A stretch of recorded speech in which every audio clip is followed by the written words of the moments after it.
Hi guys. I made a paid service in Telegram where you will find a great collection of fanfiction audiobooks organized and regularly updated. What you get? An unlimited access to the full audiobook library. New fanfiction audiobooks added regularly. You can play audios directly from Telegram anytime. Joining our service is available through a monthly subscription of $5. You can pay using PayPal or Ko-fi. So what are you waiting for? Send me a message on Telegram or Discord. I will provide the payment details. After the payment is confirmed, you will receive access to the private Telegram channel containing all audiobooks. If you enjoy fanfiction and prefer listening instead of reading, this library is made for you. Message me anytime to join. 1. Chapter 1. The Bonds of O'Hara. The gentle rustling of leaves filled the air as the midday sun filtered through the thick canopy of the Tree of Omniscience. O'Hara, a peaceful island of scholars, was always quiet, its inhabitants more concerned with studying ancient texts than with the trivialities of everyday life. But two young figures disrupted the usual calm that day, their voices carrying across the otherwise silent library. "William, you're supposed to be reading, not napping," Nico Robin's voice echoed through the library, filled with mock severity. William, slouched over an open book with his arms folded beneath his head, peeked up with a lazy grin. His sandy blonde hair was tousled, and his bright green eyes sparkled with mischief. "Come on, Robin. You've been dragging me through all these dusty old books for hours. Can't we take a break?" he asked, his voice filled with a mix of playfulness and exasperation. At 8 years old, Robin was already far more serious than most children her age. With her arms crossed, she gave William a pointed look. "These books aren't just old, they hold the secrets of the world. You should care more about learning them before we get in trouble." William groaned, sitting up straight. He was 1 year younger than her, but he never seemed to act his age. I care a lot, just in small doses." He stretched his arms out with a yawn. "Besides, knowing all these ancient secrets won't help when the island needs someone to stand up to bullies. That's why I'm around."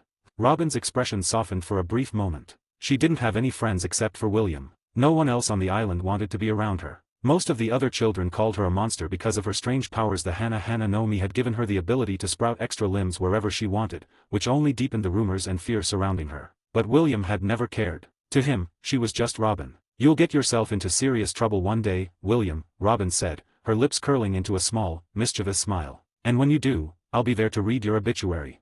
William laughed, a loud, carefree sound that echoed through the library. Always with the dark humor. "Huh. Don't worry, I'll make sure my obituary says something cool like, KLD William, the bravest hero to ever live, died saving a kitten from a burning building."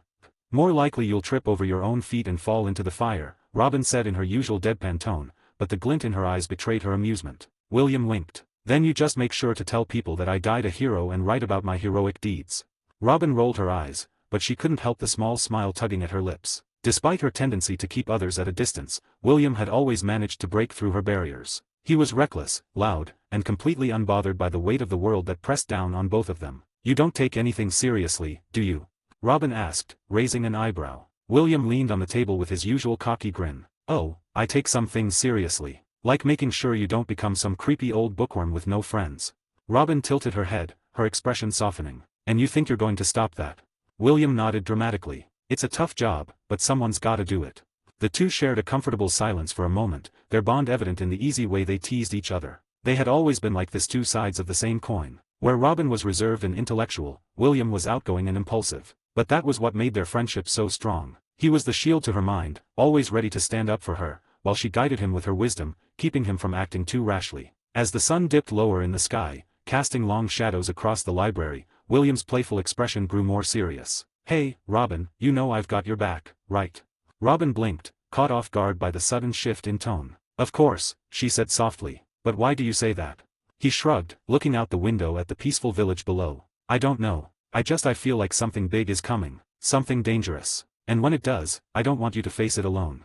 "I know," Robin said quietly. "I feel it too." The weight of her words hung in the air, a dark cloud forming over the peaceful island of O'Hara. But for now, they were just two children, sitting in a library filled with ancient knowledge and the laughter of a friendship that had yet to be tested by the cruelties of the world. With a playful punch to William's arm, Robin stood, gathering her books. "Let's get back to work before you fall asleep again." William grinned, rubbing his arm. "Anything for you, boss."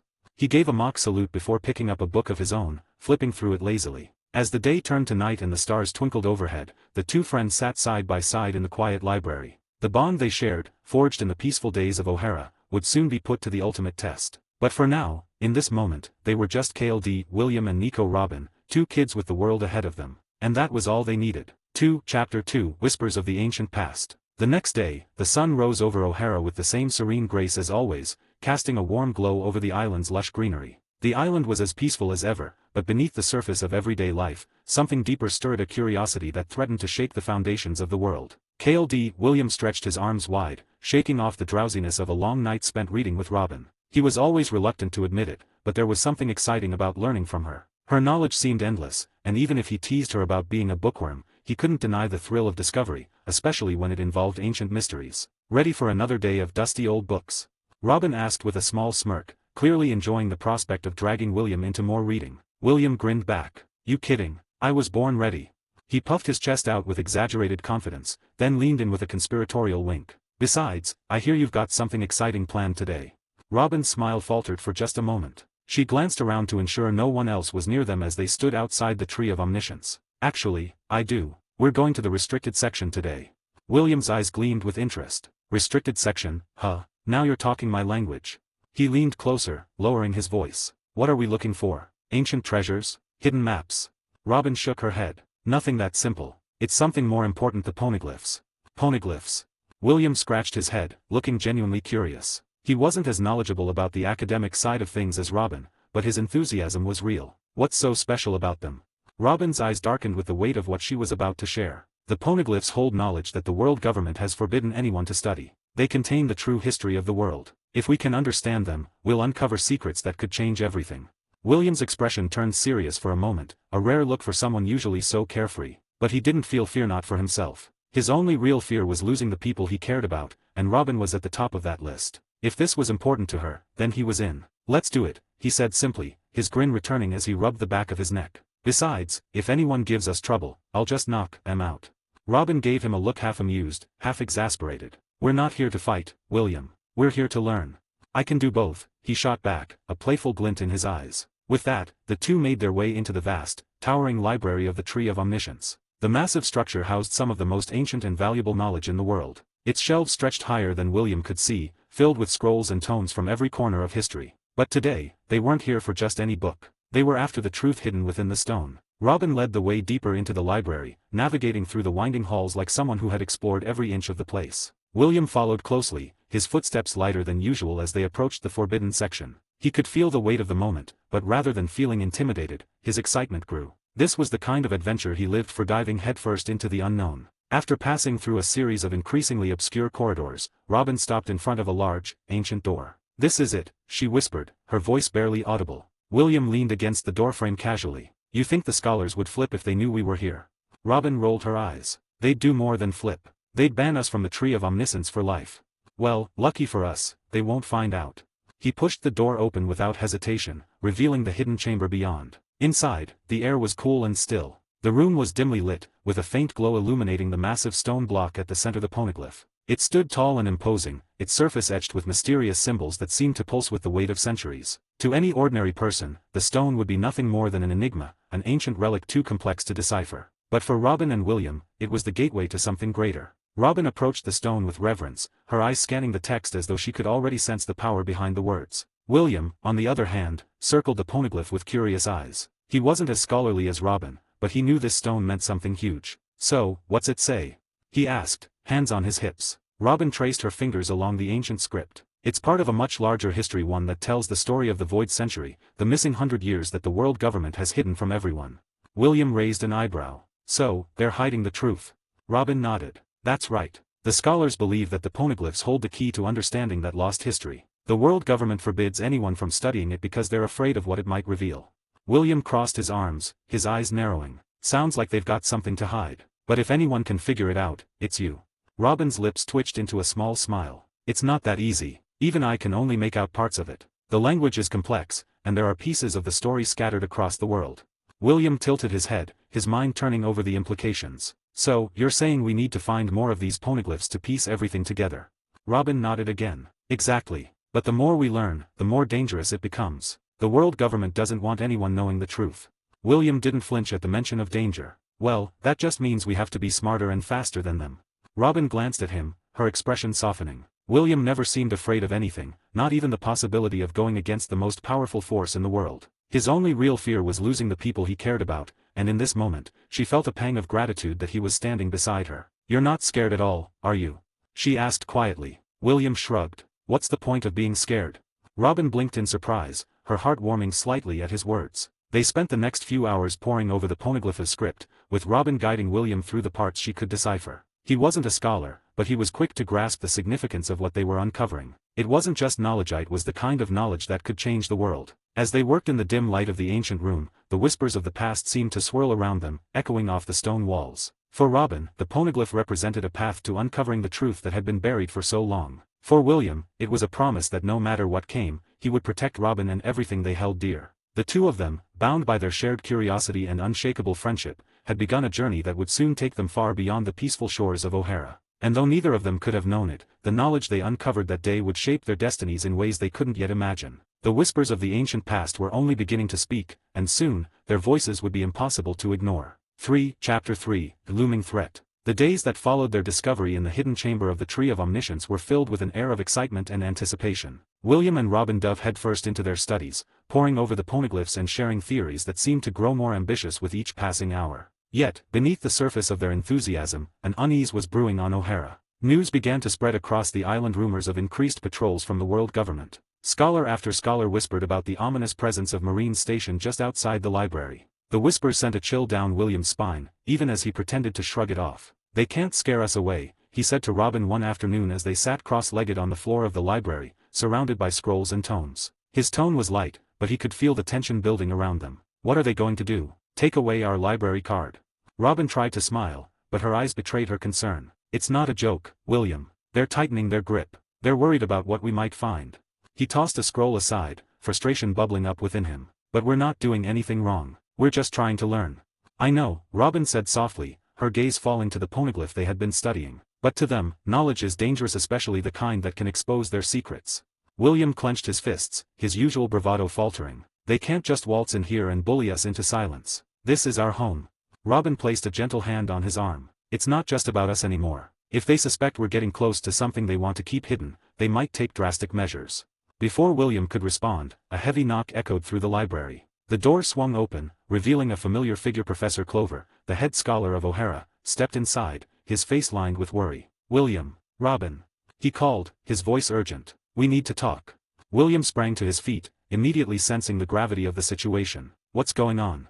Clover looked around, as though ensuring no one else was listening. "The world government is planning something. I've received word that they're sending a special unit to investigate our research." "Special unit?" William repeated, the weight of the phrase sinking in. "What does that even mean?" "They've got their eyes on the poneglyphs. They know that we've been studying them, and they won't let us uncover the truth." Clover's voice trembled with the seriousness of his words. "If they find out what you two have discovered." William felt a fire ignite within him, a mixture of anger and resolve. "Then we'll just have to stop them." Robin's expression turned grave. "We can't fight the world government, William. They're too powerful." "Maybe not yet," Clover interjected. "But if they come here looking for a fight, we need to be prepared. We can't let them take the knowledge we've uncovered." The urgency in the air was palpable, and William's mind raced with thoughts of what could happen next. He had always been fearless, but this was a new kind of danger, one that threatened not just him, but the very foundation of everything he and Robin have. "So what do we do?" he asked, determination etched into his features. Clover paused, taking a deep breath. "We need to gather the other scholars and prepare a plan. If we can stand united, they may think twice before making a move." As the three of them discussed their options, the atmosphere in the library shifted. Gone was the carefree joy of discovery, it was replaced by a sense of impending dread. William could feel the weight of responsibility settle on his shoulders. He wasn't just a carefree boy anymore, he was someone who needed to protect what mattered most. That evening, a meeting was called in the main hall of the library. Scholars gathered, their faces a mix of concern and determination as they spoke in hushed tones. William watched from the back, his heart pounding. It was surreal to see the usually lively and spirited professors looking so somber. "Friends," Clover began, stepping up to the podium. "We stand at a crossroads. The world government is tightening its watch over O'Hara. We've been warned of a special unit coming to investigate our research. If they discover our findings, the consequences could be dire." Murmurs rippled through the crowd, uncertainty hanging thick in the air. "The poneglyphs represent knowledge that could change the world," Clover continued. "But in the wrong hands, it could spell disaster for us all." William felt Robin's hand squeeze his arm, and he looked over to see her pale face. She was clearly feeling the weight of the situation. "We can't let them take it," she whispered, determination sparking in her eyes. "I won't let them," William vowed under his breath, a fiery resolve igniting within him. Clover's voice grew stronger. We have two options: we can destroy our research and hide the poneglyphs, or we can stand our ground and protect what we believe in. William raised his hand, surprising everyone in the room. I vote we fight. A wave of murmurs cascaded through the crowd, skepticism mingling with admiration for the boy's boldness. But Clover shook his head. It's not that simple, William. We cannot go to war with the world government. Then what do we do? William's voice rang out, unwavering. We can't just let them walk in here and take everything. Robin stepped forward, her voice steady. We can hide the poneglyphs. If they can't find them, they can't destroy them. Clover nodded slowly, considering her words. It's risky, but it may be our best option.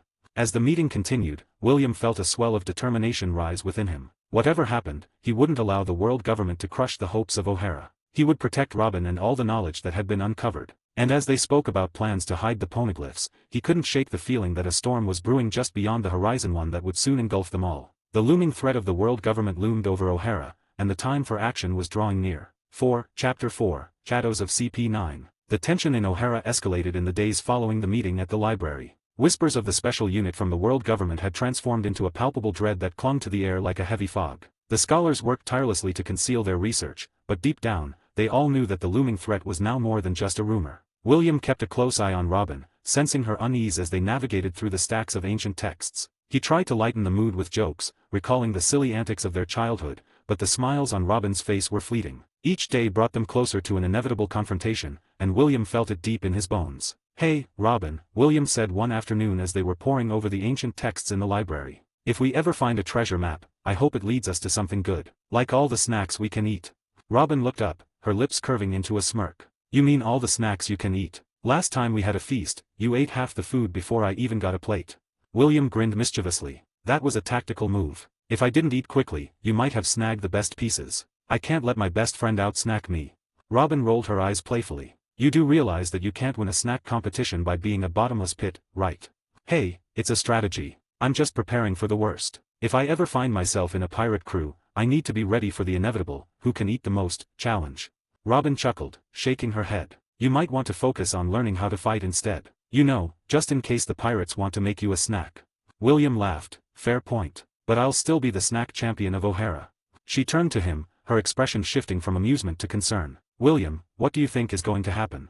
Before he could answer, a commotion erupted outside the library. Shouts echoed through the hall, and William's heart raced. He exchanged a worried glance with Robin, and they quickly rose to their feet, rushing toward the source of the noise. As they stepped out into the courtyard, the sight that greeted them was one that sent chills down William's spine. A group of men, clad in dark suits and wearing sunglasses, stood imposingly in front of the library. They exuded an aura of authority that sent waves of fear rippling through the gathered scholars. CP9, a voice murmured from the crowd. They're here.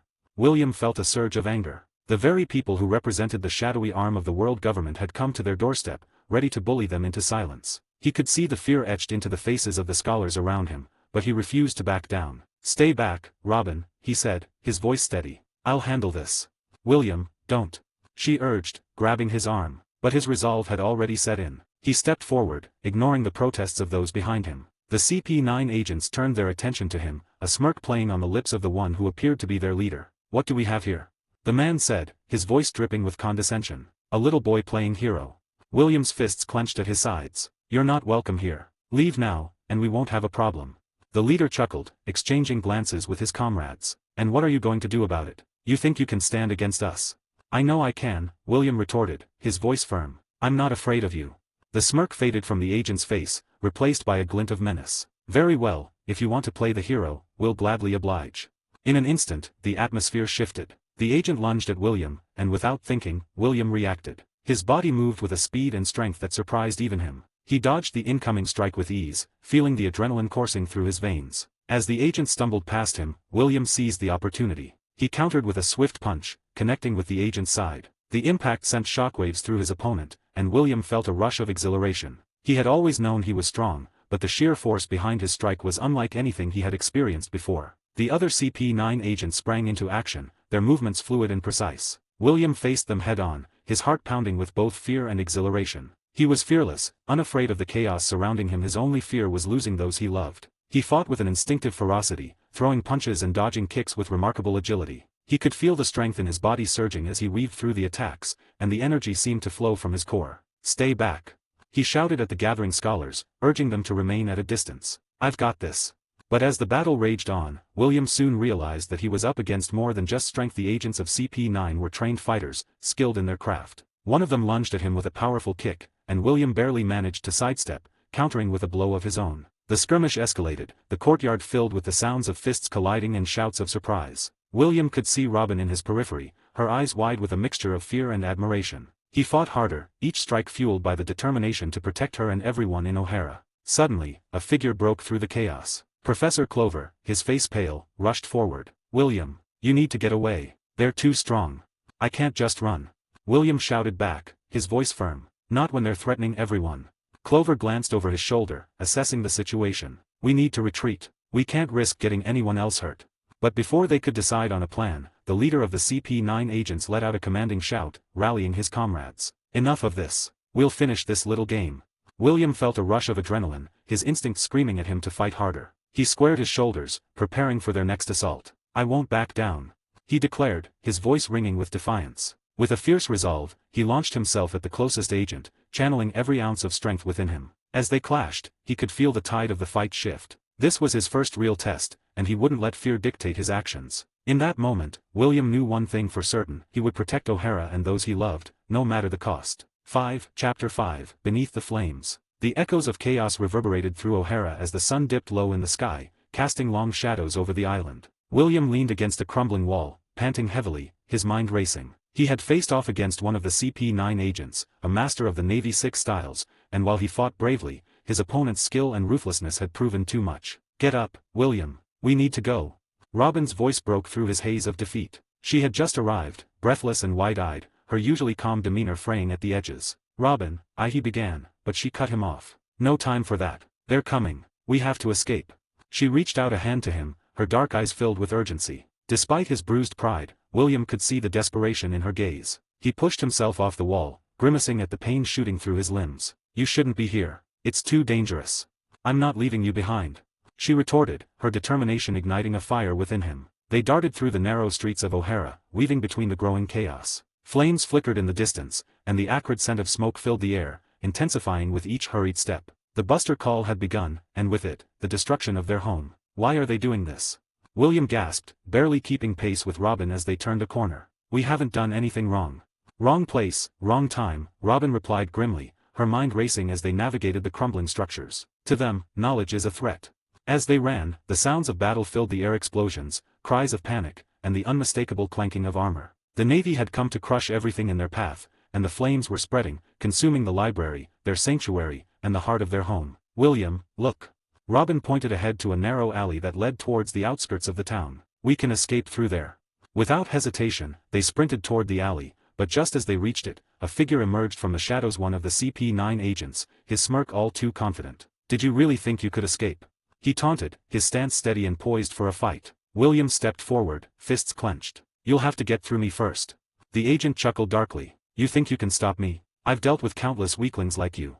With a burst of energy, William lunged forward, throwing a punch fueled by all his frustration and anger. But the CP9 agent sidestepped effortlessly, countering with a swift kick that caught William off guard, sending him crashing to the ground. "William!"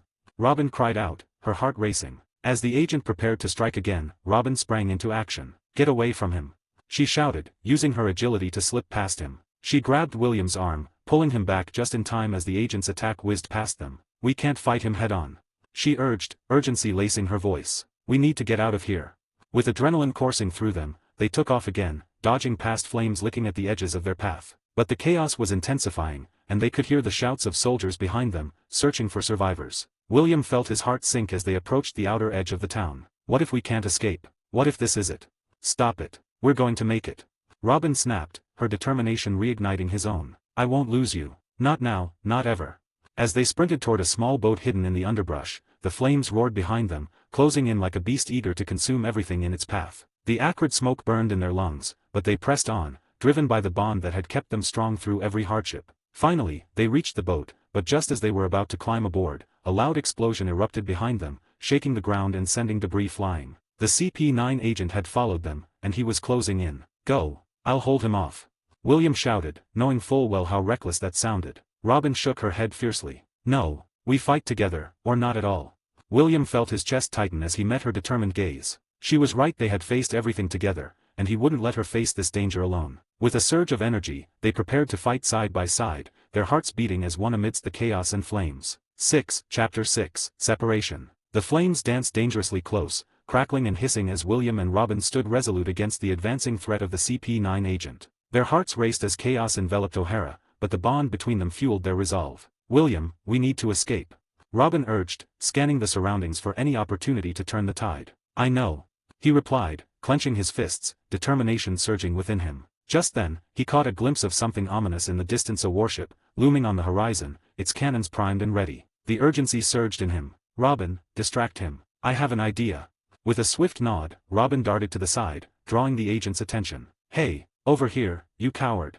she shouted, tauntingly waving her arms. The CP9 agent turned, irritation etched on his face as he shifted his focus to Robin. "You think you can escape? You're just prolonging the inevitable," he sneered, his eyes narrowing in contempt. In that fleeting moment, William seized the opportunity. With all his might, he lunged forward, tackling the agent to the ground. "Got you," he growled, dragging him toward the warship and its ominous cannons. "Let go of me, you brat," the agent shouted, panic rising in his voice as he struggled against William's iron grip. "Hope you like fire," William exclaimed, adrenaline surging through him. As they approached the warship, he spotted a massive cannon being loaded with an explosive shell. His heart raced. This was the chance he needed. Using every ounce of strength, William propelled the agent toward the cannon just as the crew ignited the fuse. The cannon roared to life, and with a deafening boom, the shell was sent hurtling through the air. "William, no."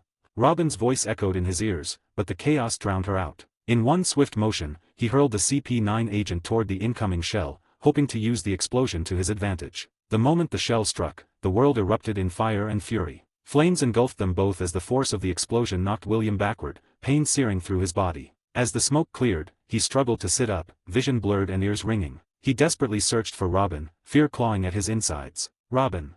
he shouted, but his voice was lost in the chaos. Through the haze, he saw Robin being pulled away by two familiar figures, Nico Alvia and Jaguar D. Sol. Her eyes were wide with fear and desperation as they dragged her further from the chaos. "William, no, let me go," she cried, thrashing against their hold. "Robin, don't," William pleaded, reaching out, but the distance between them felt insurmountable. "William is gone, Robin. You have to live for him," Alvia shouted, urgency lacing her voice. "No, he's not dead. He can't be," Robin protested, tears streaming down her face. In that moment, all William could feel was helplessness. He tried to rise, but the pain held him down like chains. "Robin!"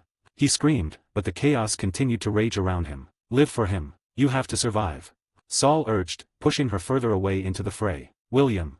Robin's voice broke through the noise, a desperate cry that echoed in his heart as they vanished into the smoke. William's world shattered as he lay there, the reality of their separation crashing over him like a tidal wave. The flames of O'Hara roared behind him, but all he could feel was the suffocating weight of loss. "Robin," he whispered, his voice barely audible. Clenching his fists, determination ignited within him amidst the pain. "I will find you again. I promise."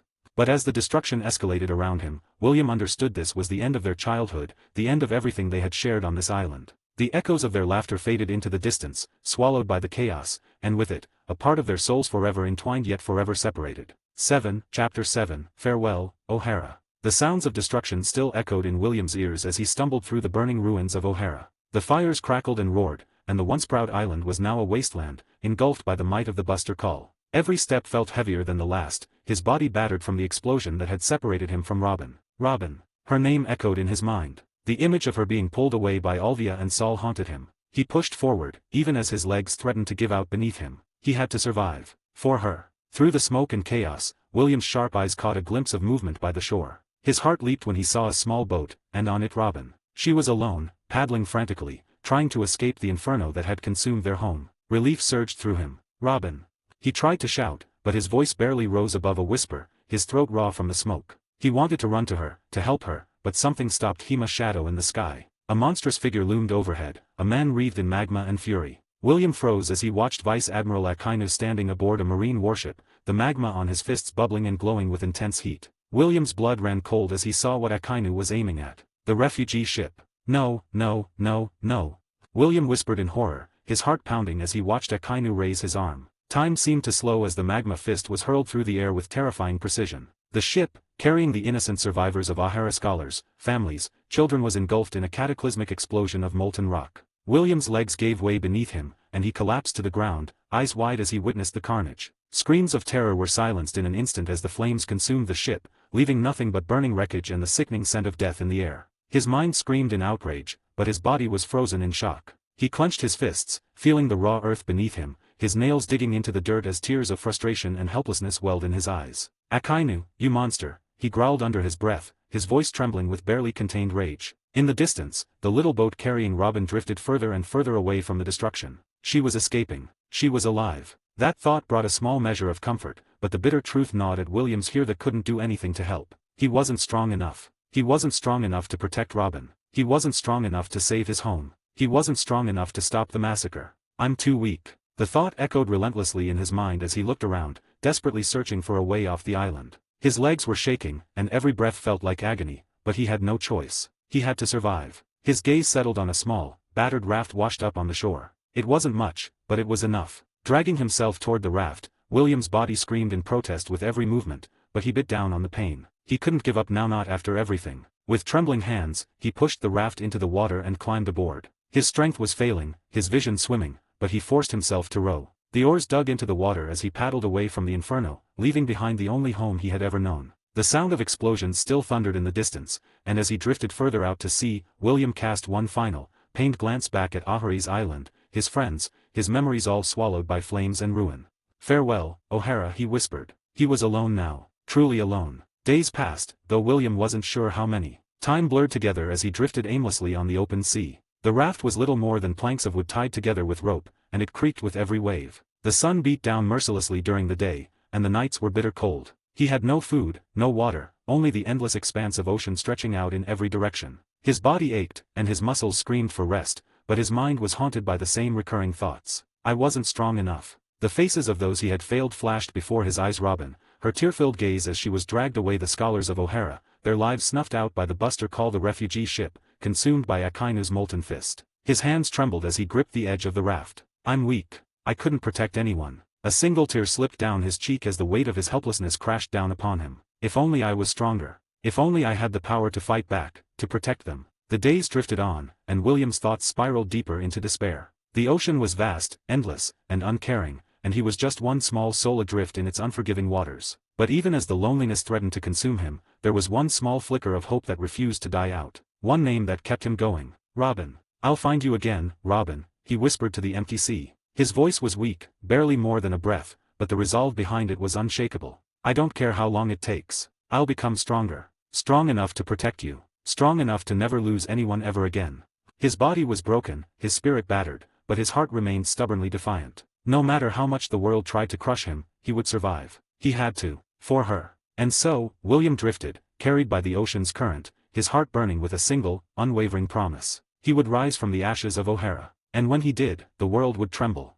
Chapter 8, Captured by Chains. The ocean had been a merciless companion, and for days, William drifted aimlessly under the blistering sun and the icy grip of the night. His body was battered, his mind swimming with fragmented memories of O'Hara. Days blended into nights, and the vastness of the sea seemed infinite. He had lost track of time and direction, but his heart clung to one unrelenting purpose: survive. The waves rocked his flimsy raft as a distant shape appeared on the horizon. At first, William thought it might be another cruel trick of the sea, but as it grew larger, hope flickered in his chest. It was land. His lips cracked, dry from dehydration, and he barely had the strength to row toward the island. With each stroke, his muscles screamed in protest, but he didn't stop. The sight of solid ground gave him the last bit of strength he needed to push forward. After what felt like an eternity, his raft bumped against the shoreline. His legs wobbled as he stood, and he nearly collapsed onto the sand. His body felt alien to him after so long at sea, his limbs sluggish and weak. Gritting his teeth, he forced himself upright. He had made it. He had survived the hellish ocean. The island was a desolate place.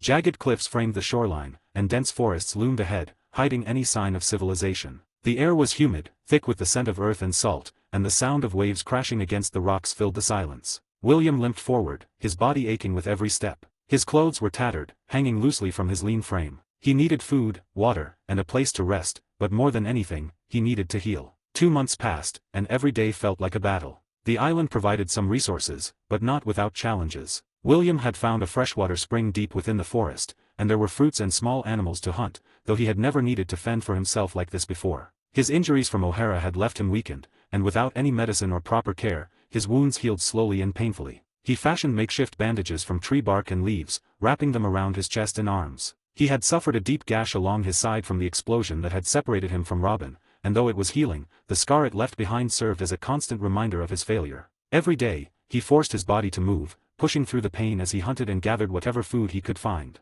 The isolation was maddening at times, the silence of the island broken only by the rustle of leaves and the occasional animal call. He spent long hours sharpening wooden spears, constructing a shelter from branches and vines, and training his body despite its protests. Though he was healing physically, the scars of O'Hara weighed heavily on his mind. His dreams were haunted by the faces of the scholars, the terrifying sight of Akainu's magma, and the burning refugee ship. But most of all, it was Robin's face that stayed with him. Her wide, tear-filled eyes as she was dragged away from him, her cries echoing in his ears. I wasn't strong enough. That single thought consumed him. He replayed the events over and over, cursing his weakness. He had failed her, failed O'Hara, failed everyone. As the days bled together, William's determination hardened. His body grew stronger, and the wounds, while still painful, no longer held him back. He would survive this island, and when he was ready, he would find Robin. And this time, he would be strong enough to protect her. It was late afternoon when William's life changed again. He had been hunting for food, tracking a small boar through the forest, when he heard voices. Human voices.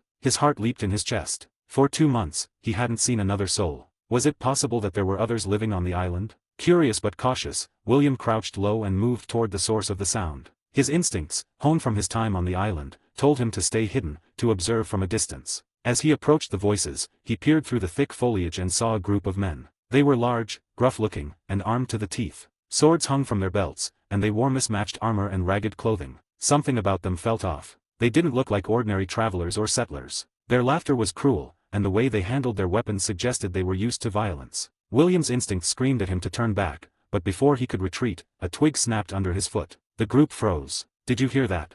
One of the men asked, his eyes narrowing as he scanned the trees. William cursed under his breath. He had been careless. Someone's out there, another man said, gripping his sword. Check it out. Before William could react, 2 of the men charged toward him. His body, still not fully recovered, was sluggish. He tried to run, but his legs gave out, sending him crashing to the ground. The slavers were on him in an instant, pinning him down with brute strength. Well, what do we have here?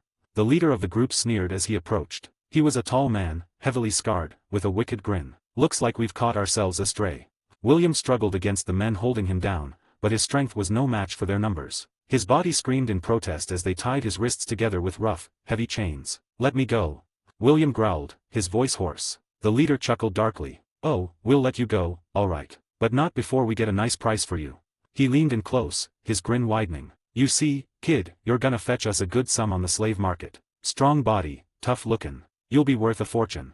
William's heart pounded in his chest as the weight of their words sank in. Slavers. He had heard of such people, men who kidnapped others to sell them into lives of brutal servitude. He thrashed against the chains, but it was no use. He was trapped. The leader laughed as William continued to struggle. Keep fighting, boy. It'll only make you more fun to break.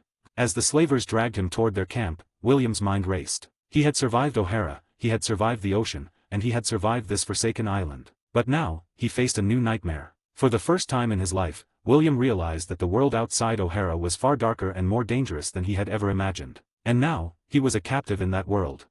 Chapter 9 Life as a Slave. William had lost count of the days. Time had become an abstract concept, swallowed by the endless routine of pain, cruelty, and bloodshed. 5 years had passed since the slavers had captured him on that forsaken island, but to him, it felt like a lifetime ago. The celestial dragon who had purchased him wasn't just any noble. This one was old, sadistic, and gleeful in his cruelty. He had a twisted love for gambling, especially in his private slave-fighting arena, where he pitted children and adults alike against each other for his amusement. The weaker ones didn't last long. They were either killed in the ring or discarded like broken toys. But William had survived, and not just survived, he had thrived in the hellhole they put him in. The celestial dragon, known simply as Master Callan, had taken a particular interest in William. The boy's abnormal strength and rapid physical growth made him a prime candidate for Callan's sadistic games. Under the harshest conditions, William had been trained, if it could even be called that. The beatings, the punishments, the grueling hours spent honing his body to be nothing more than a brutal weapon, it had all shaped him into a fighter, a living, breathing beast.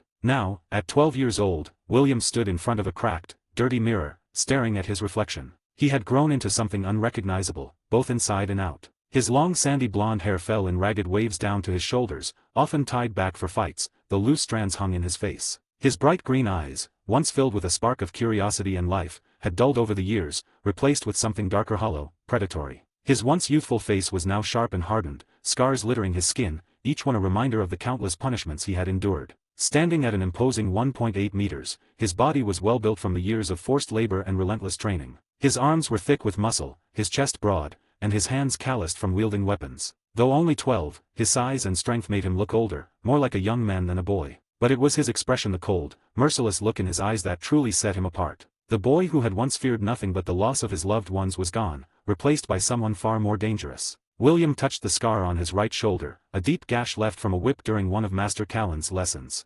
He had learned long ago that resistance only led to more pain, and compliance didn't guarantee survival. But over time, the beatings, the cruelty, and the violence had numbed him. The humanity in him had been beaten out, replaced by brutality. He had learned to embrace it, to let the anger and pain fuel him. That was the only way to survive. In the background, he heard the clink of chains and the muffled cries of other slaves. The smell of sweat, blood, and dirt was thick in the air. It was always the same in the holding cells beneath the arena, a dark place where hope was a distant memory. Slaves, both young and old, awaited their fates here, their lives reduced to nothing more than sport for the celestial dragons and their guests. "Hey, Blondie," a guard barked, breaking William from his thoughts. "Get ready. Your turn's coming up." William's jaw clenched. His turn. He had been trained for this moment, conditioned to kill or be killed. But this would be his first time in the actual arena, facing an opponent not for practice, but for blood. He turned away from the mirror and began wrapping his hands with the rough linen provided. His knuckles were already bruised from countless hours of sparring, and his muscles ached from the morning's drills, but none of it mattered now. Pain was a constant companion, one he had grown used to. As he tied the last strip of cloth, the door to his cell creaked open, and 2 guards stepped inside. One of them threw a set of rusty shackles at his feet. "Put these on," the guard sneered. William did as he was told, securing the iron cuffs around his wrists. The weight of the chains barely registered to him anymore. He had worn them so often that they had become an extension of himself. He flexed his fingers, testing the range of movement he would have once the shackles were unlocked in the arena. The guards led him through a dimly lit corridor, the air thick with tension. From above, the faint roar of a crowd could be heard. They were waiting for blood, for the spectacle that Master Callan had promised them. As they neared the arena's entrance, the noise grew louder.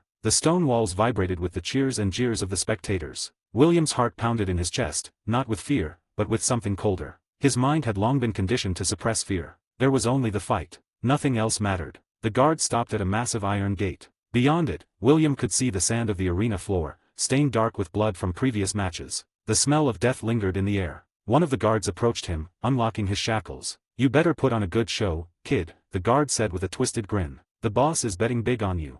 William's eyes narrowed, but he said nothing. The gate creaked open, and the blinding sunlight of the arena flooded his vision. He stepped forward, his bare feet sinking into the sand. The crowd roared as they saw him, their bloodlust palpable. From across the arena, his opponent stepped into view. A large, hulking man, likely twice William's age, covered in scars. But William didn't flinch. His green eyes locked onto the man, cold and calculating. He had been trained for this, molded into a weapon. The brutality, the cruelty, it had all led to this moment. This was no longer a fight for survival. It was a fight to prove he had become what they wanted, a monster. As the gate behind him slammed shut, the arena fell into a tense silence. Master Callan's voice echoed across the stadium, announcing the beginning of the match. William's fists tightened as he stepped into the center of the arena. The boy who had once been kind, brave, and full of life was gone. In his place stood a savage, ready to kill. The fight was about to begin. Chapter 10, The Slaves' Arena. Chapter 10, The Slaves' Arena. The air in the arena was thick with anticipation. The celestial dragons, dressed in their opulent and bizarre garments, watched from their high perches with gleaming eyes, eager for the bloodshed that was to come. Mary Geoist's shining capital atop the red line was no place for ordinary people. Only the elite, the untouchable rulers of the world, could witness the atrocities that occurred in the depths of the fighting pits. This was their private entertainment, a twisted form of gambling that cost the lives of slaves every day. And today, William was their star attraction. Stepping into the arena, the heat of the midday sun beat down on William's back, but he felt nothing. His long sandy blonde hair was tied back loosely, and his bright green eyes scanned the arena with cold indifference. 5 years of brutal training had prepared him for this, and his body, tall, muscular, and scarred, was now a testament to his survival. At 12 years old, he was an anomaly in size and strength, standing at 1.8 meters and built like a warrior far beyond his years. But the true strength lay not in his size, but in the power that flowed beneath his skin. Armament haki hardened his fists, while his observation haki heightened his senses, making him more attuned to the subtle movements of his surroundings. In the 5 years since he had been captured, William had become something far more dangerous than a mere boy. Across from him, the iron gate on the opposite side of the arena creaked open. His opponent stepped out, towering even above William. The man was a behemoth, easily 7 feet tall, his body rippling with muscles that looked as though they had been forged in countless battles. Scars littered his chest and arms, each one telling the story of a life lived on the edge of death. His face was twisted into a sneer, his eyes bloodshot and wild with fury. This was no ordinary slave, this was a pirate. "Oi, kid," the pirate growled, cracking his knuckles as he stepped forward. "You're gonna regret stepping into this pit with me." The crowd roared in approval. They knew this man. Once a feared pirate, he had a bounty of 300 million berries on his head before being captured by the navy. But what made him even more dangerous was the zoan fruit he wielded, the beaver fruit, which allowed him to transform into a massive, armored beaver hybrid. He had crushed many opponents in this form, and now he stood before William, ready to add another kill to his record. William, however, remained silent. His eyes were locked on the pirate, his fists clenching at his sides. There was no fear in his heart, only a cold determination. This was what he had been trained for. 5 years of pain, suffering, and brutality had brought him to this moment. And he wasn't going to lose. The pirate laughed, his voice booming across the arena. "What's the matter, kid? Scared already?" His body began to shift, bones cracking and muscles expanding as he activated his zoan powers. His skin thickened, and his form became bulkier, fur sprouting across his body as he transformed into a half-beaver, half-human monstrosity. His massive, flat tail slammed against the ground with a loud thud, causing the sand to scatter in all directions. "Last chance to run, brat," the pirate taunted, baring his sharp, beaver-like teeth. "When I'm done with you, you'll be nothing but a smear on the ground." William still said nothing. His gaze remained locked on his opponent, unblinking, as the pirate charged at him with all his might. The ground shook beneath the pirate's heavy steps, but William didn't flinch. As the pirate swung his massive arm, William sidestepped effortlessly, his observation haki allowing him to sense the attack before it came. The pirate's fist slammed into the sand, creating a small crater where William had just stood. Enraged, the pirate roared and swung again, but William was already on the move, ducking and weaving with precision. "You little..." The pirate's voice was cut off as William's hardened fist, coated in armament haki, slammed into his ribs. The force of the blow was enough to send the hulking beast stumbling backward, shock and anger flashing across his face. "Don't underestimate me," William said coldly, his voice low and devoid of emotion. The pirate growled, clutching his side where William had struck him. For the first time, a flicker of doubt appeared in his eyes. This wasn't the fight he had expected. This kid, this Slav, wasn't afraid of him. Worse, the boy was strong. Far stronger than he had anticipated. "You think you're tough, huh?" The pirate spat, blood dripping from the corner of his mouth. "I'll crush you."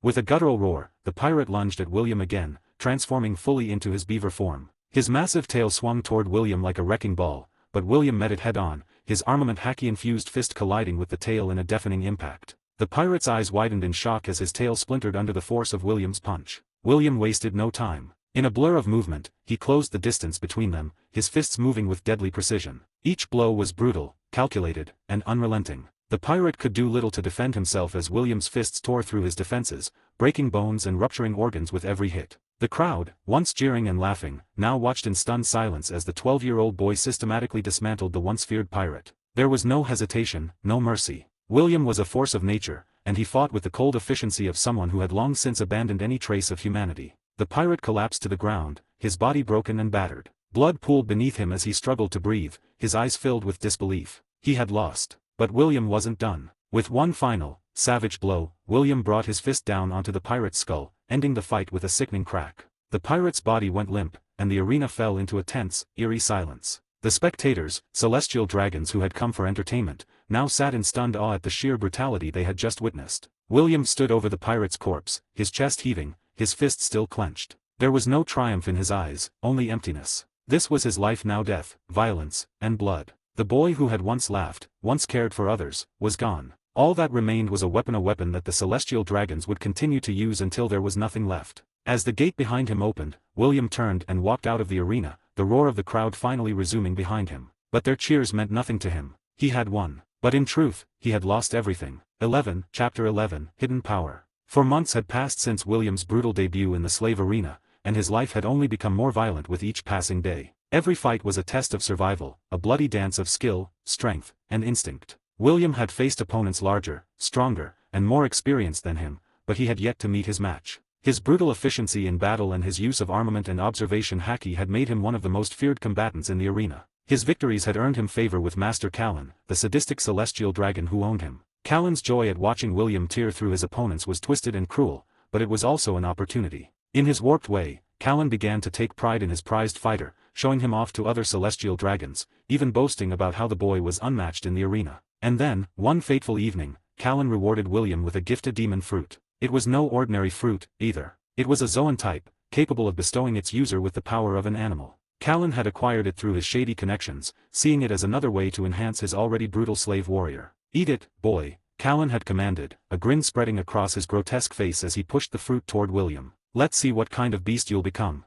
The fruit was odd-looking, its shape twisted and covered in strange markings. William had heard of demon fruits before, and he knew that they granted immense power, but he also knew their cost: the user would lose their ability to swim. But the sea was the last thing on William's mind right now. His life now was here, in the dirt and blood of the arena. Without hesitation, William bit into the fruit. The taste was revolting, like spoiled meat, but he swallowed it down, suppressing the urge to gag. Almost immediately, he felt a surge of energy coursing through him, his body reacting to the fruit's power. But what he felt was not ordinary. It was far beyond what he had expected. William could sense it in his very core. This was no ordinary Zoan fruit. The power within him was ancient, primal, and far more dangerous than anything Callan or the others could have imagined. His mind raced, recalling the stories he had overheard about mythical Zoan fruits, extremely rare fruits that granted the powers of legendary creatures. This wasn't a normal Zoan fruit. It was a mythical Zoan dragon fruit. Realizing the gravity of what he had consumed, William's heart pounded in his chest. If the celestial dragons, especially the 5 elders, discovered that he had eaten such a rare and powerful fruit, they would surely kill him and take the power for themselves if they could. He had to be careful he couldn't reveal the full extent of his new abilities. For now, he would have to pretend. He would have to hide the dragon that now slumbered within him. William let out a deep breath, his mind already working on a plan. When the transformation came, he would disguise it as something simpler, something far less threatening. He would pass it off as a standard Zoan fruit, a lizard Zoan. It wasn't far from the truth, after all, and it would keep his secret safe. The next day, he was called back into the arena for another fight. His opponents were growing more dangerous, but William's confidence had never been higher. He had trained relentlessly, and now, with the power of the dragon within him, he was ready to crush anyone who stood in his way. As the gate opened, William stepped into the arena, his expression calm and cold. The crowd roared as they saw him, their cheers a twisted mixture of bloodlust and excitement. Across the arena, his opponent, a towering brute with chains wrapped around his arms, glared at him with disdain. The man was a veteran in the arena, and like many others, he underestimated William because of his youth. But William didn't care. The announcer's voice boomed through the arena. "Tonight, we have a special treat. Our young prodigy faces off against Braun the Iron Hand, a vicious killer known for his brutal strength." William's opponent snarled, cracking his knuckles as he stepped forward. "They send a kid to fight me. This'll be over quick." But William wasn't intimidated. His opponent may have been large, but size didn't matter here. What mattered was power, and William had more than enough of it. The match began with Braun charging forward, his massive fist swinging toward William with incredible force. William dodged effortlessly, his observation hacky allowing him to sense every movement before it happened. As Braun's fist crashed into the sand where William had just been, the boy leaped back, his eyes glowing with a newfound intensity. It was time to reveal his new power, but not all of it. William focused, feeling the energy of the fruit inside him, and in an instant, his body began to shift. Scales appeared along his arms and legs, his eyes narrowing into reptilian slits. His teeth sharpened, and a long tail sprouted from his back, curling behind him. To the onlookers, it was a simple lizard Zoan transformation. But William knew the truth: this was only a fraction of his power. The crowd gasped, intrigued by the transformation, but not suspecting anything out of the ordinary. Celestial dragons didn't care about the specifics, only the spectacle. Braun, however, wasn't impressed. "A lizard, huh? You think that'll save you?"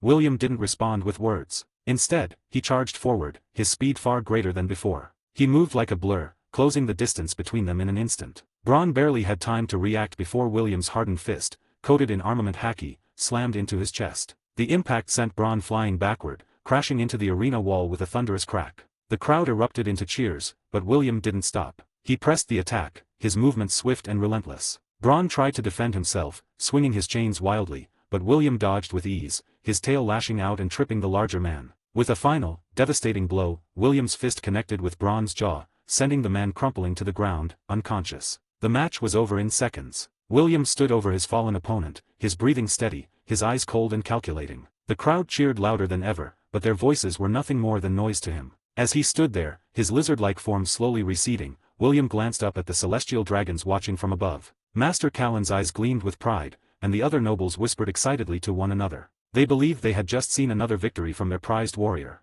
But only William knew the truth. The power of the dragon slept within him, hidden beneath the guise of a simple lizard. And when the time was right, he would unleash it. For now, he would continue to play their game, biding his time. But one day, he would be free. And on that day, the world would know the true power of the dragon. Chapter 12, The Sisters' Arrival. 3 months after his first match with the power of the Zoan dragon fruit disguised as a lizard fruit, William had become a seasoned and undefeated fighter in the slave arena. The celestial dragons adored him for his brutality, and Master Callan boasted of his prized warrior's unparalleled strength. William had mastered hiding the full extent of his power, using only as much as necessary to win each fight. Now, his mind focused solely on survival. The once laughing, carefree boy from O'Hara had become a stone-faced warrior, beaten down by years of cruelty. There was no room for compassion here. Emotion was a weakness, and in this world of chains and blood, weakness meant death. Yet, something changed the day the sisters arrived. It was a humid afternoon, the air thick with tension. The slaves were gathered in the main plaza of Mary Gosa, the heart of the celestial dragon's world. This was where the new arrivals were paraded for all to see, inspected like cattle before being thrown into whatever fate awaited them. William was among the crowd, standing at the back, arms crossed, watching without much interest. The gates of the holding pen creaked open, and 3 girls were pushed out into the harsh sunlight. They were terrified, their eyes wide with fear and confusion as they stumbled forward, shackled in heavy chains. The crowd of slaves muttered, glancing at the newcomers with a mixture of sympathy and indifference. But William remained emotionless, his gaze cold as he sized up the girls. The tallest of the 3 was only a child, maybe 13 years old, with long black hair cascading down her back. Her 2 younger sisters clung to her side, one with hair as green as leaves, the other a short, stocky girl with orange hair. The 3 of them were trembling, and their eyes darted around, taking in the monstrous opulence of Marie-Joy with terror. The celestial dragons, as they always did, looked down from their balconies, sneering at the new additions to their collection. Another set of girls for the entertainment, one of the dragons laughed, raising a jeweled hand in amusement. They look so fragile, don't they? Fragile now, but they'll be broken soon enough, said another, their voice dripping with cruelty. The girls, who were none other than Boa Hancock and her sisters, Sandersonia and Marigold, huddled together, their bodies tense and shaking under the weight of the chains. Hancock, the eldest, tried to stay strong for her sisters, but the fear was plain on her face. She had never seen anything like this, never imagined such cruelty. The world of celestial dragons was a nightmare beyond their darkest dreams. Where are they taking us? Marigold whispered, her voice trembling. I don't know, Hancock replied, her voice tight as she scanned the leering faces above them. But we have to stay together. Whatever happens, we stay together. William watched them from afar, his face emotionless. He had seen this too many times before. New slaves, fresh and full of terror, thrust into the nightmare that was Mary Gosa. He knew their fate would be brutal. They were young, but that didn't matter here. Nothing mattered except the amusement of the celestial dragons. As the girls were dragged toward the preparation chambers for new slaves, Hancock's eyes briefly locked with William's. For a fleeting second, he saw the desperation and fear in her gaze, the plea for help, for some sort of escape. But William's expression didn't change. He had learned long ago that mercy had no place in this world. It was each for their own, and any distraction from that single-minded focus would mean death. Without a word, William turned away, his thoughts already shifting back to his next match in the arena. Over the next few days, William caught glimpses of Hancock and her sisters in the slave quarters. The girls were being trained, much like he had been, for their eventual role in the arena. William had heard whispers among the other slaves that the 3 girls were to be used as fighters' tools for the celestial dragon's entertainment, just like him. Every now and then, he would see them in the training grounds, their fragile bodies bruised and battered from the harsh drills and punishments. Hancock was the strongest of the 3, always trying to shield her sisters from the worst of it. But even she was no match for the cruelty of their captors. One day, as William passed through the courtyard, he saw them again. Hancock was struggling to hold up a heavy wooden beam as one of the guards lashed her with a whip. Her legs trembled, but she refused to let the beam fall, her jaw clenched in defiance. Her sisters stood nearby, their faces pale with fear, watching helplessly. The sight stirred something deep within William, something he had thought long buried. For a brief moment, he remembered Robin, the only friend he had ever had, and the only person he had ever cared about. She had been taken from him on that fateful day in O'Hara, and he hadn't been able to protect her. He had sworn to never let anyone get that close again, to never let himself be weak. But now, as he watched Hancock struggle, he felt the faintest flicker of something, pity, perhaps. Or maybe it was a distant echo of the boy he once was, the boy who still cared about protecting others. He quickly pushed the feeling aside. There was no room for that here. These girls were just like everyone else, a means to an end. He had his own survival to worry about. If they survived, it would be their own doing. He had already lost too much to care about anyone else. As the weeks passed, William occasionally crossed paths with Hancock and her sisters. They were slowly being broken down by their training, just as he had been. Their faces became more hollow, their eyes dull with exhaustion and despair. But there was still a flicker of defiance in Hancock's gaze, a fire that hadn't been fully extinguished. One evening, as William returned from another victorious fight in the arena, he saw Hancock sitting alone, her sisters sleeping beside her. She looked up as he approached, her eyes narrowing. "You don't care, do you?" she asked suddenly, her voice low but filled with bitterness. "You're just like them. You fight for them. You kill for them. William paused, looking at her. He didn't respond, but the coldness in his eyes said enough. Hancock glared at him, her fists clenched. We'll never be like you. William turned away without a word, disappearing into the shadows. He didn't care about the sisters' arrival, or their suffering. He had his own battles to fight, and in this world, there was no room for weakness, no room for bonds. At least, that's what he told himself. Chapter 13, Fear and Survival. The arena was alive with bloodlust and cheers, a twisted celebration of pain and violence. The celestial dragons, seated high above, looked down at their slave fighters with cruel delight, waiting to see who would survive, and who would fall. In this place, fear and survival were the only two constants. For 5 years, William had known nothing else, and now he stood at the edge of the arena, watching as the newest victims were thrust into the pit. Boa Hancock and her sisters, Sandersonia and Marigold, stood trembling in the center of the sand-covered battleground. Their small, fragile forms contrasted sharply with the hulking brute of a man they were supposed to fight, an enormous gladiator with bulging muscles and a vicious grin. He was a slave like them, but unlike the girls, he had been trained to fight for years. The sisters, on the other hand, had barely started their brutal training. William, standing in the shadows at the side of the arena, watched in silence as the girls were pushed forward, their chains rattling as they struggled to move. Their faces were pale, eyes wide with terror. This was their first time in the arena, and they had no idea what to expect, only that failure would bring a fate far worse than death. Let the games begin. One of the celestial dragons jeered from above, raising a golden goblet as the crowd roared with anticipation. The sisters didn't stand a chance. The gladiator wasted no time, charging at them with a brutal ferocity that sent the girls scattering. Hancock tried to shield her sisters, positioning herself between them and the monstrous fighter, but it was hopeless. He swatted her away like a fly, sending her crashing into the sand. Sandersonia screamed as the gladiator grabbed her by the throat, lifting her effortlessly into the air. Her feet dangled helplessly, and she clawed at his massive hand, gasping for breath. Marigold, despite her fear, rushed forward to try and help her sister, but the gladiator kicked her aside with a brutal blow to the stomach, knocking the wind out of her. The crowd cheered wildly as the celestial dragons laughed from their thrones. They didn't care about the outcome of the fight, they only cared about the suffering. The sight of the sisters' fear and pain was entertainment enough. Hancock, bruised and battered, struggled to her feet, blood trickling down her face. She was determined to save her sisters, no matter the cost. But as she stumbled forward, trying to attack the gladiator with the weak martial skills she had been taught,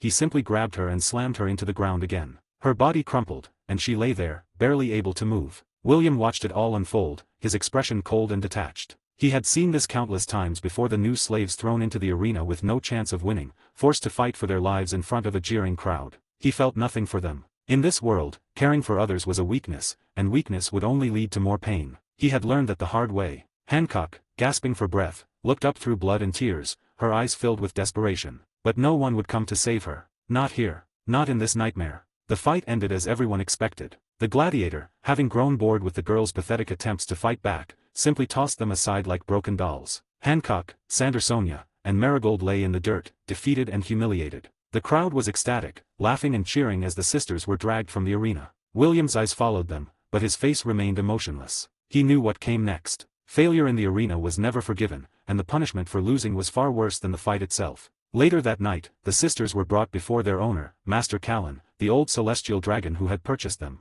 Callan was seated on a lavish chair in his private quarters, a grotesque sneer plastered on his wrinkled face. He loved nothing more than watching the pain and suffering of his slaves, and tonight, he was particularly eager. "You pathetic little worms," Callan spat, his voice dripping with malice. "You couldn't even last 5 minutes in the arena. Useless, all of you."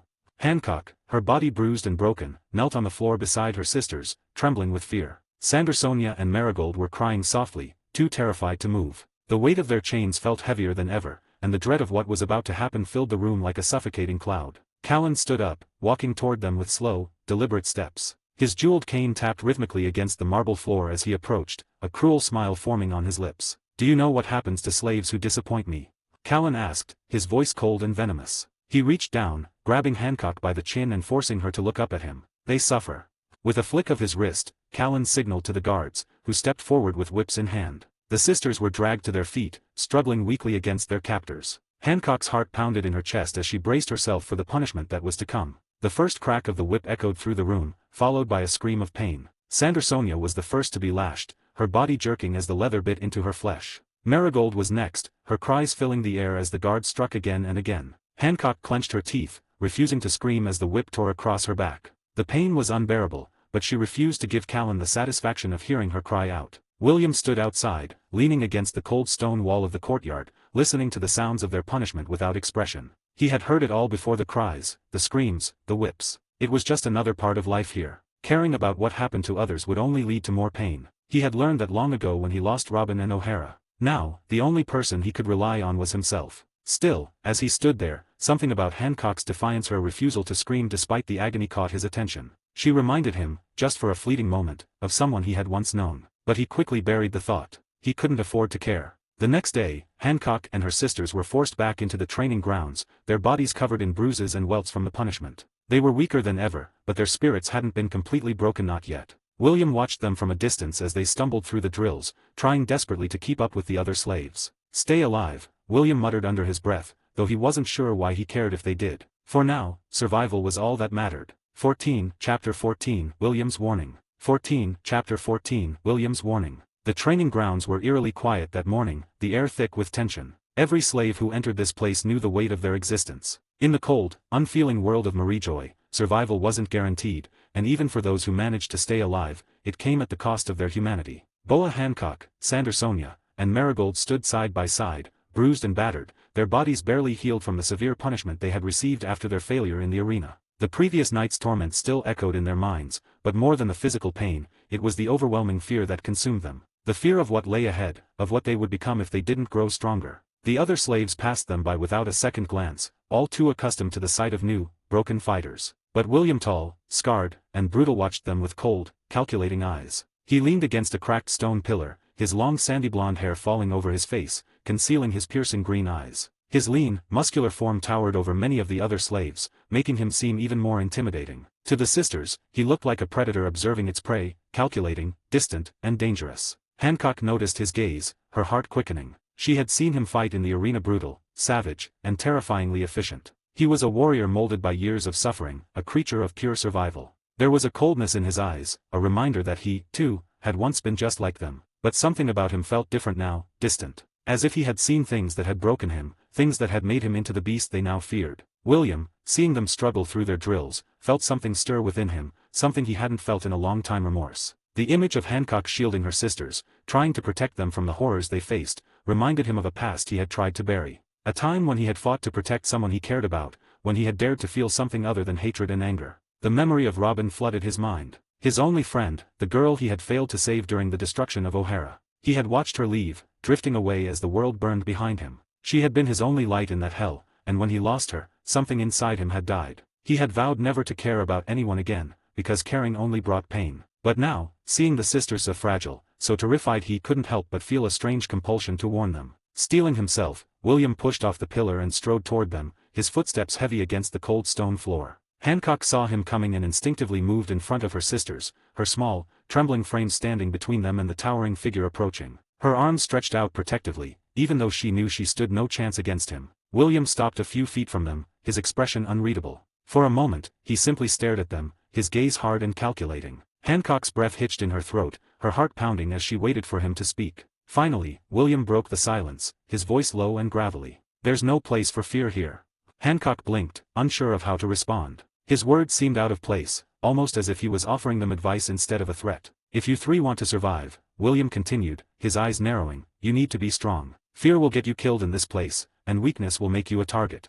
Hancock's lips tightened, but she said nothing, her arms still outstretched to shield her sisters. Behind her, Sandersonia and Marigold huddled close, both of them too frightened to speak. William's eyes flicked to the younger sisters, then back to Hancock. His voice grew harsher, more direct. "Stop crying. Stop feeling sorry for yourselves. If you want to live, you can't afford to lose in the arena again."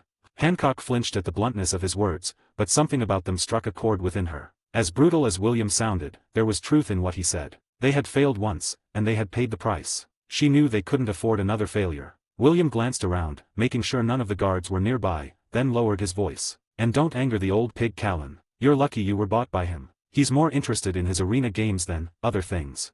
Hancock's eyes widened in shock, but she kept her mouth shut, her gaze never leaving William's cold, calculating face. William stepped closer, lowering his voice even further, his tone now dripping with a quiet, deadly seriousness. "I've seen what happens to pretty slave girls here," he muttered. "And believe me, you don't want to be one of them."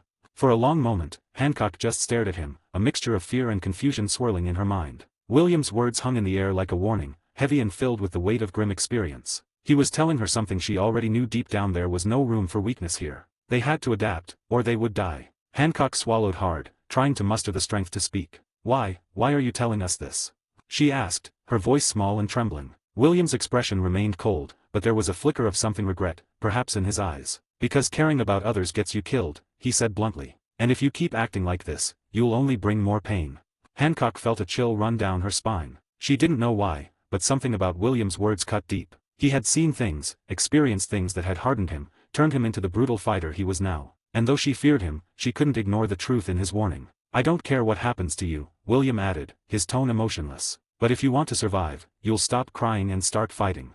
With that, William turned and walked away, leaving Hancock and her sisters standing in stunned silence. His figure disappeared into the shadows of the courtyard, but his words lingered in the air like a haunting echo. That night, as they huddled together in their cramped cell, Hancock, Sandersonia, and Marigold made a silent pact. They would stop crying. They would stop fearing. They had no choice but to become strong, just like William had warned them. They couldn't afford to lose again, and they couldn't let their fear control them any longer. From that day forward, the three sisters threw themselves into their training with a renewed determination. No more tears. No more hesitation. If they were to survive in this nightmare, they would have to become stronger than they ever thought possible. And William, watching them from a distance, knew he had given them the only piece of advice that could save their lives. Chapter 15, Tough Love. The next day, the sun was barely rising over the horizon of Mariejoy, casting long shadows across the cold stone corridors of the celestial dragon's domain. In the damp slave quarters, Boa Hancock, Sandersonia, and Marigold sat huddled together, their eyes wide and haunted from the punishment they had endured that day. Their bodies were bruised and their spirits shattered. But there was something else now, a quiet resolve that hadn't been there before. Hancock's thoughts kept drifting to the boy who had spoken to them the day before, William. He was only 12 years old, but he carried himself like someone who had seen lifetimes of pain. Despite his youth, he was taller and stronger than any other child they had ever seen. And though his words had been harsh, they held a grim truth. If they wanted to survive, they had no choice but to be strong. Suddenly, the door to their cell swung open. William stood there, his arms crossed over his chest. His long, sandy blonde hair fell over his shoulders, and his piercing green eyes seemed to glow in the dim light of the room. There was no softness in his expression, no sympathy. "Get up," he ordered, his voice cold. The sisters hesitated for a moment, but Hancock stood first, pulling her sisters up with her. They were terrified of him, but they had seen him fight. William had defeated men twice his size, men with terrifying powers. He was ruthless and merciless, and Hancock knew that if they didn't listen to him,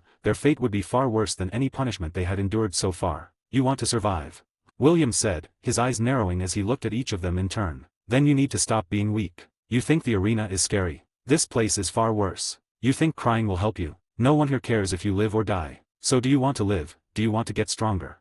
Hancock clenched her fists, swallowing her fear. "Yes, we want to live, we want to get stronger." William's expression didn't change. "Good. Then I'll train you. But don't expect me to go easy on you."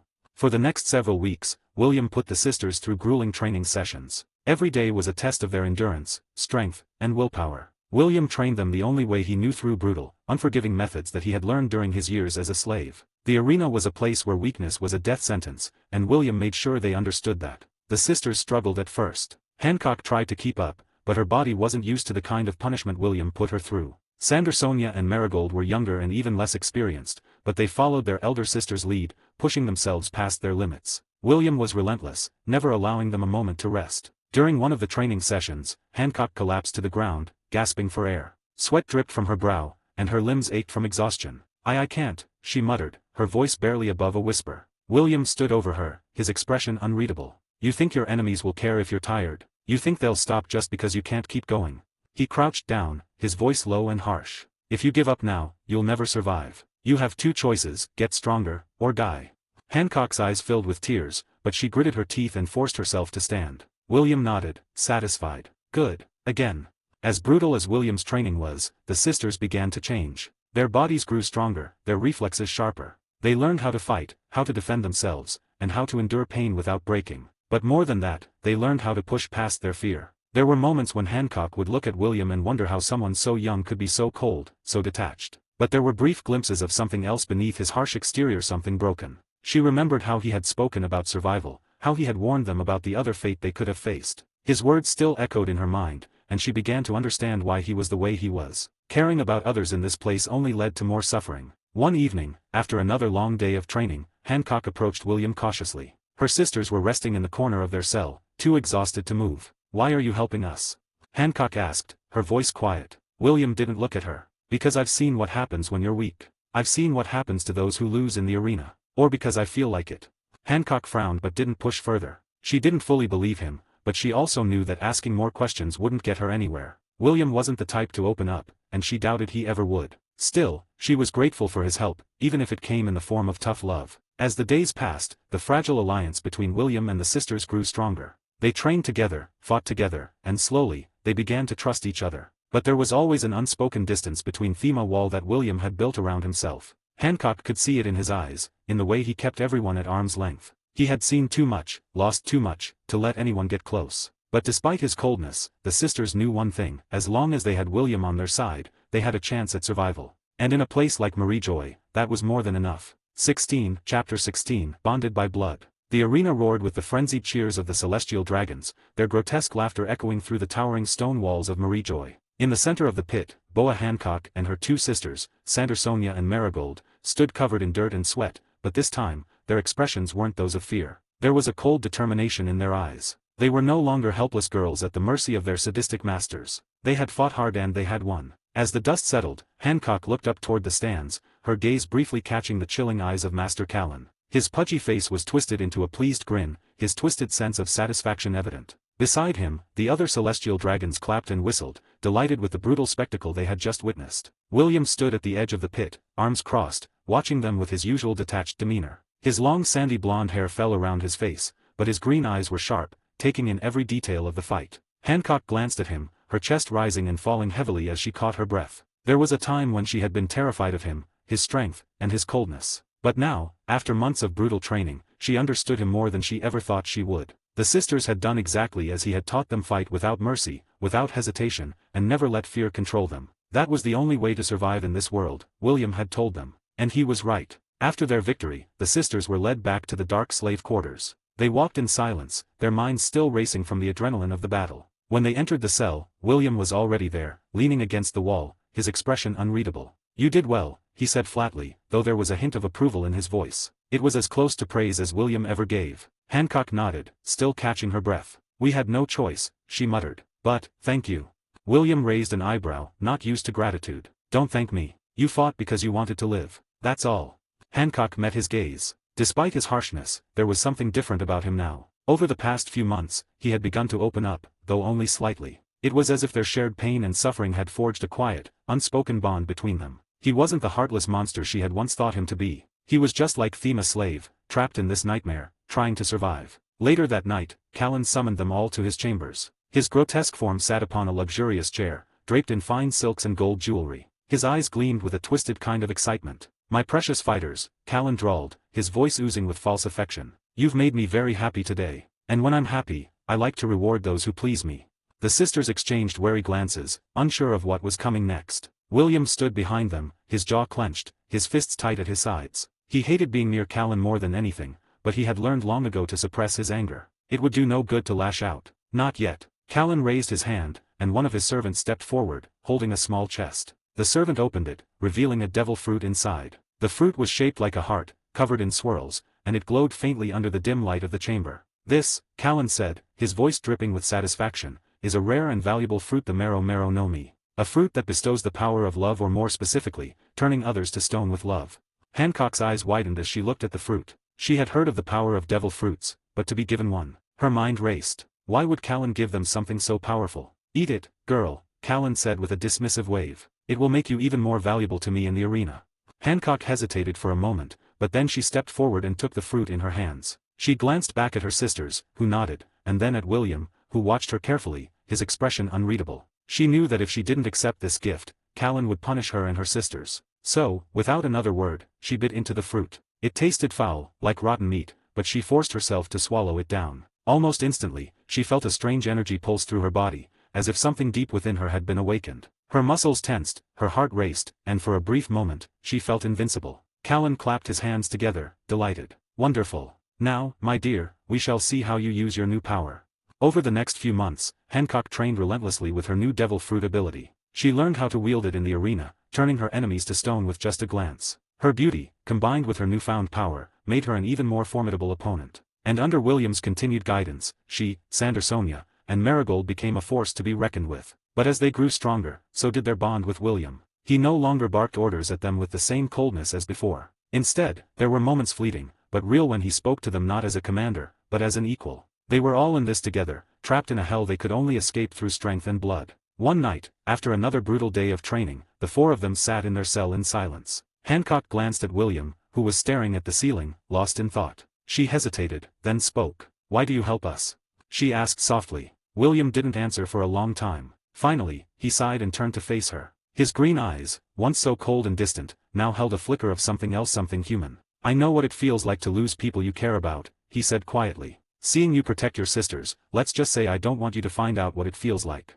Hancock looked at him, surprised by his honesty. For the first time since they had met, she saw not the brutal, savage fighter, but a boy who had suffered as much as she had. A boy who had once known kindness, love, and friendship, but had been forced to bury those feelings deep inside just to survive. And in that moment, Hancock knew that they were no longer just allies bound by circumstance. They were bonded by something stronger, something forged in blood, pain, and survival. Chapter 17, The Path of Power. The moon hung high over Mariejoy, casting a pale glow over the city of cruelty and chains. Within the cold stone walls of the slave quarters, William lay awake on his rough bed, his body stiff with exhaustion. His muscles ached from the day's brutal training, but his mind refused to rest. It never did. The others were fast asleep. Hancock, Sandersonia, and Marigold lay huddled together in the corner of the cell, their bodies pressed close for warmth. William glanced at them, his sharp green eyes reflecting the faint light. Over the months, they had changed, become stronger, more resilient. They no longer cried or flinched when faced with battle. They had learned to survive, just like he had.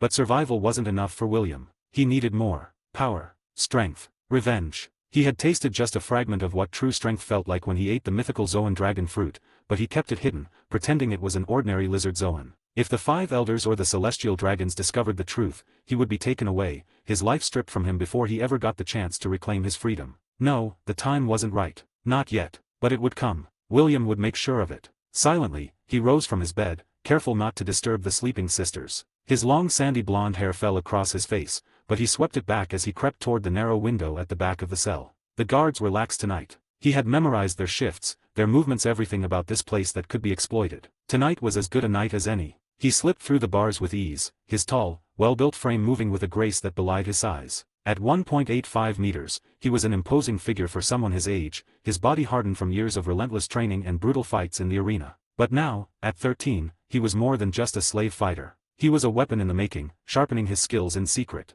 Outside, the cool air greeted him as he made his way to a secluded corner of the arena, hidden from the watchful eyes of the celestial dragons and their lackeys. This was where he trained in secret, every night, pushing his body beyond its limits, honing his haki and mastering his Zoan abilities. Tonight was no different. William closed his eyes, steadying his breath. He reached deep within himself, calling on the power of the dragon that slept within his veins. His skin began to tingle, the familiar heat of transformation bubbling just beneath the surface. But he didn't let it fully consume him, just enough to feel the raw strength it granted him. His body shifted slightly, scales forming along his arms, his hands growing claws, but he stopped short of a full transformation. A sudden pulse of energy rippled from his hands, and William clenched his fists. His armament haki now coated his entire body in a dark, hardened layer. He threw a punch into the air, the force of it causing a gust of wind to whip around him. He could feel its raw power coursing through him, growing stronger with each passing day. But it wasn't just armament haki he was training. His observation haki had sharpened as well. William could sense movements from miles away, anticipate attacks before they came, and predict the tiniest shifts in the world around him. His mind and body were becoming one, each step taken with precision and purpose. As he trained, Hancock watched him from the shadows. He felt her presence the moment she came, but he let her watch. She had woken up when he slipped out, curiosity pulling her to follow him. Hidden behind the stone pillars, she observed William in silence, her heart pounding in her chest. She had seen him fight many times before, brutal, cold, and unforgiving in the arena. But this was different. There was a discipline to his movements, a quiet rage that simmered beneath his calm exterior. William wasn't just training to survive, he was preparing for something much bigger. He wanted power, and he was willing to do anything to obtain it. Hancock couldn't help but feel a strange sense of admiration. She had feared him at first, his brutality, his strength, the way he never hesitated to kill in the arena. But now, after all these months, she saw him in a new light. He wasn't just a ruthless fighter, he was a boy trapped in the same nightmare as she was. And despite everything, he still fought to rise above it. As she watched him train, she couldn't help but wonder what drove him. What was it that pushed him to such extremes? She didn't know, but there was something magnetic about his determination, something that made her want to grow stronger too. After a while, William stopped, sweat dripping down his face. He wiped it away with the back of his hand and turned toward the entrance. His eyes narrowed as he spotted Hancock in the shadows, her figure barely visible in the dim light. "You've been watching me," he said, his voice low and calm. Hancock stepped forward, her arms crossed over her chest. "You never stop, do you?" she asked, her tone neutral but curious. William shrugged, wiping more sweat from his brow. "Stopping means getting weaker. Weakness means death." Hancock nodded, understanding. It was the same lesson he had drilled into her and her sisters. "But why push yourself this far? You're already the strongest fighter here." "That's not enough," William said, his green eyes flashing with intensity. "Not for what I need." Hancock stared at him for a long moment, trying to read the emotion behind his words. But as usual, William's expression was a mask, cold, determined, unreadable. She didn't press him further. "You should go back," William said, turning his back on her. "Tomorrow's another fight. You need to be rested." Hancock hesitated, but then nodded, retreating silently back to the quarters where her sisters still slept. As she lay down beside them, her mind lingered on William's words and the look in his eyes. In the cold darkness of Marie Joy, surrounded by chains and cruelty, a fragile bond was forming between them, a bond forged through blood, pain, and the shared desire for something more. Neither of them knew it yet, but their paths were beginning to intertwine, and the road ahead would be one of power and the pursuit of freedom. Chapter 18 The Powers of the Dragon Fruit. After Hancock had quietly returned to the slave quarters, leaving William alone in the shadows of Marie Joy, the night grew colder, but William's resolve only intensified. He wasn't done training, not by a long shot. The air around him was thick with the tension of what he had just tapped into, the raw power of his mythical Zoan dragon fruit. He had kept it hidden for so long, pretending it was an ordinary lizard Zoan, but every night, when the world was asleep, William explored its full potential. Tonight, however, was different. The strain of pushing his body to its limits was evident, but there was a new energy coursing through him, something he hadn't felt before. He focused on the fire burning inside him, an elemental force that was his to command. He raised his hand, fingers flexing as flames erupted from his palm, licking at the air. The orange glow reflected in his bright green eyes, casting a menacing light across his face. His control over fire was growing stronger with each passing day, but it was only one part of what his dragon fruit could offer. Without a second thought, William clenched his fist, snuffing out the flames as he took a deep breath. Shifting his focus, he let the cold creep up his spine.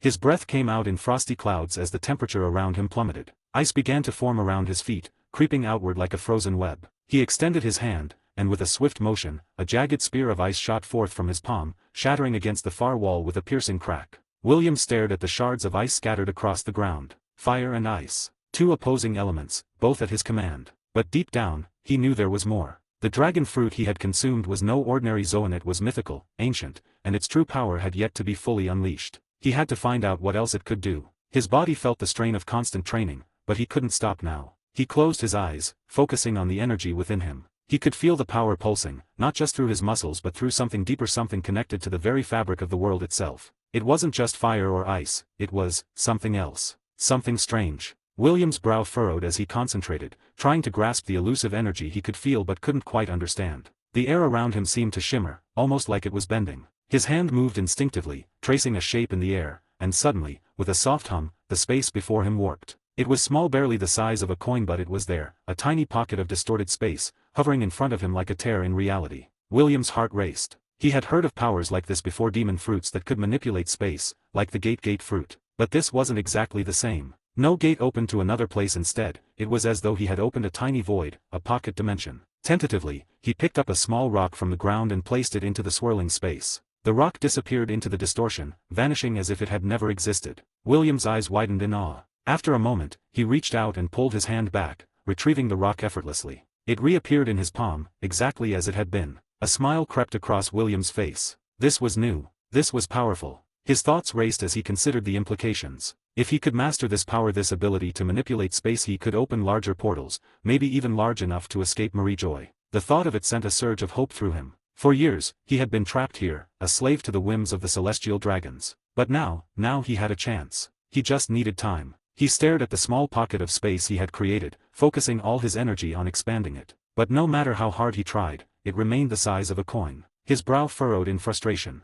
He could only store small objects for now, rocks, twigs, maybe a few other items, but it wasn't enough. He couldn't fit his body through it, let alone open a gate large enough to walk through. Not yet, William muttered to himself, his voice barely a whisper. The cold night air bit at his skin, but he barely noticed. He was too focused, too determined. There had to be a way to expand this power, to unlock its true potential. He clenched his fist, his knuckles turning white from the intensity of his grip. If he could master the dragon fruit's abilities, he could become unstoppable. Fire, ice, and now space manipulation. He was sure there were even more powers hidden within. If he could use this power to its fullest extent, then one day, he could walk out of this prison of chains and blood. He could finally be free. But for now, he was still confined to this wretched place, with nothing but his growing strength and a flicker of hope. For the first time in a long while, William allowed himself to dream of freedom. He had been born into a world that only valued power. For the celestial dragons, slaves were disposable tools, bodies to break for their entertainment. He had watched countless fighters crumble under the pressure, but he refused to be one of them.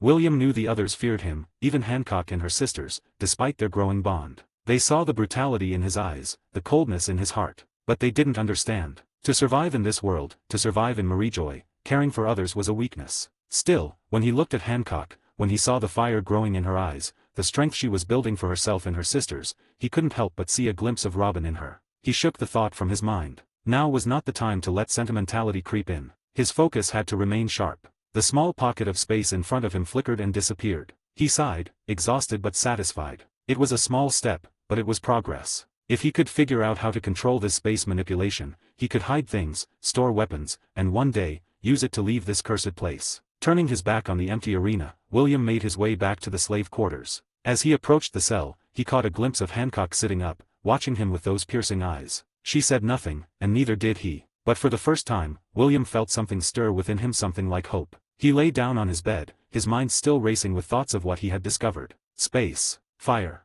ice. The power of the dragon was more than just physical strength, it was elemental, ancient, and boundless. He closed his eyes, his heart pounding with a new sense of purpose. One day, he would master it all. One day, he would be free. And when that day came, the world would tremble.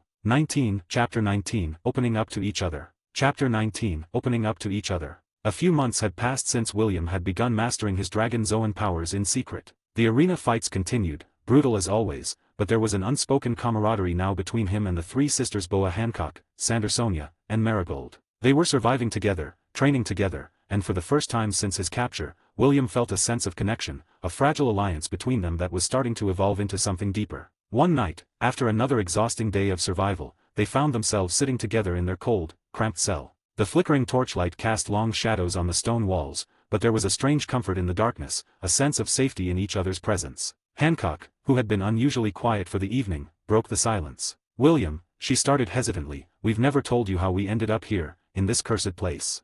William, leaning back against the wall with his arms crossed, glanced at her but said nothing. He'd grown used to the sisters' cautiousness around him. Despite the growing bond, they still feared him, and that was fine with him. Fear kept people alive. Hancock exchanged a look with her sisters before continuing. "We are from Amazon Lily Island. While out at sea with the Kuja pirate, we were captured and sold like animals by slave traders. We've been here ever since." Marigold and Sandersonia nodded, both looking down, their faces filled with bitterness. William could see the pain in their eyes. He understood it. He had been living with that same agony for years. "I can still hear the screams," Sandersonia whispered, her voice trembling. "We were scared. We didn't understand what was happening. It was our first time sailing." Her voice cracked, and Marigold reached over to hold her hand. "We lost everything," Hancock said, her voice hardening. "Our freedom, our friends, our dignity. Now we're just fighters for their entertainment, slaves to monsters." William listened quietly, the flicker of emotion that had been buried deep inside him stirring. He had never cared about anyone's pain but his own. He'd seen the worst of the world, and he knew that caring for others only led to more suffering. Still, hearing the sister's story, he couldn't help but think of Robin, how helpless she had looked, how she had suffered alone, just like he had. William took a deep breath, his gaze hardening. "You're not the only ones who lost everything." The sisters turned to him, surprised that he had spoken at all. William wasn't one to share his past. He had never told anyone about O'Hara, about what he had been through. But tonight, something was different. Maybe it was the way they had opened up to him, or maybe it was because they had become more than just fellow slaves. Maybe it was because, for the first time, William felt like he wasn't alone. "I wasn't always a slave," William began, his voice low and rough, as if the words were being dragged out of him. "I was born on an island called O'Hara." He paused, feeling the familiar weight of rage bubbling up inside him. It was a peaceful place, filled with scholars and archaeologists. "We were seekers of truth, learning about the history of the world, until the world government decided that our knowledge was dangerous." William's jaw clenched as memories of that fateful day flooded back. The flames, the screams, the destruction. "They called it a buster call," he said, his voice shaking with suppressed anger. "The Navy sent 10 warships to obliterate O'Hara. They destroyed everything. Everyone, all gone in an instant. Marigold and Sandersonia gasped, their eyes wide with horror. Hancock looked at William, her expression filled with a mix of shock and empathy. She could see the pain behind his cold exterior, the hurt he had been carrying for so long. William's hands balled into fists, his knuckles turning white as he continued. I fought back. I tried to protect them, but I was weak. I couldn't save anyone, not even her. He took a deep, shaky breath, his emotions overwhelming him. The anger, the rage, the sorrow, it all came flooding out. They took everything from me, he growled. Everything I loved, everything I cared about. And now, all that's left is this hollow desire for revenge. William's voice cracked, and for the first time, the sisters saw him not as a brutal fighter, but as someone broken by the weight of his past. The silence in the cell was heavy, filled with the ghosts of O'Hara and the pain of lost innocence. Without saying a word, Hancock moved closer to William. She hesitated for a moment, then gently wrapped her arms around him, resting her head on his chest. I'm so sorry, she whispered, her voice trembling with emotion. I'm so sorry for everything you've been through.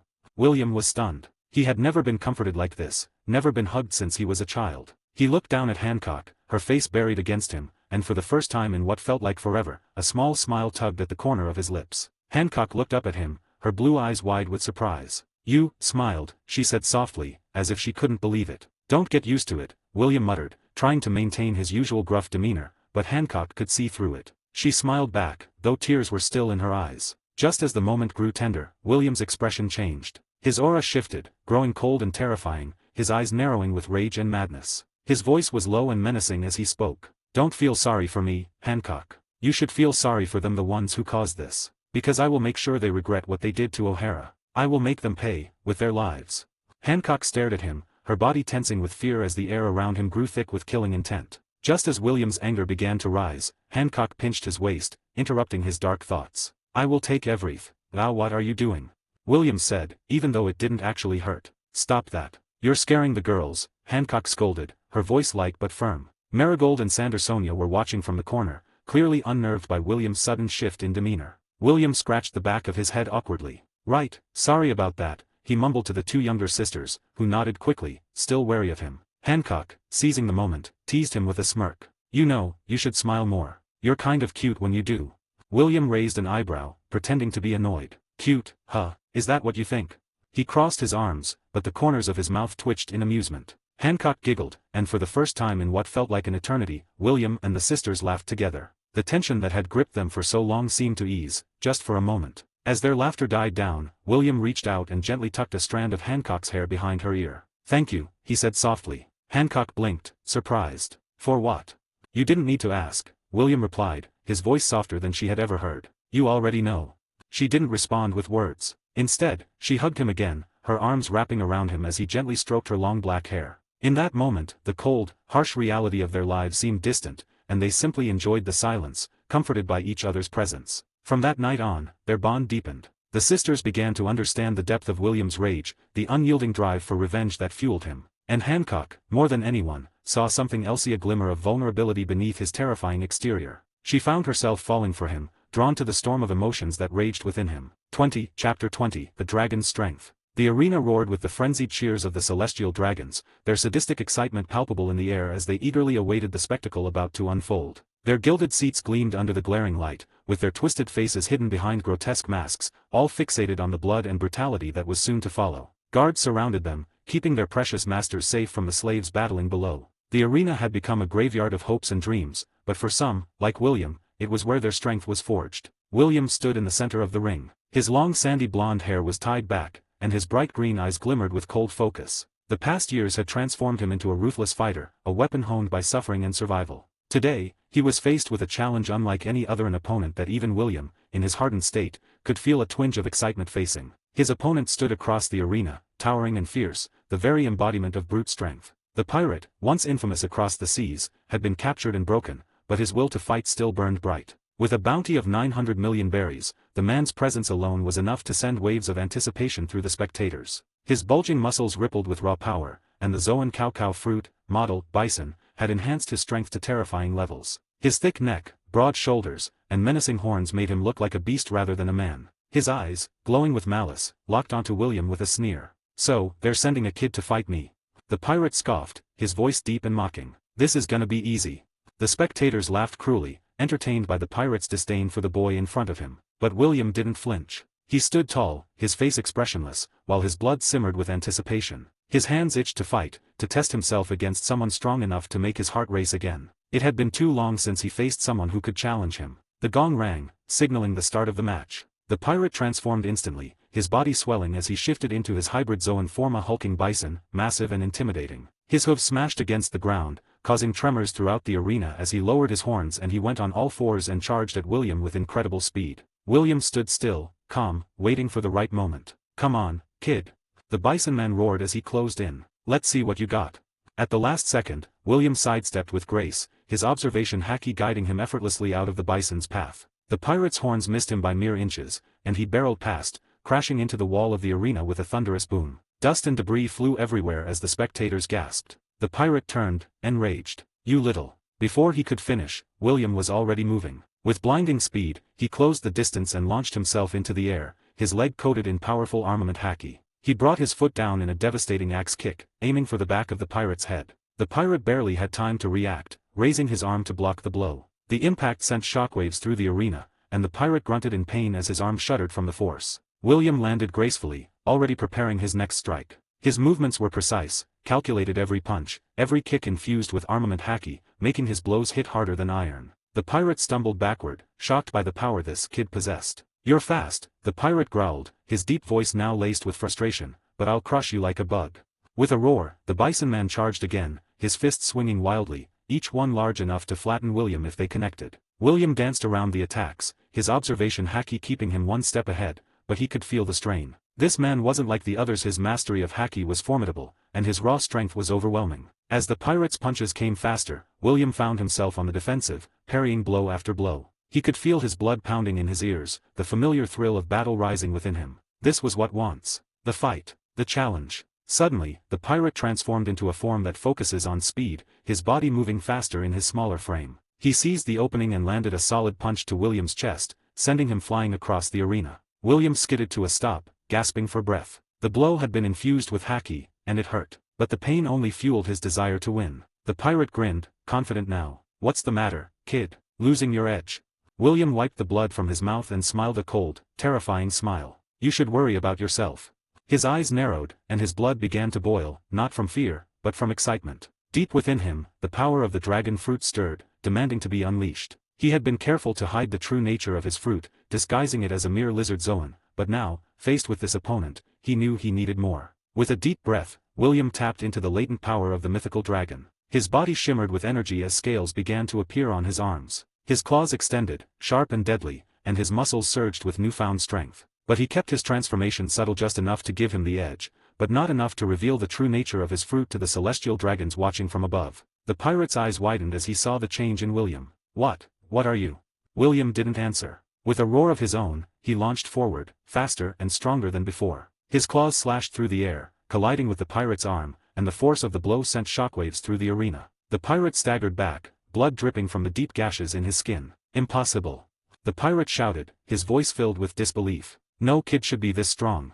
William's smile grew colder. "Goodbye." In an instant, William closed the gap again, this time unleashing the full force of his dragon-enhanced strength. His armament haki coated his entire arm, and with one powerful strike, he drove his clawed hand straight into the pirate's chest. The sound of bones cracking echoed through the arena as William's hand pierced through the man's ribcage, blood spurting out in a gruesome display. The pirate gasped, his eyes wide with shock and pain. How?" William twisted his hand, his expression cold and merciless. "You were never going to win." With a final surge of strength, William ripped his hand free, the pirate transformed back into his human form, and collapsed to the ground, lifeless. The arena fell silent for a moment, the spectators stunned by the brutal display. Then, all at once, the celestial dragons erupted into cheers, their twisted voices filling the air with praise for their champion. William stood over the body of his fallen opponent, his dragon-clawed hand dripping with blood. He looked up at the celestial dragons, their faces filled with glee, but inside, he felt nothing. No joy, no satisfaction. Only a cold, empty resolve. He would remain their obedient fighter, hiding his true strength until the right moment came. For when it did, the world would burn. 21, Chapter 21, The Long-Awaited Chance. 7 years had passed since the tragic fall of O'Hara. 7 years since the moment that had changed William's life forever. He was no longer the boy who had drifted helplessly on the sea, powerless to save anyone. No, at 14 years old, William had become something far more dangerous. His once bright green eyes had darkened with the weight of bloodshed, and his towering frame, now standing at nearly 1.9 meters, exuded power that matched his years of torment. Across from him sat Boa Hancock, now 16, her beauty as striking as her strength. Her younger sisters, Sandersonia and Marigold, sat nearby. They had all come far from the terrified children they once were when they had been sold into this living nightmare. The same iron walls that had once imprisoned their hope now confined their rage and determination. Tonight, they sat together in the cold, dimly lit slave quarters beneath Mary Gosa, where the nobles never bothered to tread. It was a rare quiet moment, the sounds of the cruel city above muffled by layers of stone. William leaned against the wall, arms crossed, his dragon-like eyes glowing faintly in the dark. "Do you remember," Hancock started quietly, her voice holding the weight of years of torment, "the day they gave us these marks?" She reached up to her back, her fingers tracing the hated symbol that had been burned into her skin, the hoof of the celestial dragon. It was the same mark that William, Hancock, and her sisters all bore. The moment they received it was one of the most painful memories of their captivity, a day that marked the end of their freedom and the beginning of their enslavement. Sandersonia and Marigold winced as Hancock brought it up, the bitter memories too sharp to be forgotten. Marigold, always the quieter of the three sisters, looked down, her voice trembling. I thought the pain would never end that day." "It hasn't," Sandersonia added bitterly, her jaw clenched. "Not really." William's eyes narrowed at the mention of the mark. He still remembered the searing pain as the branding iron had pressed into his skin, the smell of burning flesh, and the laughter of the celestial dragon who had watched with sick amusement. His hand clenched into a fist. The scar on his back itched, as if it could feel his rage. Hancock sighed, her gaze shifting to William. "I can't imagine what it was like for you, William, being here even longer. And to have lost so much more." Her voice softened, the empathy in her eyes undeniable. William looked away, jaw tight, his emotions swirling beneath the surface. He had opened up to them before, told them of O'Hara and the horror that had shaped him, but still, there were things even they could not understand. "I was branded with more than just that damn mark," William said in a low voice, his eyes dark and intense. "I was branded with the memory of O'Hara, of all those people I couldn't save." The sisters fell silent. They had come to know William well over the years, but even they struggled to grasp the depth of the hatred he harbored for the world's elite. The celestial dragons had taken everything from him, just as they had from the sisters. But there was something more to William's fury, a hunger for vengeance that had only grown stronger with time. He looked up, his voice colder than the night air. One day, I swear it, I'll get rid of these marks. And I'll make them pay for everything they've done."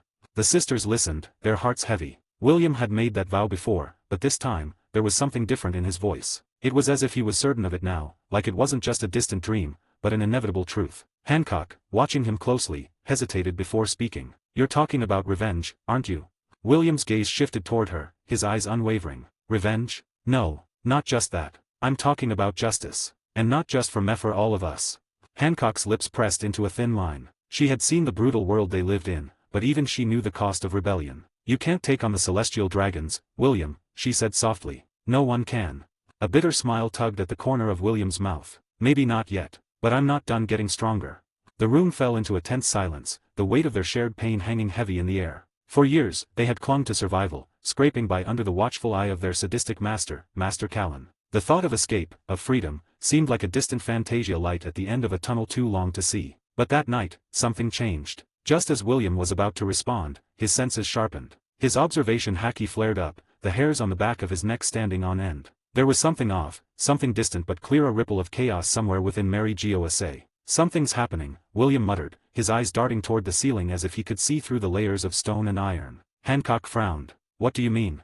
William didn't answer at first. He closed his eyes, focusing on the faint disturbances his haki had picked up. Fires, screams, panic. Someone had infiltrated Mary Gosa, and they weren't just sneaking around, they were causing chaos. A fire had broken out, and William could sense the guards rushing in confusion. He opened his eyes, and for the first time in years, there was a flicker of hope in them. "There's a fire. Someone's causing chaos up there." The sisters looked at each other, confused and hopeful. "Does that mean?" William stood up, his body tense, every muscle ready to move. His voice was sharp, focused. "This is it. Our chance." Hancock stood as well, her eyes wide. "You think we can escape?" "I know we can," William said, his voice low but firm. "If we move now, we can slip through while everyone's distracted. The guards will be too busy dealing with the fire." Sandersonia and Marigold exchanged nervous glances, their hearts pounding with fear and excitement. They had dreamed of this moment, but now that it was here, the reality of it was terrifying. "But what about Master Callan?" Marigold asked quietly. "He'll come after us if he finds out." William's eyes darkened. "We kill the old pig before we leave." The sisters froze, shocked by the cold finality in his voice. But Hancock, after a moment of hesitation, nodded. We will. William moved toward the door of their cell, his senses still on high alert. I'll use my hacky to guide us. Stick close, and be ready for anything. As they prepared to leave, the weight of the moment settled over them. This was the night they had been waiting for, the chance to finally break free from the chains that had bound them for so long. But it was also a night of danger, a night where everything could go horribly wrong. But for William, there was no other option. For 7 years, he had lived with the burden of his past, with the hatred that had burned in his chest. And now, at long last, he could see a way out. With one final glance at Hancock, he nodded. Stay close. This is the night everything changes. And with that, they stepped into the darkness, ready to claim their freedom. 22 Chapter 22 Vengeance. The air in Mary Geosa was thick with the chaos of the fire and the confusion that gripped the city. It was the year 1509, and the night's events had set into motion what William and the Boa sisters had waited for: freedom. For 7 long years, William had endured the horrors of this place, and for 4 years, the sisters had suffered alongside him. But tonight, that would all change. Tonight, they were going to reclaim their lives. William led the sisters through the shadows, their footsteps barely making a sound as they moved swiftly out of the arena and toward Master Callan's palace. The towering, opulent structure loomed ahead, its polished white stone reflecting the orange glow of the fires raging in the distance. Inside that palace was the man responsible for their years of torment, the man who held the chains of their slavery in his hands. As they approached, William's heart pounded not with fear, but with a cold, simmering rage. Tonight wasn't just about escaping, it was about making sure Master Callan and his wife paid for every ounce of suffering they had inflicted. He could feel the heat of his dragon powers coursing through him, the fire burning just beneath his skin. This was the moment he had been waiting for. The palace guards had rushed toward the fires in a futile attempt to restore order, leaving the mansion defenseless. With swift, lethal precision, William and the sisters slipped inside, cutting down any servants or guards who crossed their path except for the slave maids. Those women, with their hollow eyes and trembling hands, were no different from William and the Boa sisters. He left them untouched, watching as they scrambled to hide, too afraid to believe that their nightmare might soon be over. What are you still doing here? William said, his voice as cold as steel. Run, we're only here for Callan. Mead, this is your only chance for freedom. So run along now, run.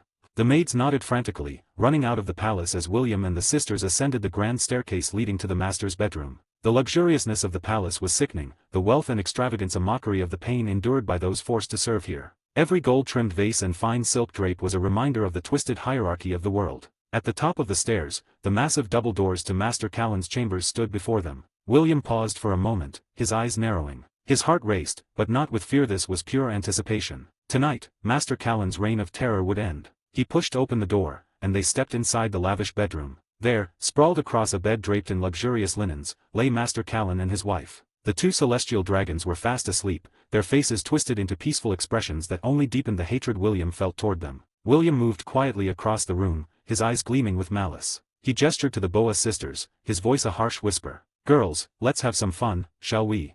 The sisters watched in silence as William raised his hand and slapped Master Callan awake. The loud crack of his palm against the man's face echoed through the room, and the celestial dragon shot up, his eyes wide with shock and fury. What is the meaning of this?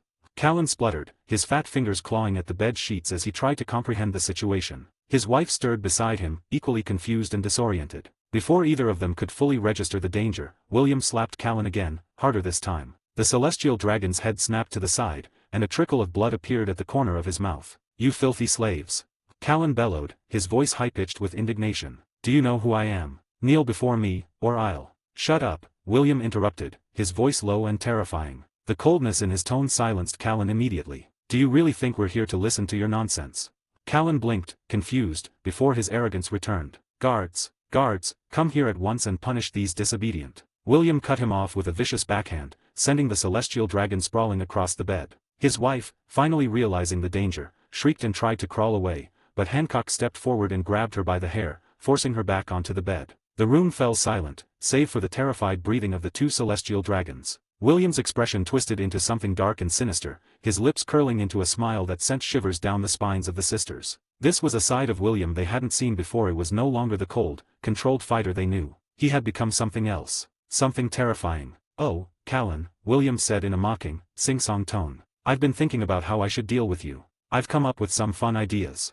Callan and his wife exchanged nervous glances, but they still didn't seem to fully grasp the gravity of their situation. Callan opened his mouth to speak, but William was already moving. He reached out and grabbed the man's throat, squeezing just enough to make him panic but not enough to kill. Here's the thing, William said, his voice dropping to a whisper. You like to mark your slaves with that stupid hoof of yours, don't you? Thinks it makes you powerful, untouchable. Callan gasped, his hands clawing at William's wrist, but he couldn't break free. His wife sobbed beside him, shaking uncontrollably. William's eyes glowed with a sinister light, and he slowly raised his right hand. His fingers elongated, turning into sharp dragon claws. The fire element he had honed over the years began to swirl around his hand, heating the scales until they glowed red-hot. I think it's time you felt what a real mark from a dragon feels like, William said, his voice now a low, menacing growl. Callan's eyes widened in terror as William tore the man's shirt off, exposing his pale, trembling back. His wife screamed, but Hancock slapped her across the face, silencing her. Please. Callan cried, his voice shaking. I'll give you your freedom, money, treasure, anything you want. William laughed, the sound echoing through the room like a madman's cackle. You really are stupid, aren't you? He said. Why do you think I'm here? You think I care about your money? You think I want your pathetic bribes?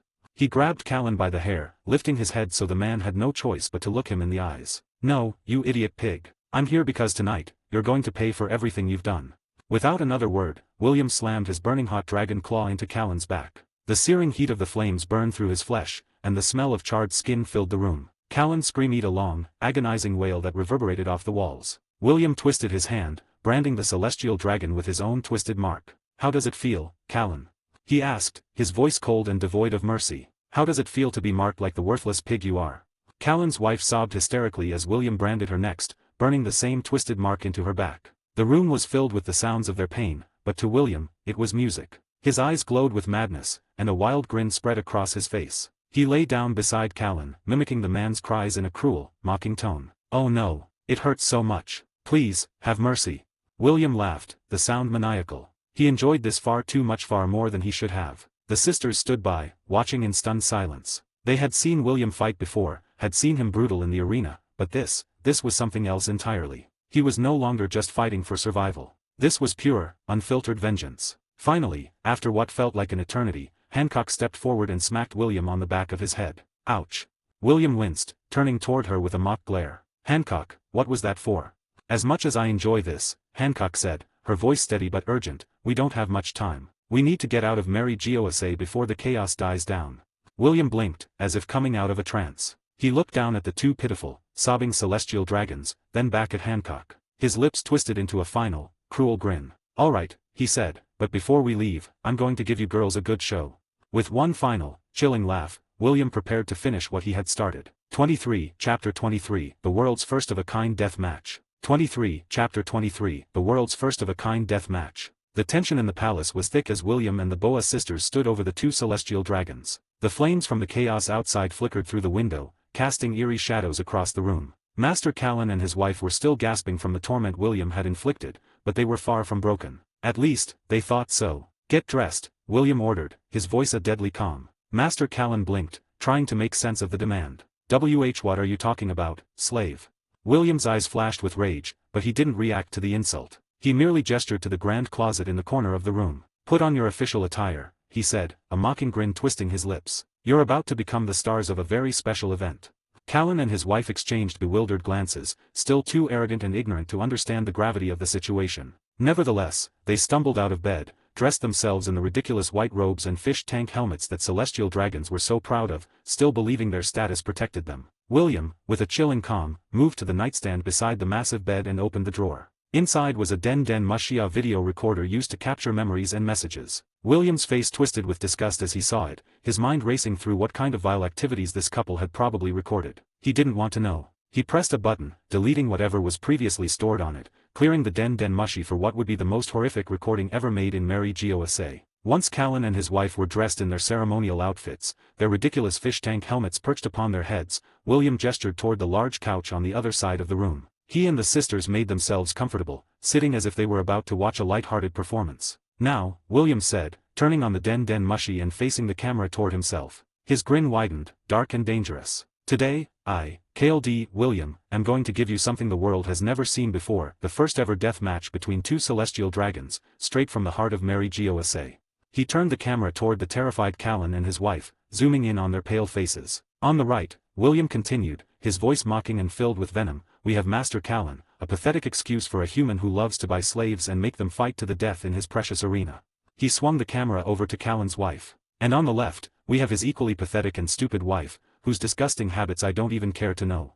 The Boa sisters sat quietly, their eyes dark and unreadable, but inside, they were seething. The slave marks burned on their backs, a constant reminder of the cruelty these two people represented. With a flick of his wrist, William tossed a knife onto the floor between the celestial dragons. The blade clattered to the ground, shining in the dim light. Both Callan and his wife stared at it in horror, realization finally beginning to creep into their minds. The rules are simple, William said, his tone turning almost cheerful. The two of you are going to fight to the death, and I promise I won't kill the one who survives.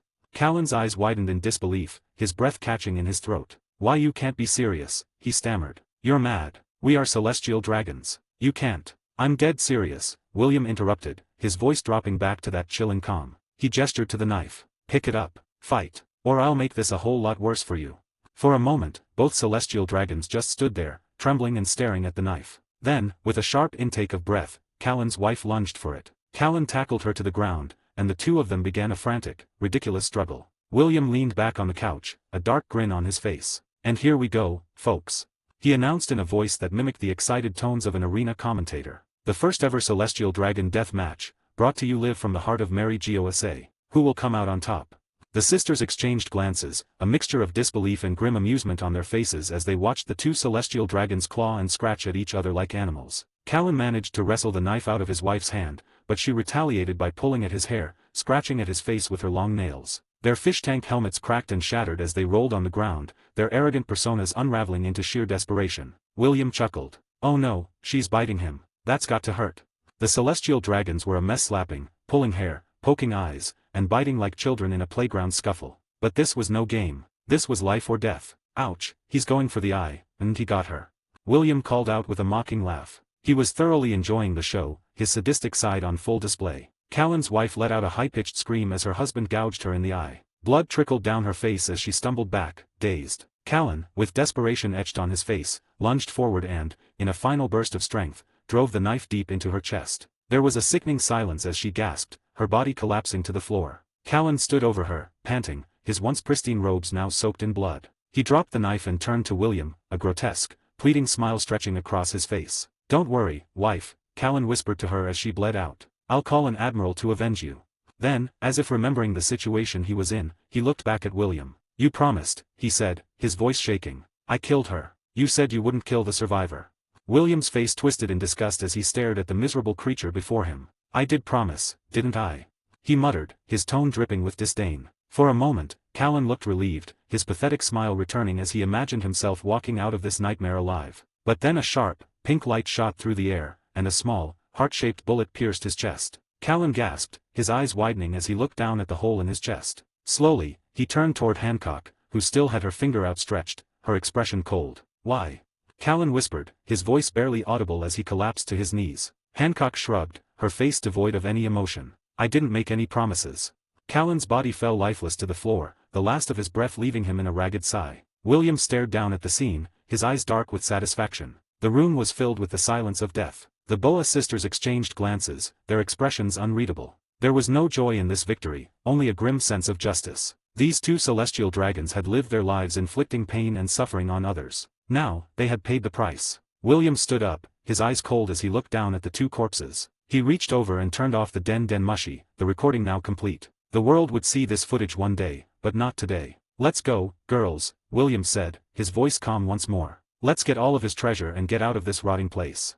The sisters nodded, silently following him as they made their way toward the vaults. There was no time for rest, no time to reflect on what they had just done. The fires of Mary Gosa still raged outside, and their window of escape was closing fast. But for the first time in years, they felt something other than the fear of the unknown future. They felt the stirrings of freedom, of vengeance. And they knew this was only the beginning. With one last glance at the bodies of the two celestial dragons, they left the bedroom behind, stepping toward a future that, for the first time in years, belonged to them. 24, Chapter 24, The Celestial Dragon's Treasure. The air was still heavy with tension after the blood-soaked death match between Master Callan and his wife. The fire and chaos that had erupted in Mary Gosa earlier, sparked by Fisher Tiger's infiltration, continued to spread. Flames roared in the distance, and the sound of screams and soldiers scrambling to restore order echoed throughout the holy city. For William and the sisters, however, this was their chance. William glanced at Hancock, Marigold, and Sandersonia. The tension in their shoulders remained, but a shared understanding passed between them. They were no longer slaves. They had broken their chains, both figuratively and literally, and now they had to seize their freedom. But there was one last task to take care of before leaving this cursed place. "Alright, girls," William said, a sharp grin on his face. "Let's find the treasure." The sisters nodded in unison, their expressions steely. They had earned this moment. They had suffered long enough. The wealth of the celestial dragons would be a small recompense for the years of pain they had endured. Master Callan's personal treasure trove was the least they could take. The four of them moved swiftly through the darkened palace halls, careful not to draw any unnecessary attention. The chaos outside had distracted most of the guards and marines stationed in Mary Gosa, making it easier to navigate without detection. William's enhanced observation haki was in full use, ensuring they avoided any guards still patrolling outside the palace. After several minutes of stealthy movement, they arrived at the grand, reinforced doors of Master Callan's treasure vault. William stepped forward, his keen dragon instinct sensing the immense wealth hidden behind the thick doors. "This is it," William said, his voice low but filled with anticipation. Hancock, with her slender yet powerful fingers, tried opening the door, but it was locked with a complicated mechanical system. It was no surprise that Callan had spared no expense to protect his fortune. William, however, wasn't deterred. "Stand back," he instructed, his voice firm but confident. He summoned his dragon-formed strength, his arm shifting into its fearsome dragon claw. With a single, powerful slash, his razor-sharp claws cut through the metal like it was paper. The vault door groaned and creaked before collapsing inward with a heavy thud. Dust and debris filled the air, but as it settled, the sight before them made the Boa sisters gasp. The treasure trove was a sight to behold: massive piles of gold, countless bags of jewels, ornate crowns, and stacks of pristine banknotes. The gleam of wealth was blinding. In the center of the room sat 3 locked cases, each containing what could only be demon fruits. Their strange, swirling patterns indicated their immense value and rarity. Hancock, Marigold, and Sandersonia stared at the riches in awe. They had been enslaved for so long, enduring humiliation and suffering, and now, before their eyes, lay the wealth of the very people who had oppressed them. 40 billion bellies. Hancock whispered, her voice tinged with disbelief. "There's more wealth here than we've ever seen." William, however, wasn't as mesmerized by the treasure. He had one goal in mind: escape. But the treasure would help them rebuild, secure their future, and fund their quest for revenge. William's dragon claw receded, returning to his normal human form as he reached into the pocket dimension he had discovered through his dragon fruit's strange abilities. He explained it to the sisters as he worked, opening a small rift in the air. "My space pocket is about 20 square meters, William said calmly, his eyes focused on the treasure. "It's enough to store all this treasure, but sadly, I can't teleport with it. I can only hide in it for a short while, because of the small amount of oxygen inside." The sisters listened in fascination as William began moving piles of gold, jewels, and banknotes into the shimmering portal. The treasure disappeared into the pocket dimension, piece by piece, like a magician's trick. William moved with efficiency, his expression focused and determined. He even placed the 3 devil fruits carefully into the space pocket, knowing their value could be invaluable for future allies. "It's perfect for storing things," William continued, "but it's not strong enough yet for me to escape to another place. That'll come later." Hancock, watching him with admiration, nodded. "Even so, it's an incredible ability. This treasure will help us start over." William smirked, his eyes gleaming with purpose. "Exactly. This is just the beginning." Meanwhile, at Marineford. The grand halls of Marineford were in a state of tension. The mood in the meeting room was anything but calm. Fleet Admiral Sengoku had gathered the highest-ranking officers for an emergency meeting. News of the chaos in Mary Gosa had reached their ears only minutes ago, and the situation was grim. Fisher Tiger, the infamous fishman pirate, had infiltrated the Holy Land and set it ablaze. The celestial dragons were in a panic, and the Marines were under immense pressure to restore order. "How did this happen?" Sengoku demanded, slamming his fists on the table in frustration. "Mary Gosa is supposed to be impenetrable, and yet Fisher Tiger manages to sneak in and cause havoc? Who was responsible for security?" Around the table, the highest-ranking officers of the Marines sat in silence, unsure how to respond. Vice Admiral Tsuru was present, her face calm and calculating, while several other key figures watched the proceedings unfold. Suddenly, the door to the meeting room burst open, and in came Vice Admiral Garp, half asleep and yawning. He scratched his head lazily as he strolled into the room. "What's all the fuss about, Sengoku?" Garp asked, barely stifling a laugh. "So someone's finally teaching those celestial dragons a lesson." Sengoku's face turned red with fury. "Garp, this is serious. Do you have any idea what's happening? Fisher Tiger is causing a rebellion in the heart of Mary Gosa, and the celestial dragons are furious. You need to remember your position."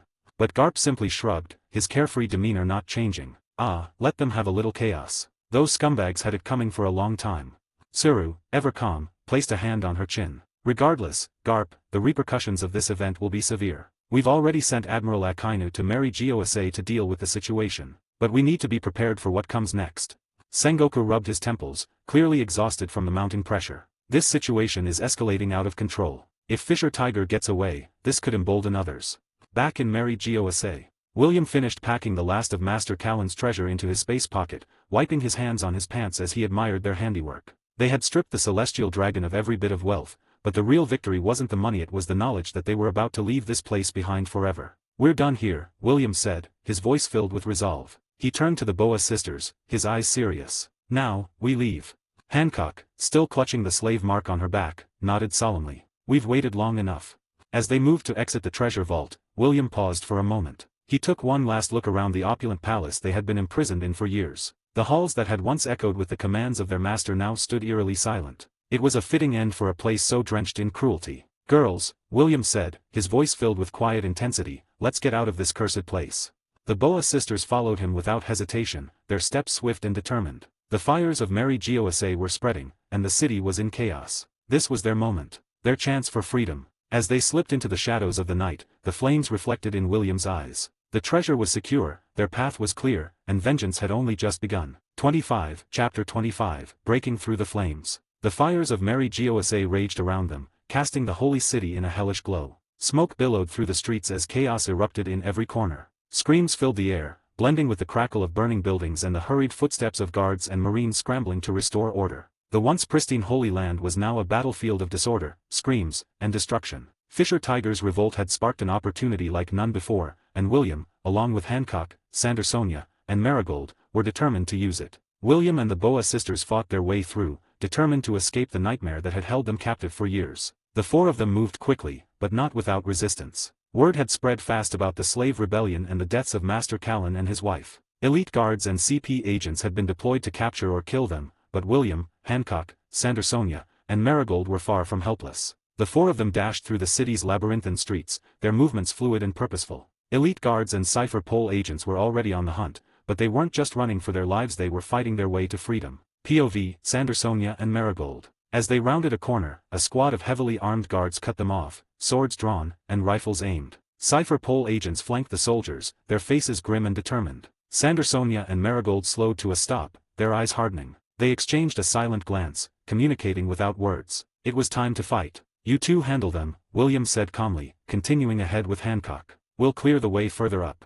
Sandersonia rolled her shoulders, cracking her knuckles as she stepped forward. "You shouldn't have gotten in our way," she said in a low, dangerous voice. Marigold, standing beside her sister, pulled a long spear from a fallen guard and spun it skillfully. "Let's make this quick."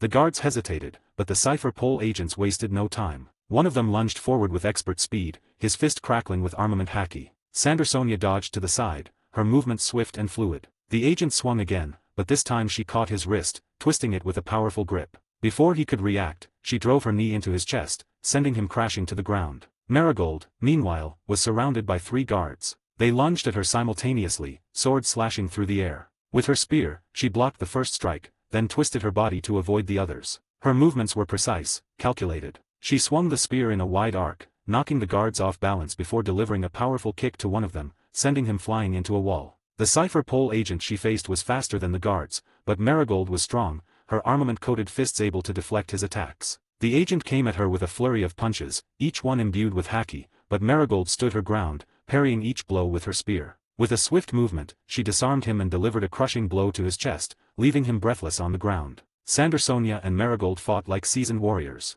They moved with a mix of grace and strength, their fists and weapons a blur of motion. The guards never stood a chance. They were defeated, one by one, either unconscious or too injured to fight. POV, Hancock. Farther down the street, Hancock moved with the elegance and deadly precision of a seasoned fighter. Her beauty was matched only by her terrifying strength, and the guards that dared to face her realized too late how foolish they were. With a single glance, Hancock unleashed her Mero no Mi ability. The guards' eyes glazed over, their bodies instantly turning to stone. They collapsed in heaps at her feet, nothing more than lifeless statues. "Fools," Hancock muttered, her voice dripping with disdain. "Did you really think you could stop me?"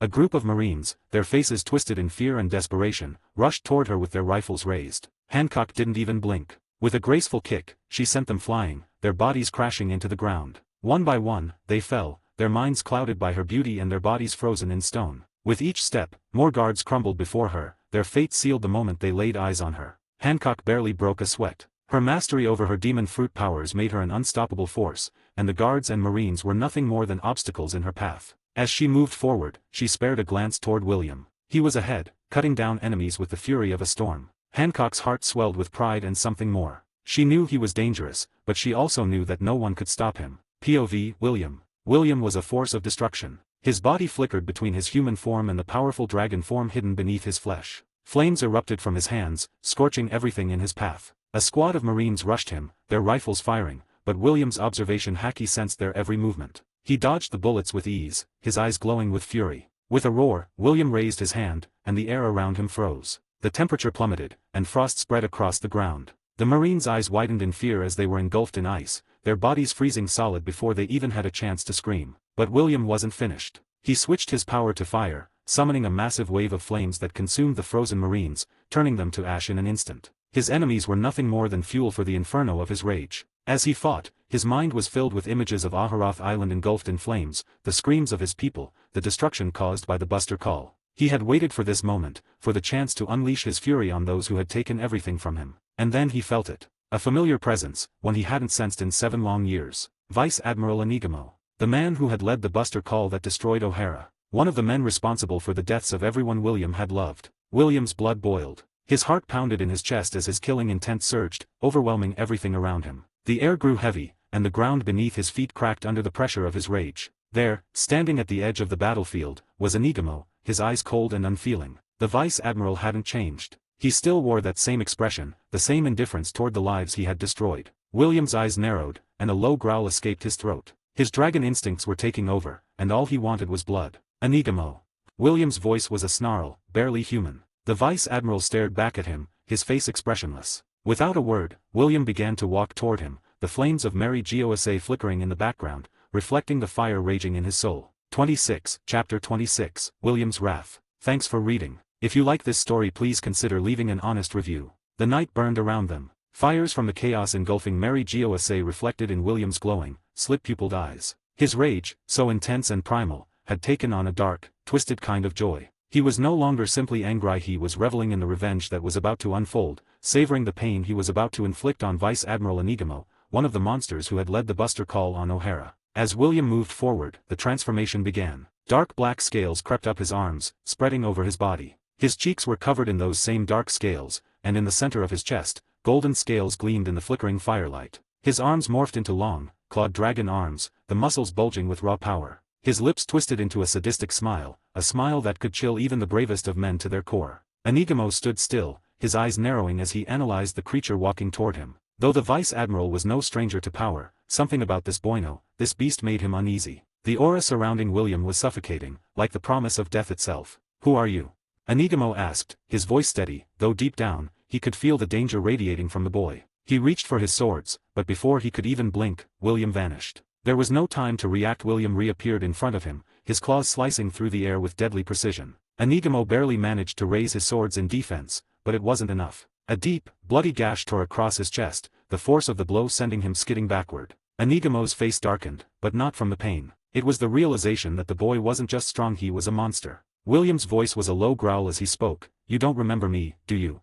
Enigmo, gritting his teeth, didn't respond. His gaze fixated on William's rapidly changing form. He had faced all manner of powerful enemies during his years as a Vice Admiral, but this was something else. This was no mere Zoan transformation. The dragon-like boy in front of him exuded an overwhelming presence, a mixture of bloodlust and mastery that rivaled even the greatest fighters Enigmo had encountered. "I'll remind you," William said, his grin widening. "I was there, 7 years ago. You watched O'Hara burn. You made sure everyone died."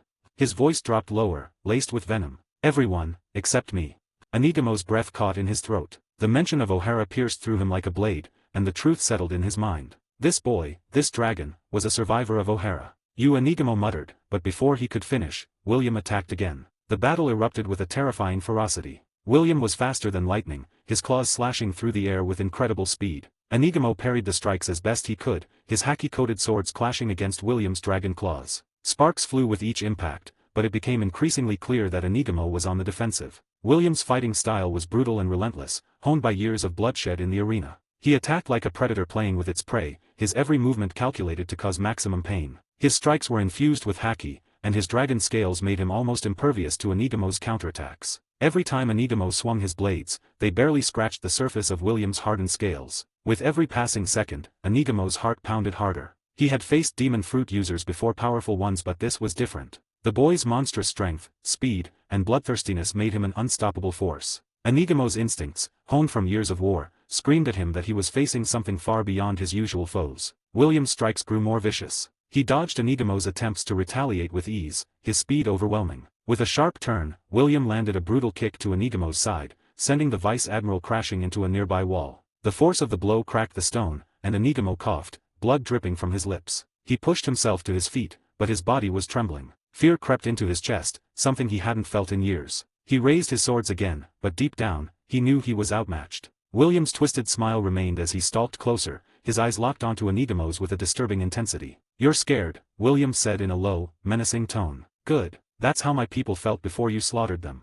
Enigamo slashed at him again, but William ducked under the blade, his claws flashing through the air. Enigamo felt the sting of another wound, this time across his back. The Vice Admiral gritted his teeth, trying to suppress the pain, but it was becoming harder and harder to move. William's strength and speed were terrifying, but what was even more horrifying was his precision. He wasn't fighting like a boy consumed by rage, he was fighting like a predator enjoying every second of his prey's suffering. The more they fought, the more Enigamo's fear grew. William was too fast, too strong, and too ruthless. Every blow the boy landed was more devastating than the last. Every strike Enigamo attempted was deflected with ease, his swords barely leaving a scratch on William's dragon scales. Even when Enigamo coated his blades in haki, the results were the same. William's laughter echoed through the battlefield. It was the laughter of someone enjoying the pain he was causing. His years in the Celestial Dragon's arena had turned him into something far more dangerous than just a survivor. He was a killing machine, trained to annihilate. The Vice Admiral was no match. In a desperate move, Enigamo lunged forward, both swords aimed at William's chest, hoping to land a decisive blow.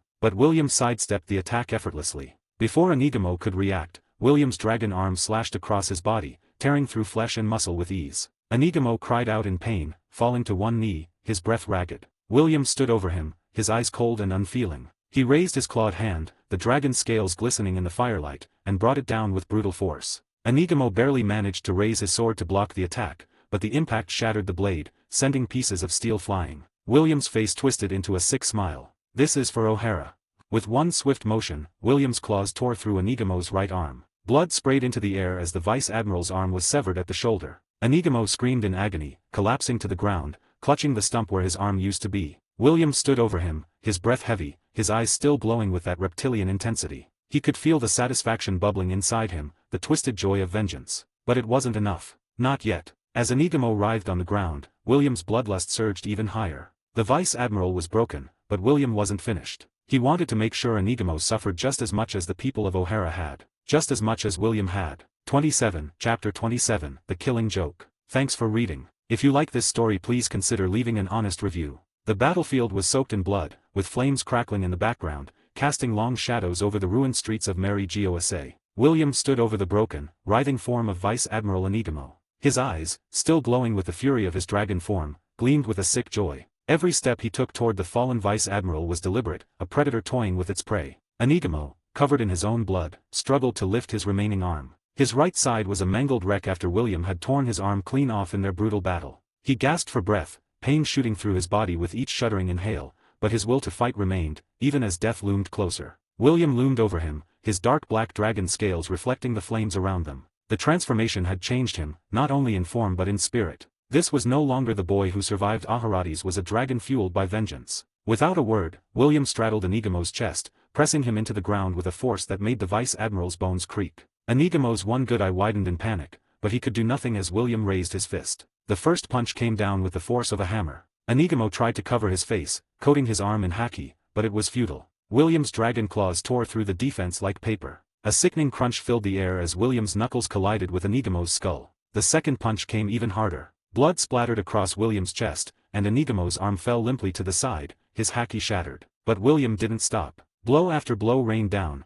turning the once feared Vice Admiral into a bloody, unrecognizable mess. Enigamo's breaths became shallow, his mind slipping into darkness, but the pain kept him conscious. His vision blurred, blood leaking from the corners of his mouth as he tried to form words, but William's fists never slowed. Each punch was an expression of the years of suffering William had endured. Every impact carried the weight of the lives lost on O'Hara. The dragon within William reveled in it, urging him to hit harder, to keep going, to make Enigamo pay for every sin. Then, William felt it. A presence powerful, dangerous was approaching fast. He slowed his punches, his knuckles soaked in blood, and turned his head slightly. Hancock stood nearby, her eyes scanning the horizon, her brow furrowed with concern. She could feel it too. Someone powerful was coming. "William," Hancock called out, her voice low but urgent. "We need to go. Someone's coming, and they're strong."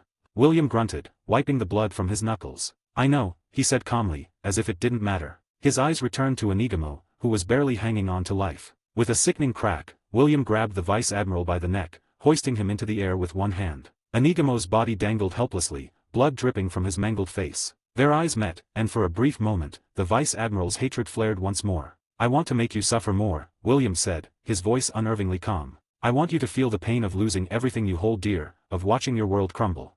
His grip tightened, and Anigamo gagged, his breath coming in ragged gasps. "But sadly, I don't have the time." Anigamo, despite his broken body, managed a weak, bloodied laugh. He spat a mix of blood and teeth onto William's face, sneering as best he could. "Justice will prevail," Anigamo hissed through the pain. "My only regret is not killing you back then with everyone from O'Hara." William wiped his face with a look of indifference, as if the insult hadn't even registered. He simply stared at the dying man before him, his expression cold and detached. "You're right," William replied. "It is your biggest regret, and I will make sure that your regret will also be the world government's biggest regret too." Without warning, William's free hand shot forward, his claws sinking deep into Anigamo's chest. The Vice Admiral's eyes went wide in shock as William's hand tore through flesh and bone. A moment later, William ripped out Anigamo's heart, still beating in his dragon claws. For a moment, there was only silence. The heart, slick with blood, pulsed weakly in William's hand as Anigamo stared at it in disbelief. William held the heart up, examining it with a twisted smile. His head tilted slightly, mimicking Robin's curious mannerisms. "I thought it would be black," he said in a dark, joking tone, his voice dripping with mockery. Then, with a cold laugh, he held the heart out toward Anigamo's trembling hand. "Here, it's still beating. Maybe you can put it back." Anigamo, frozen in shock and pain, stared at his own heart, the weight of his impending death finally settling over him. His last thoughts were of the world government, of the justice he had believed in so strongly, now crumbling before his very eyes. William dropped the heart to the ground as Anigamo collapsed, the life draining from his body. The Vice Admiral's last breath escaped in a weak, gurgling rasp, his eyes glazing over in a final moment of despair. William laughed out loud, turning to the sisters. "Come on, that was funny, right?" he asked, his grin wide. Hancock gave him a deadpan look. "William, you are sick," she said flatly, crossing her arms. William turned to Marigold, tilting his head. "You think it was funny, right?" he asked, almost pleadingly. Marigold scratched the back of her head, clearly uncomfortable. I guess," she muttered, glancing away. William smirked, giving Hancock a smug look. "See, at least one of you has a sense of humor." Hancock rolled her eyes, unimpressed. "Let's just get out of here," she said. But before they could make their move, a voice rang out through the chaos. "Stop." William turned his head slowly, the sadistic grin returning to his face as he laid eyes on the source of the voice. Standing amidst the smoke and chaos, his face twisted with fury, was none other than Admiral Akainu. The sight of the man who had unleashed hell on O'Hara filled William with a new kind of hatred, one that burned hotter than any flame he could conjure. The man who represented the very justice that had destroyed everything he held dear. Akainu's eyes locked onto William, his face a mask of controlled anger. But behind that anger, there was shock at the sight of the mangled corpse of Vice Admiral Anigamo lying at William's feet. The heart, still twitching, lay beside the body, a gruesome reminder of what had just occurred. William, covered in blood and scales, looked at Akainu with the same sick smile that had adorned his face throughout the fight. His eyes gleamed with dark joy, as if the arrival of the Admiral was the final piece in his twisted game. "Ah, Admiral Akainu," William said, his voice dripping with mock politeness. He glanced down at Anigamo's heart, nudging it with his foot. "I was just about to return this." The tension in the air was palpable. Akainu's fists clenched, magma beginning to bubble from his hands as his fury grew. William, however, seemed completely unbothered, his dragon-like eyes fixed on the man who represented everything he had vowed to destroy. "You've come just in time to witness the end of one of your pawns," William continued, his tone casual. "Too bad he couldn't defend himself. Maybe your justice isn't as powerful as you think." Akainu's rage boiled over, and the ground beneath him cracked as his magma power intensified. His eyes blazed with hatred as he prepared to strike, but William remained unfazed, his sadistic grin never faltering. "I'll make you regret ever crossing me, boy," Akainu growled, his voice filled with venom. William laughed, a dark, twisted sound that echoed through the burning streets. "I'm looking forward to it." 28, Chapter 28, The Dragon Unleashed. The air around Mary Gosa crackled with tension. Hancock, Sandersonia, and Marigold stood in tense silence, their eyes locked on the figure standing across from William Admiral Akainu, the embodiment of the world government's relentless, destructive justice. William's smile grew wider as he sized up the man who had taken so much from him, his blood boiling with hatred and a twisted sense of anticipation. Memories of Aharoth flames, the screams, the death flooded his mind. And in the center of it all stood Akainu, the man who had ensured there would be no survivors, who had ordered the destruction of refugee ships, the killer of innocent women and children. It was time for payback. If it isn't Akainu, William sneered, his voice dripping with venom. The dog of the celestial dragons. The killer of innocence. I saw what you did at O'Hara. I watched as you burned those ships, women, children, people just trying to escape. And you called it justice. Akainu's eyes narrowed, his fists clenched as magma began to bubble from his hands, heating the air around him. Don't speak of justice when you are nothing but a criminal, he growled, his deep voice filled with disgust. The world government has no place for weaklings and traitors. William's smirk only grew. Weaklings? Is that what you call them? Innocent people who just wanted to live. You slaughtered them like animals, and now you're here defending those celestial pigs. I wonder if you even have a soul left. Akainu's temper flared, his face twisting in anger. I don't need lectures from a filthy pirate like you. Your kind has no place in this world, just like O'Hara. They deserve to be erased. William smirked, his glowing reptilian eyes locking onto Akainu with an intensity that seemed to unsettle the usually stoic admiral. Well, I'm not a pirate, William said with a grin that was as menacing as it was mocking. But it matters not. Let's see if you can erase me. The tension between them exploded, their presence alone causing the ground beneath them to crack. Without hesitation, William charged at Akainu, his fists glowing with the raw power of his haki. He moved with incredible speed, launching a flurry of punches at the Marine Admiral. To the sisters' amazement, William was managing to land blows, sending Akainu flying backward with each impact, despite the magma user's hardened Logia defense. The sisters watched, their hearts pounding in both fear and awe. Though William wasn't as strong as Akainu, his relentless assault was proving that he was not far off. Every punch was backed by years of hatred and vengeance, and even Akainu, the man infamous for his iron will and volcanic rage, felt the force behind each hit. His strength, Hancock whispered, unable to tear her eyes away from the fight. She had never seen William like this, so consumed by rage, yet so controlled in battle. Akainu, however, was no slouch. After being knocked back multiple times, he finally planted his feet into the ground, his face contorted in rage. You dare strike a Marine Admiral, you brat. His voice was a low growl, and his arms turned into molten magma as he lunged toward William. Great eruption. A massive fist of magma flew toward William, the heat intense enough to scorch the ground below and turn it into molten rock. William braced himself, feeling the heat wash over him but not deterred. His dragon form, even in its partial state, gave him resistance to such extreme heat. Still, the power of the magma fist was undeniable. William took the hit head-on, his body vanishing beneath a wave of magma as it consumed him. The sisters gasped, eyes wide with terror as the magma began to solidify over William's last known position. For a moment, it looked like Akainu had won. A twisted grin formed on Akainu's face as he turned toward the sisters, his eyes gleaming with cruel intent. You're next, he said coldly, raising his arm toward them. I'll deal with you like I did with him. Hancock, Sandersonia, and Marigold stood their ground, though their faces betrayed their fear. They knew William was strong, but could he survive being buried alive in magma? Just as Akainu's arm stretched out, preparing to unleash another attack, a low rumble echoed from the magma pit where William had fallen. Akainu's expression faltered. His eyes narrowed as he stared at the molten ground. Suddenly, the ground began to tremble, and an intense, terrifying aura radiated from beneath the hardened magma. Akainu stepped back instinctively, his senses screaming danger. The air around them thickened, and the sisters could feel the change. Something primal was stirring. Hancock's heart raced as her eyes remained fixed on the spot where William had disappeared. She could feel Ithi's haki, stronger than ever, surging with a force that seemed to defy the world itself. Without warning, the solidified magma cracked. A massive burst of energy erupted from the ground, shattering the magma into pieces. Akainu shielded his eyes from the blinding light as the sisters looked on in awe. Standing amidst the debris was William, no longer in his human form, but in the beginning stages of his full dragon transformation. His body was now covered in dark black scales, with golden ones shimmering at the center of his chest. His arms were fully transformed into dragon claws, and his glowing red eyes, with their slit pupils, pierced through the chaos. The magma that clung to his body melted away, unable to harm the creature he was becoming. The smile that crept across William's face was one of pure sadistic joy. His sharp teeth glinted in the firelight as he slowly stepped toward Akainu. You thought that would kill me? William growled, his voice now carrying a deeper, more menacing tone. He stretched his dragon wings, which were now beginning to form from his back, their dark, leathery surface shimmering in the glow of the lava. Akainu stood his ground, but for the first time, there was a flicker of doubt in his eyes. This wasn't the boy he had fought moments ago. This was something far more dangerous. So, you're a monster after all, Akainu spat, summoning more magma to his fists. It won't matter. I'll incinerate you until nothing remains. Monster. William tilted his head, his red eyes glowing with amusement. You haven't seen anything yet.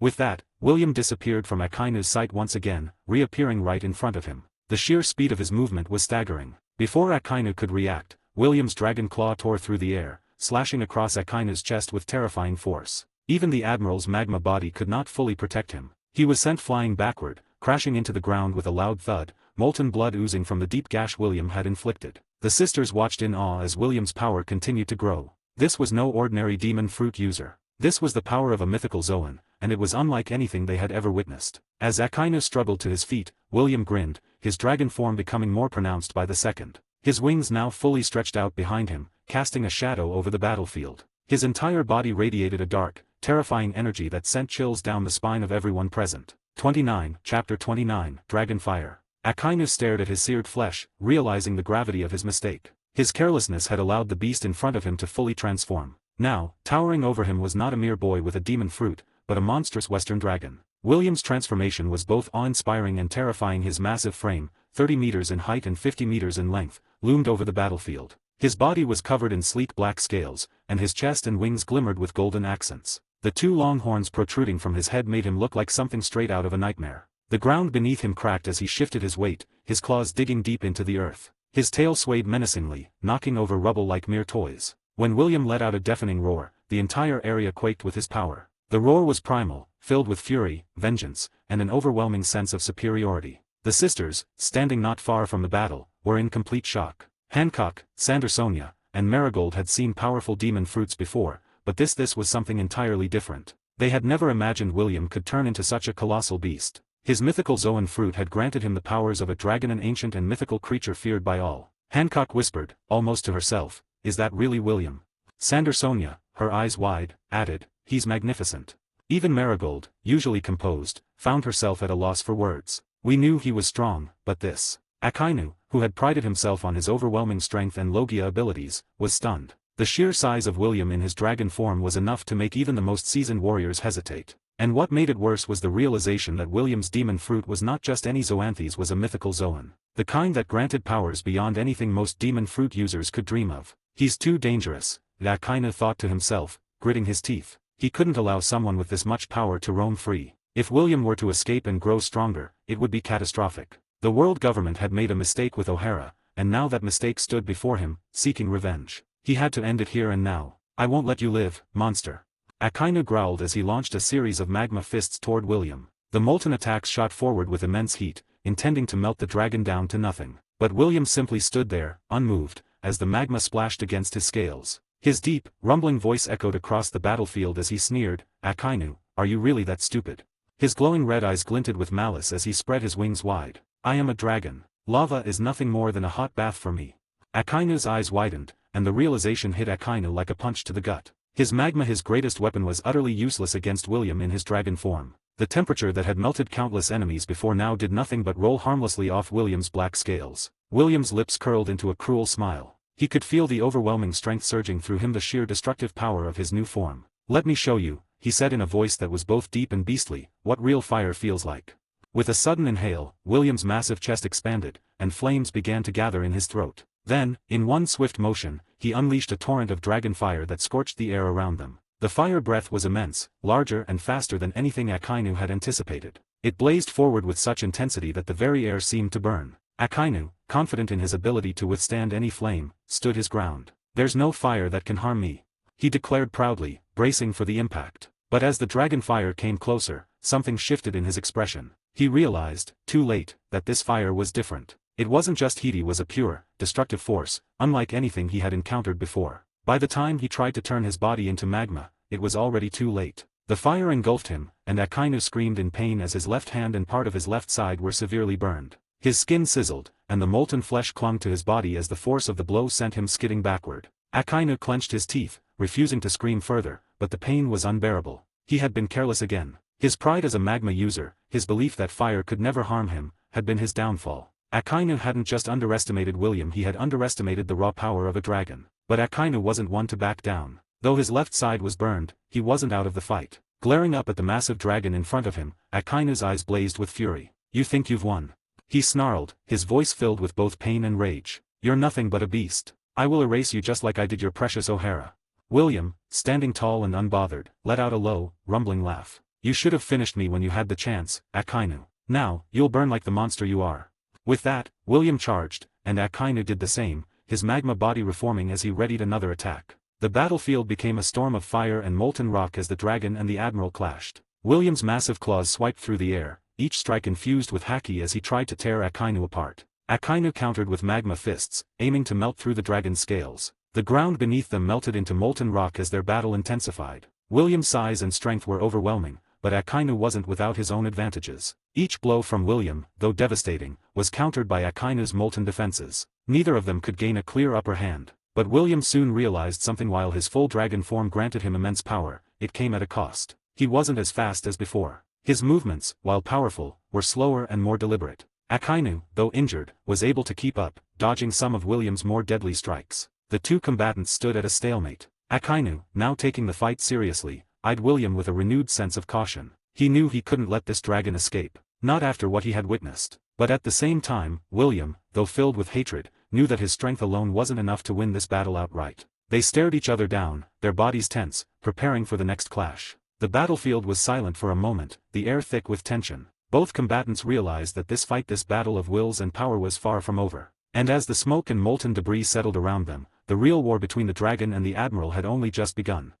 Chapter 30, William's hybrid form. Thanks for reading. If you like this story, please consider leaving an honest review. As the battlefield blazed with molten rock and scorched earth, the clash between William and Akainu reached a boiling point. The air was thick with heat and smoke, as the magma from Akainu's attacks continued to simmer around them, forming a hellish landscape. The sisters stood at a distance, their expressions tense as they watched the titanic struggle unfold. William's full dragon form, while powerful, began to feel like a hindrance. He could sense that his massive size, though devastating in strength, made him too slow to capitalize on Akainu's weaker moments. For all his ferocity and the magma that coursed through his veins, Akainu remained nimble enough to dodge William's deadliest attacks. I need to change tactics, William muttered to himself, his voice a deep growl, resonating from the belly of the dragon. And then, with a mighty sweep of his wings, he halted his assault, pulling back as Akainu, already battered and bruised, looked at him with wary eyes. For a moment, there was a stillness between them like the calm before a storm. With a snarl, William's massive dragon body began to shift.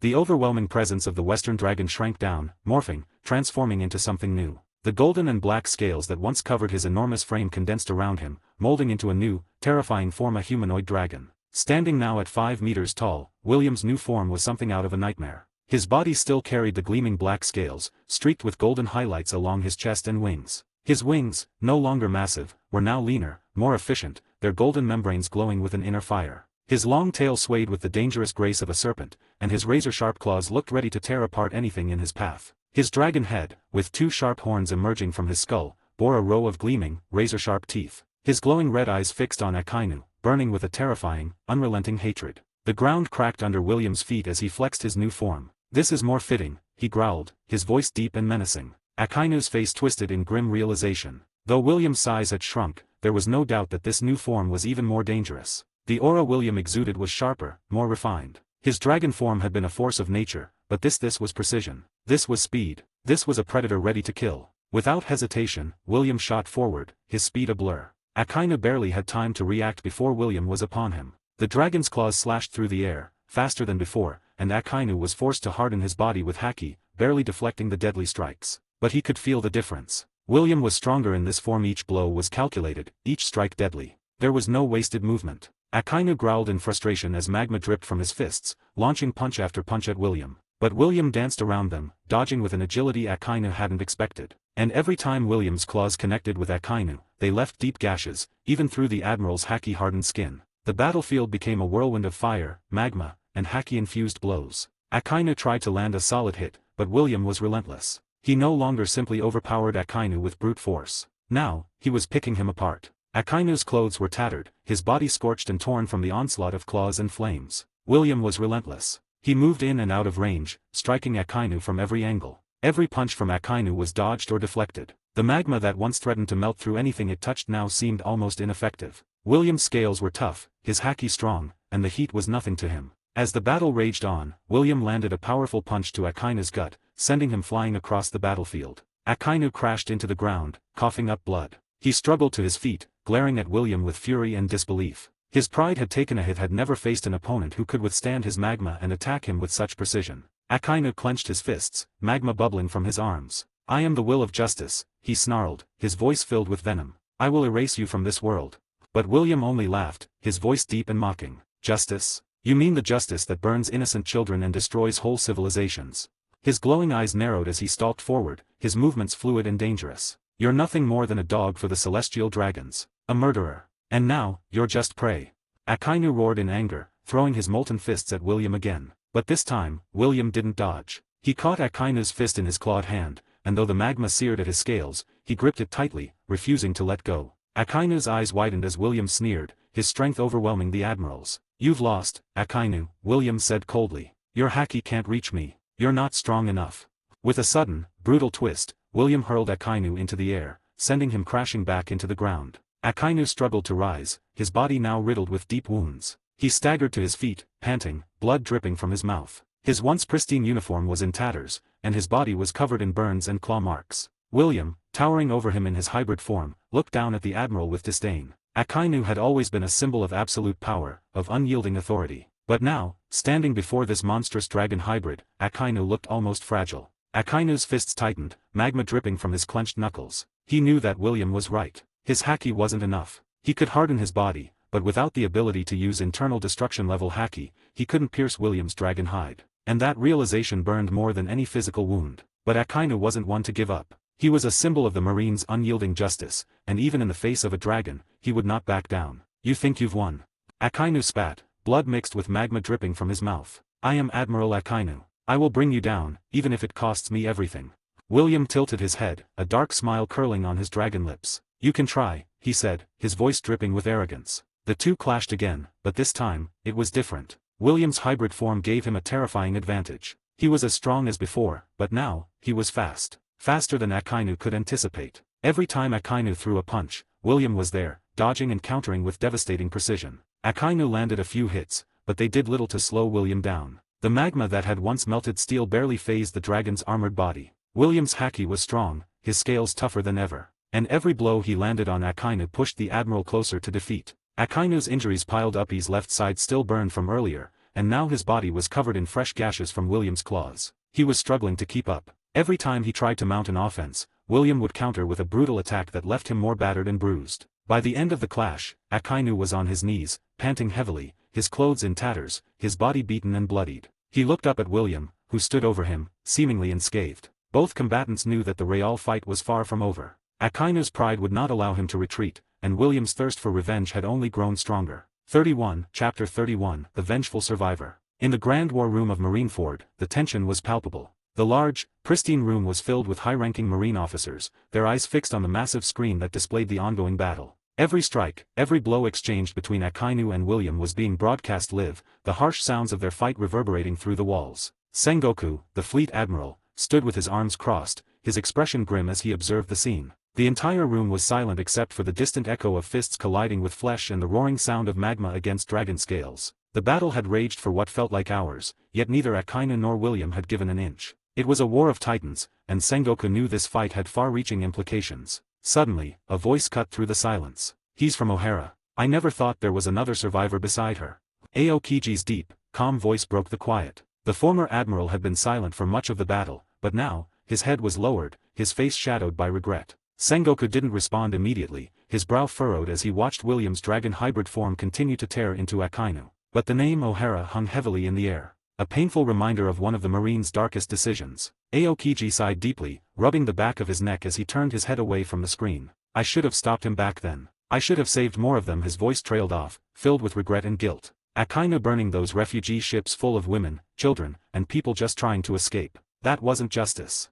In contrast, Garp, the legendary Marine hero, was leaning back in his chair, his arms crossed behind his head, watching the battle with a bemused smile. It's funny, isn't it? We burned an island full of innocent people to the ground, destroyed their history, and now we have this kid, this beast, coming after us for revenge. Makes you wonder if justice is really what we think it is.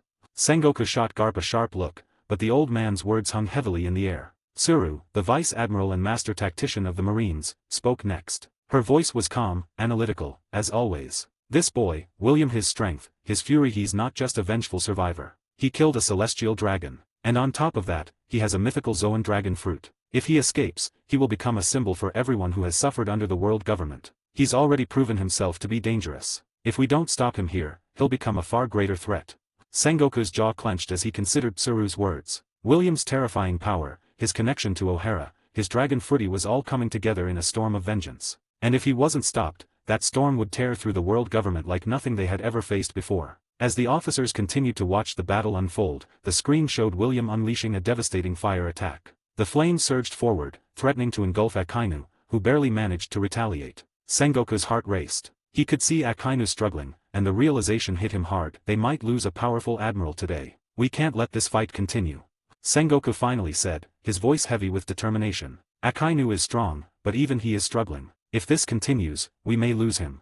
Garp leaned forward, an amused glint in his eyes. You're worried about him? You should be more worried about what happens when that kid gets his hands on a few more allies. A survivor from O'Hara with a score to settle isn't something we should take lightly. He chuckled again, though there was a hint of something darker in his tone. You all created this kid. You thought you could bury O'Hara and its history, but it seems the past always comes back to bite you. He's not just some criminal, he's a monster you made. The tension in the room was palpable, and Aokiji sighed. He's driven by revenge. It's dangerous for someone to have nothing left to lose.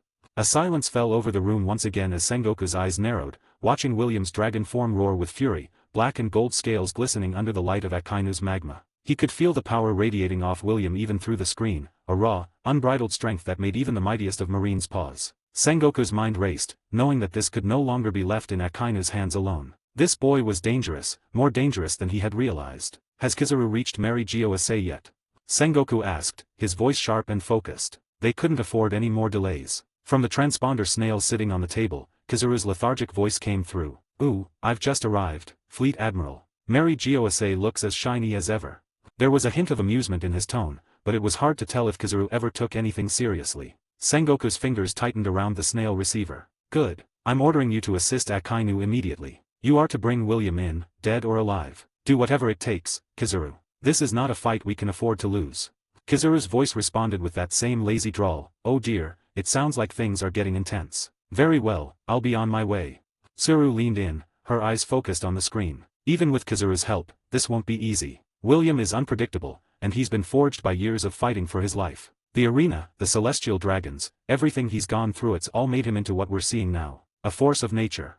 Sengoku nodded, his expression growing darker. We need to contain him here and now. If he escapes, the repercussions will be disastrous. His presence alone will stir rebellion.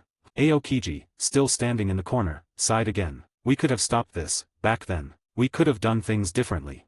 Garp chuckled, shaking his head. It's too late for regrets, Kyuzan. This is the world we made.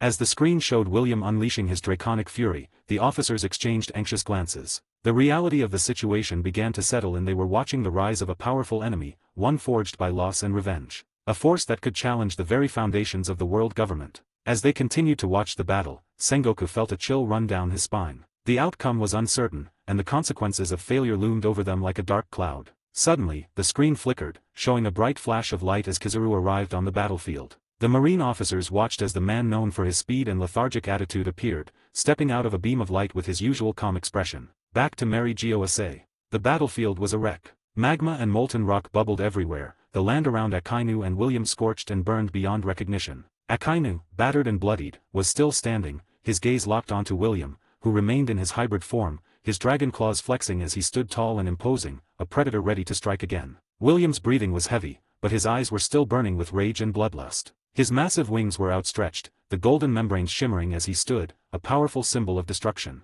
Akainu's chest rose and fell in ragged breaths, his left side still burned from William's earlier fire attack, though the admiral refused to show weakness. The sudden appearance of Kizaru drew both of their attentions. Oh my, things seem quite heated here, Kizaru said with a sly smile as he adjusted his yellow-tinted sunglasses. Akainu, you've really let things get out of hand, haven't you?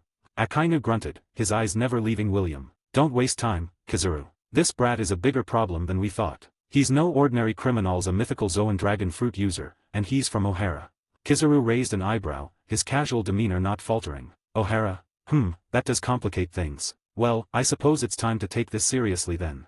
William's gaze shifted between the two admirals. His chest heaved, his powerful body glowing with the inner fire of his dragon fruit. He knew who Kizaru was, knew the speed and lethality of his attacks. But William's expression didn't falter. The two admirals stood side by side now, their combined presence formidable. Akainu's magma bubbled menacingly, while Kizaru's light shimmered with deadly speed. As the tension on the battlefield grew to a breaking point, the air crackled with energy. The stage was set for an even greater clash. 32, Chapter 32, A Promise to the World. Thanks for reading. If you like this story, please consider leaving an honest review. William's eyes flicked to the newly arrived admiral, Kizaru, who stood lazily amidst the battlefield as if the chaos and destruction meant nothing to him. His yellow coat swayed gently, and his half-lidded eyes sparkled with the reflection of magma, destruction, and fire. But even as Kizaru stood there, practically oozing indifference, William knew better than to underestimate him. Akainu, already battered and bloodied from their fight, was still a deadly opponent, and now with Kizaru here, the odds were too dangerous. He wasn't scared, though.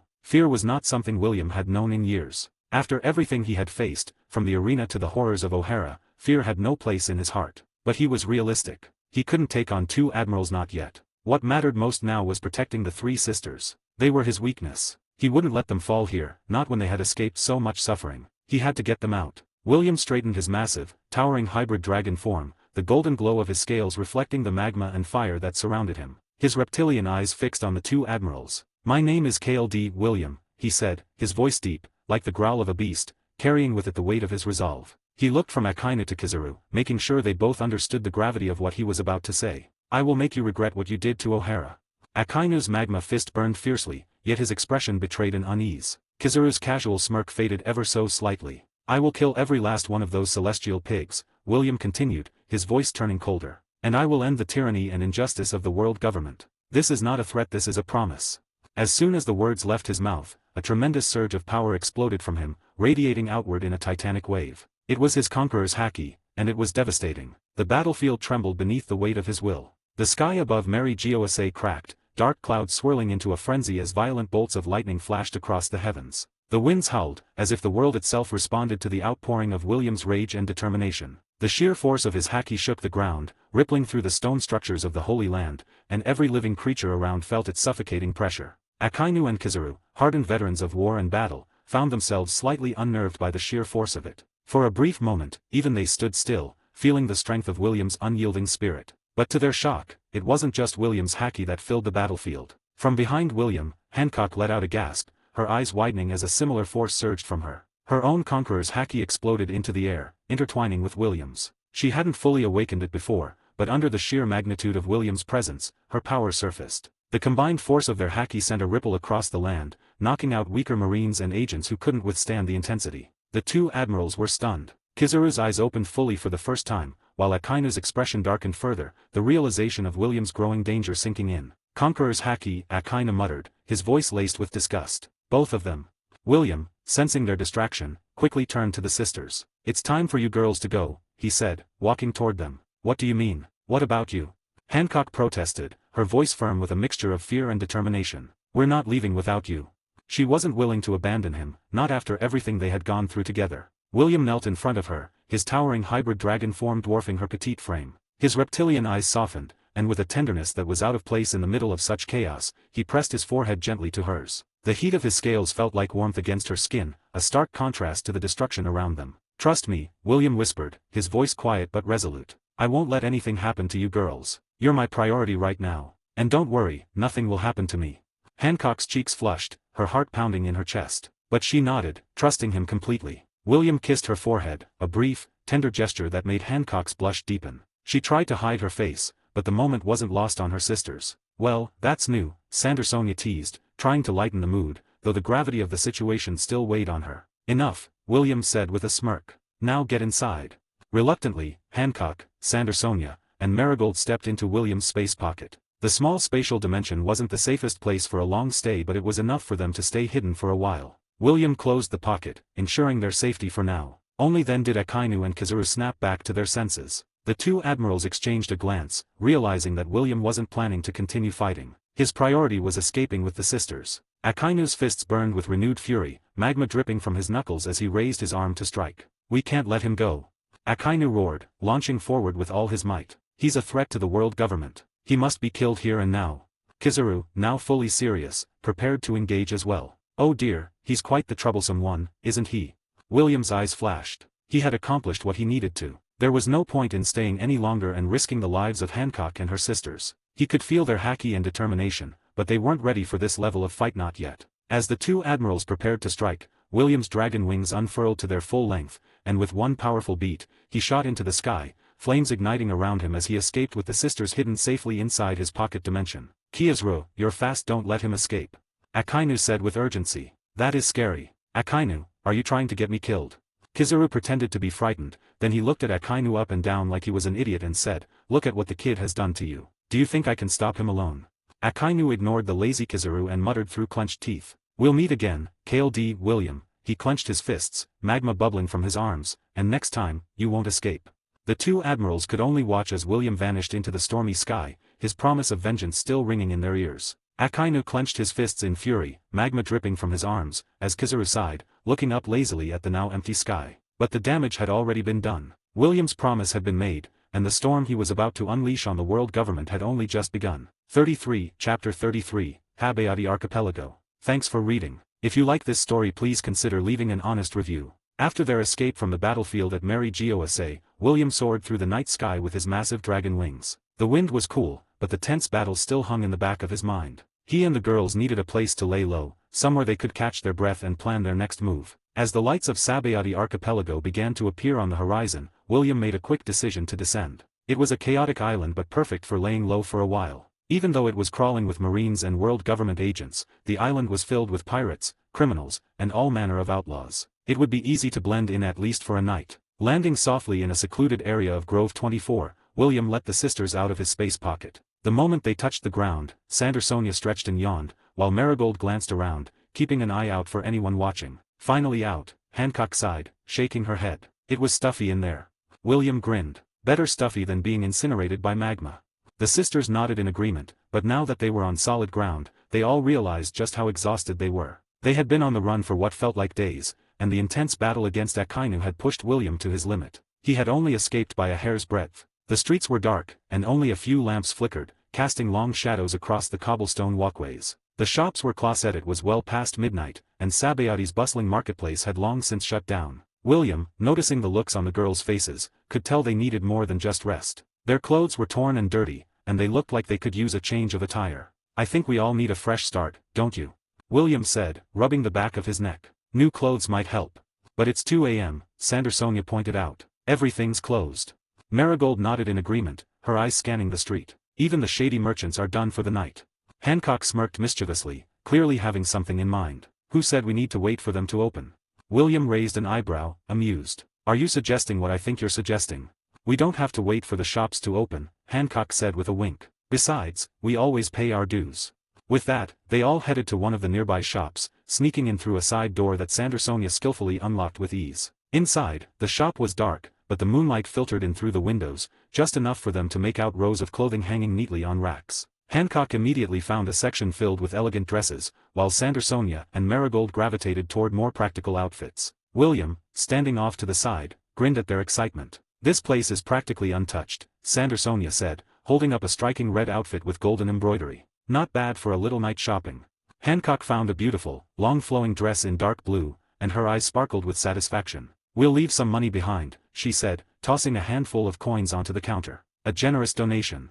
William chuckled, pulling a gray pair of pants and a black shirt from a nearby rack. He took a shower in a small bathroom in the shop and changed into his new clothes, and he waited for the girls to take a shower and change their clothes. After a while, they all changed into their new clothes. William, now in gray pants and a black shirt, ran his fingers through his damp hair, feeling more refreshed after the long fight. The sisters, each in their own stylish outfits, looked like they had stepped out of a high-class event rather than an intense battle. But despite the brief respite, they knew they couldn't stay in the shop for long, especially after what happened at Mary Gosa. The Marines had connections everywhere, and word of their escape from Mary Gosa would eventually spread. After leaving the shop, the group walked through the quiet streets of Sabayati, careful not to attract any attention. William's mind raced, thinking of a safe place to regroup. The hotel they had scoped out earlier seemed like a temporary option, but it wouldn't last long. "We're not safe here for long," William muttered, his voice low but filled with caution. "The Marines will come looking. If we want to avoid a full-on fight, we need somewhere more secure."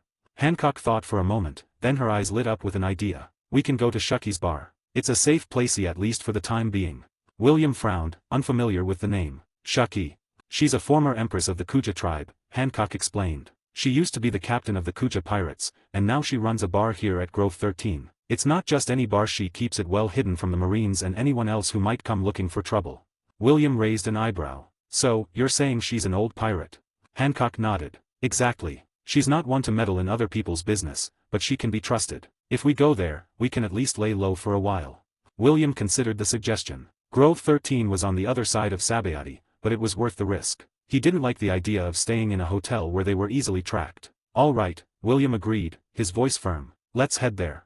The four of them donned cloaks to cover their identities and quietly made their way to Grove 13. As they walked through the shadowy groves of Sabayati, the sound of their footsteps echoed on the empty streets. The island had an eerie stillness to it at this hour, and only a few shady figures moved in the distance. William remained alert, his senses heightened from the previous battle. He couldn't help but feel a twinge of unease as they passed by the numbered trees, each one marked with a number that signified the groves of the archipelago. As they neared Grove 13, William noticed the small, almost nondescript bar. A simple wooden sign above the door read, Shucky's Rip-Off Bar. William stared at the sign for a moment before letting out a laugh. Shucky's Rip-Off Bar? Seriously? That's what she called it. The sisters chuckled. Even Hancock, usually serious and composed, couldn't help but smile at William's reaction. Well, the name speaks for itself, Marigold said with a smirk. I think it's fitting, Sandersonia added. William grinned, still shaking his head. I'll have to ask her what's up with the name when we get inside. The door was closed, but the dim lights flickering inside suggested that someone was still awake. The group stood outside, glancing at each other. Hancock stepped forward, raising her hand to knock on the door, but before she could, William placed a hand on her shoulder. Let me, he said softly, pulling his cloak tighter around himself. With a gentle knock, William rapped on the door. The sound echoed through the quiet grove, and they all stood in silence, waiting for a response. Inside, they could hear faint shuffling, and the door creaked as it slowly began to open. 34, Chapter 34, Shucky's Rip-Off Bar. The door to Shucky's Rip-Off Bar creaked open, revealing the dimly lit interior of the establishment. A slim woman stood at the threshold, her sharp eyes observing the group before her with an air of curiosity. She exhaled a thin stream of smoke from her cigarette, her gaze traveling over William, cloaked and imposing, then to the three sisters behind him. Well, what do we have here? Shucky said with a sly smile. It's not often I get visitors this late at night or ones this interesting. Hancock, Sandersonia, and Marigold looked at Shucky with recognition, and before anyone could say more, Shucky's smile faded, her eyes widening slightly as realization dawned on her. Hancock, Sonia, Mari. Her voice softened as she took in their faces. It's been years. We thought you were lost. Without wasting a moment, Shucky ushered them inside, her usual cool demeanor replaced by relief. Come in, she urged. The sisters entered the bar, grateful yet still cautious. Once inside, Shucky embraced Hancock briefly, followed by Sandersonia and Marigold, her relief palpable. Gloriosa's been searching for you everywhere. She never gave up hope. Hancock nodded, her lips pressed together as she glanced at her sisters. We escaped, she said quietly, her voice filled with both pride and pain. Because of him. She gestured toward William, who stood a little behind them, his cloak pulled tight around his body. Shucky's gaze shifted to William, and she raised an eyebrow, intrigued. And who's this mysterious young man? Before anyone could answer, Hancock suddenly froze, her face turning bright red. Her mind raced back to the moment William had kissed her on the forehead before they escaped the battle with Akainu. Her cheeks flamed, and her thoughts spiraled into a vivid daydream, her and William, standing at the altar, exchanging vows. She could practically hear the wedding bells. As her imagination took over, Hancock's body stiffened, her expression becoming distant and dreamlike. William, noticing her odd behavior, frowned and walked over. Placing his hand on her forehead, he asked, Hancock, are you okay? Hancock blinked, brought back to reality by William's gentle touch. She stared up at him, her face inches from his. Her heart pounded as her gaze darted from his eyes to his lips. Is this marriage? She whispered dreamily, her cheeks turning an even deeper shade of red. Shucky, watching the scene unfold, stifled a laugh, her amusement evident as she took a drag from her cigarette. Sandersonia, noticing her sister's unusual behavior, leaned over to William and whispered with a grin, Don't mind her. She's been like this since you kissed her forehead earlier. William blinked, his face a mixture of concern and confusion. Kissed her forehead. He looked down at Hancock, who was now clutching onto his arm, staring up at him with starry-eyed affection. What's gotten into her? Hancock, still lost in her romantic daydream, sighed happily and hugged William's arm tighter. William, she mumbled softly, causing Sandersonia and Marigold to stifle giggles. William, completely baffled, gently patted Hancock's back as she leaned into him. Right. Just hold on there, he said awkwardly, trying to figure out what exactly was happening. Shucky couldn't hold back her amusement any longer and chuckled as she leaned against the bar counter. Oh, this is too good, she said with a smirk. Little Hancock has grown up to be a love-struck teenager. Hancock continued to cling to William, completely unaware of the playful looks exchanged between her sisters and Shucky. She gazed up at William with adoration, her heart fluttering. "William, will you marry me?" William sighed, his expression caught somewhere between exasperation and amusement. "Hancock, I'm just 14 years old, so maybe let's focus on staying safe first, okay?" As Hancock blushed and buried her face in his chest, Marigold finally spoke up. "She's been like this since the escape. Honestly, you'd think he proposed to her or something." William shook his head, still holding Hancock to prevent her from toppling over. "I don't even know what's going on anymore," he muttered. "Well, Shuck," he said with a smirk, "looks like you've got your hands full." Trying to change the topic, William gently turned Hancock so she wouldn't collapse and looked at Shucky seriously. "I'm William," he said in a firm but calm tone. "I'm their family now, and they're mine." Shucky studied him closely, her sharp eyes gleaming with curiosity. "Family, huh?" she said thoughtfully. "That's quite a statement." Her gaze shifted to the back of the bar, where an older man sat quietly, sipping a drink. The dim lighting barely illuminated his figure, but William could sense the power radiating from him. Though the man hadn't moved, there was something about him, something formidable. Shucky noticed the shift in William's demeanor and smiled. "Oh, where are my manners?" she said lightly, gesturing to the man. "This is Rayleigh. Let's just say he's an old friend." Rayleigh Silver Rayleigh, the Dark King, and former first mate of Gold. Roger looked up from his drink, his calm, piercing eyes locking onto William. There was a quiet strength in his gaze, one that spoke of countless battles and experience. William, though cautious, wasn't afraid. He wasn't weak either. William remained composed, his eyes narrowing slightly as he spoke. "And who are you, Rayleigh?" he asked, his voice steady. Rayleigh chuckled softly, setting his glass down. He stood slowly, every movement deliberate, as if he was in no rush at all. "Who am I?" he repeated, his voice carrying a hint of amusement. "Now, that is someone I haven't spoken about in a long time." The room grew still for a moment as William and Rayleigh stood facing each other. Shucky watched the exchange with a small smile, amused by the quiet tension building in the air. William's eyes remained fixed on Rayleigh, his instincts telling him that this man was not ordinary. But as the silence stretched on, William didn't waver. He wasn't afraid, just curious. Rayleigh, for his part, appeared completely at ease, a faint smile tugging at his lips. "You've got a strong presence, young man," he said, sitting back down. "Strength is important, but there's a lot more to survival than just power. I imagine you've already figured that out by now."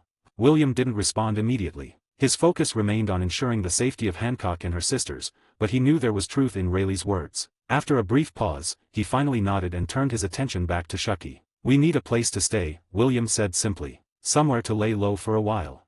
Shucky nodded, leaning casually against the counter. "You're safe here, at least for a while. No one comes looking for trouble here, but I'm guessing you won't be staying long." "No," William agreed. "We have other things to take care of." Shucky took one last drag from her cigarette and extinguished it. "Well, tomorrow we can talk more. Now you four look like you could use some sleep."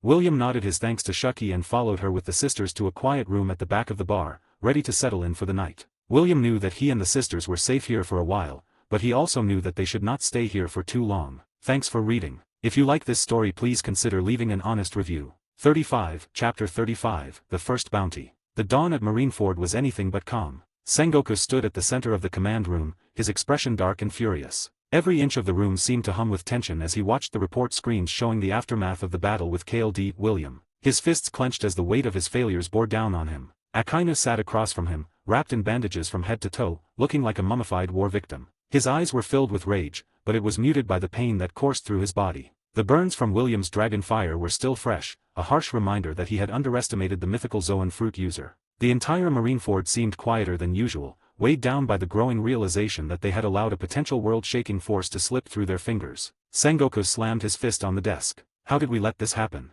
Not only did William awaken his Conqueror's Haki, but even the girl Hancock. She has it too. Two wielders of Conqueror's Haki in the same group. This is unacceptable.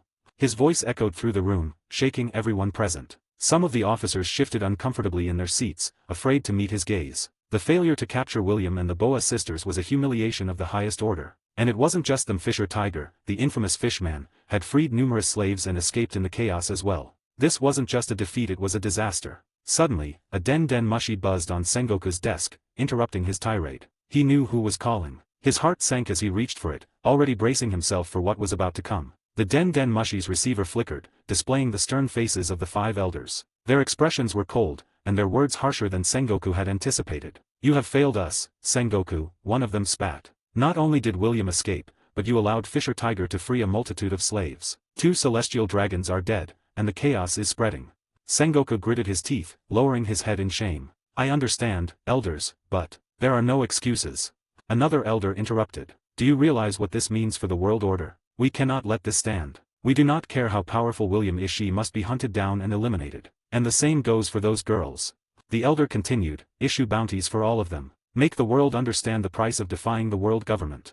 Sengoku could barely suppress the fury rising inside him. As much as he wanted to argue, he knew there was no point. Orders were orders, and the elders would not accept anything less than immediate action. KLD, William, the tyrant, the first elder declared, his voice cold and calculated. Set his bounty at 3 billion berries. Make it clear to everyone that he is to be treated as one of the most dangerous enemies of the world.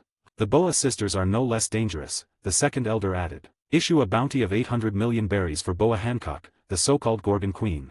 And for the other two, the third elder chimed in, 400 million berries each for Boa Marigold and Boa Sandersonia. They are all complicit, and they all pose a threat. Sengoku clenched his fists as the list of bounties was relayed to him. These were enormous amounts, ones that would catch the attention of bounty hunters and pirates worldwide. But despite the gravity of the situation, there was one more order that the elders made sure to emphasize. Do not, under any circumstances, allow the news of the celestial dragon's deaths to leak. Suppress it. The world cannot know that William and his companions killed them. The call ended with the elders' final command hanging in the air. Sengoku remained silent for a moment, the weight of their orders sinking in. Then, with a surge of anger, he smashed his desk with his fist, cracking the wood beneath him. Damn it. Akainu, sitting silently all this time, growled through his pain. You think this is over? I will kill him, Sengoku. Next time I see William, he will not escape. Sengoku didn't respond immediately. His mind was racing with thoughts of their next move. How could they let this happen? How could they allow someone like William, someone with such power and hatred, to roam free? A few hours later, one of the officers rushed in Sengoku's office with a stack of newspapers, panic written across his face. Sengoku-san, you need to see this, the officer said, breathlessly. Sengoku grabbed one of the papers and looked at the front page. His face paled, and his hand trembled as he read the headlines. Tyrant KLD, William escapes 2 admirals Akainu injured. Boa sisters and William battle admirals massive bounty issued. The Marine's greatest failure, the wrath of KLD, William the demon of O'Hara. No, this can't be.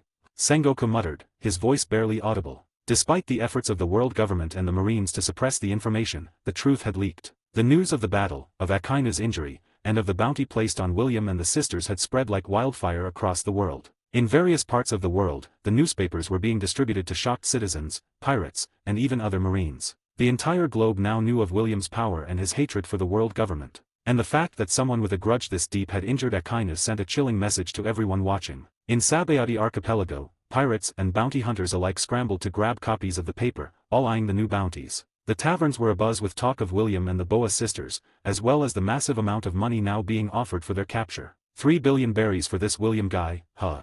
One pirate muttered, taking a long drag from his drink. And 800 million for Boa Hancock. Damn, this is gonna shake things up. Another pirate nearby grinned. The Marines are sweating now. 2 admirals, and they couldn't stop them. This world is about to get a lot more interesting. In Fishman Island, Fisher Tiger, who had recently escaped with the freed slaves, read the paper with a heavy heart. His own name wasn't in the headlines, but he knew that William's actions would have serious repercussions for the fight against the celestial dragons. That kid, Tiger said, shaking his head. He's going to bring the whole world down with him. Back at Marineford, Sengoku's grip tightened around the paper in his hand. His fury was palpable, but beyond his anger, there was something else, fear. William had proven himself a threat that couldn't be ignored, and the world now knew about him. Even worse, the Marines' failure to contain the situation had become public knowledge. They would have to move quickly now. The hunt for KLD, William and the Boa sisters had begun in earnest. Sengoku walked to the window and stared at the sea, wondering how much longer the world could keep its balance with monsters like William and Hancock threatening to tear it apart. Thanks for reading. If you like this story, please consider leaving an honest review. 36, Chapter 36, Ripples of Chaos. The world was in upheaval. News of KLD, William and the Boa sisters had spread like wildfire, igniting conversations and spreading rumors in every corner of the globe. The Marines' failure to contain William, who not only injured Admiral Akainu but also escaped alongside the infamous Boa sisters, was nothing short of a disaster. And to top it off, the bounty numbers were astronomical. In the New World, aboard the Moby Dick, Whitebeard's flagship, the great Whitebeard, Edward Newgate, sat on his throne-like chair on the deck of the Moby Dick, surrounded by his vast crew. His titanic figure loomed, and the air around him crackled with his immense presence. Several of his commanders gathered around, handing him a newspaper. "Have you seen the latest news, Pops?" Marco, the Phoenix, asked, his blue flame softly flickering as he held the paper. He glanced at his captain, knowing this would catch Whitebeard's attention. Whitebeard took the paper, his brows furrowing as he scanned the headlines. KLD, William, the Tyrant, 3 billion berries. Boa Hancock, 800 million berries. The familiar creak of his mighty laugh reverberated through the air, shaking the crew. Gururarara, 3 billion berries, For such a young one, that's quite the statement. Whitebeard grinned, leaning back in his chair. His sharp eyes focused on the details of the battle with Akainu, a rare look of interest gleaming. This kid. William, what's this about him being from O'Hara? Whitebeard's voice boomed, causing a ripple of silence to fall across his crew. Marco nodded. That's what the papers say. He survived the Buster call and is targeting the world government for revenge. Whitebeard's grip tightened around the paper, crumpling it slightly. Memories of the atrocities committed by the world government, particularly against O'Hara, stirred within him. O'Hara, those bastards destroyed an entire island of innocents. And now this boy wants blood.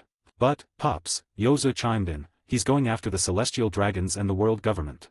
Whitebeard's deep laughter echoed again. Gururara. If he's challenging the world government and those damn celestial dragons, then let him be. The world needs more people like that. But he'd better be ready to face the consequences.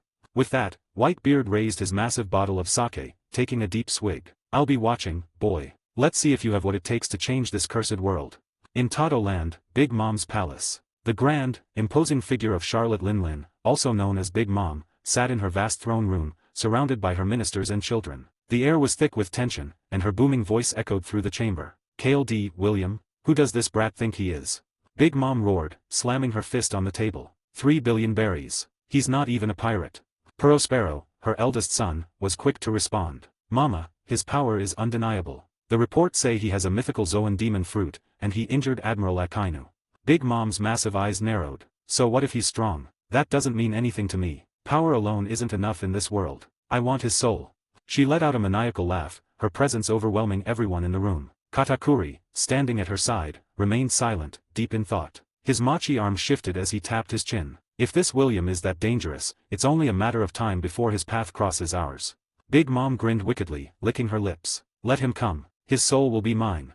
On Onigashima, Kaido's lair. Kaido, the Beast King, sat atop his throne of skulls, a monstrous grin plastered across his face. And his deep, rumbling laugh filled the cavernous room. He held the newspaper in his enormous hand, eyes gleaming as he read the headline. KLD, William, a dragon, just like me.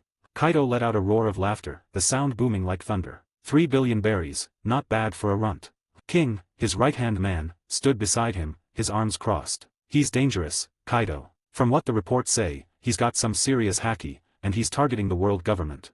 Kaido's laughter didn't stop. Let him be dangerous. The world government, the Marines, the celestial dragons, they are all just obstacles in the path of true power. If this William kid is as strong as they say, maybe he can kill me. King deep in thought. He's got a mythical Zoan dragon fruit like yours. That could be interesting. Kaido's eyes gleamed with excitement. A dragon against a dragon. I'll crush him. If this William wants to play with the big boys, he'll have to face me one day. Red-haired Shanks's ship. On the open seas, the Red Force sailed calmly through the waves. Shanks stood at the bow of his ship, gazing out at the horizon. His crew was in high spirits, but Ben Beckman approached him with a serious expression. Shanks, have you seen the latest news? Beckman handed him the paper. Shanks took it, glancing over the headline about William and his new bounty. A small smile tugged at the corner of his mouth. KLD, William, seems like the world's getting a new player. Beckman lit a cigarette, exhaling smoke as he leaned against the rail. He's after the world government. From O'Hara, apparently. And he's already clashed with 2 admirals. Shanks' smile faded slightly. O'Hara, so that's why he's so determined to take them down. Yasop, who was nearby, joined the conversation. Think he's a threat, Captain? Shanks shook his head. He's not a threat, at least not to us. But if his goal is to shake up the world government, we'll have to keep an eye on him. This world doesn't need more chaos, but sometimes, chaos is exactly what brings change. His smile returned, and he folded the paper, tucking it under his arm. Let's see what William does next. If he's got the will to face the world government, he might be someone worth meeting. In the West Blue, Nico Robin's location. Far from the seas of the New World, in the quiet corners of the West Blue, Nico Robin sat alone in a small, dimly lit room. She held a copy of the latest newspaper in her hands, her eyes scanning the article about William with a mixture of disbelief and emotion. Her fingers trembled slightly as she read his name, the memories of her childhood flooding back those dark days in O'Hara, when they were nothing more than children, trying to survive the destruction of their home. William.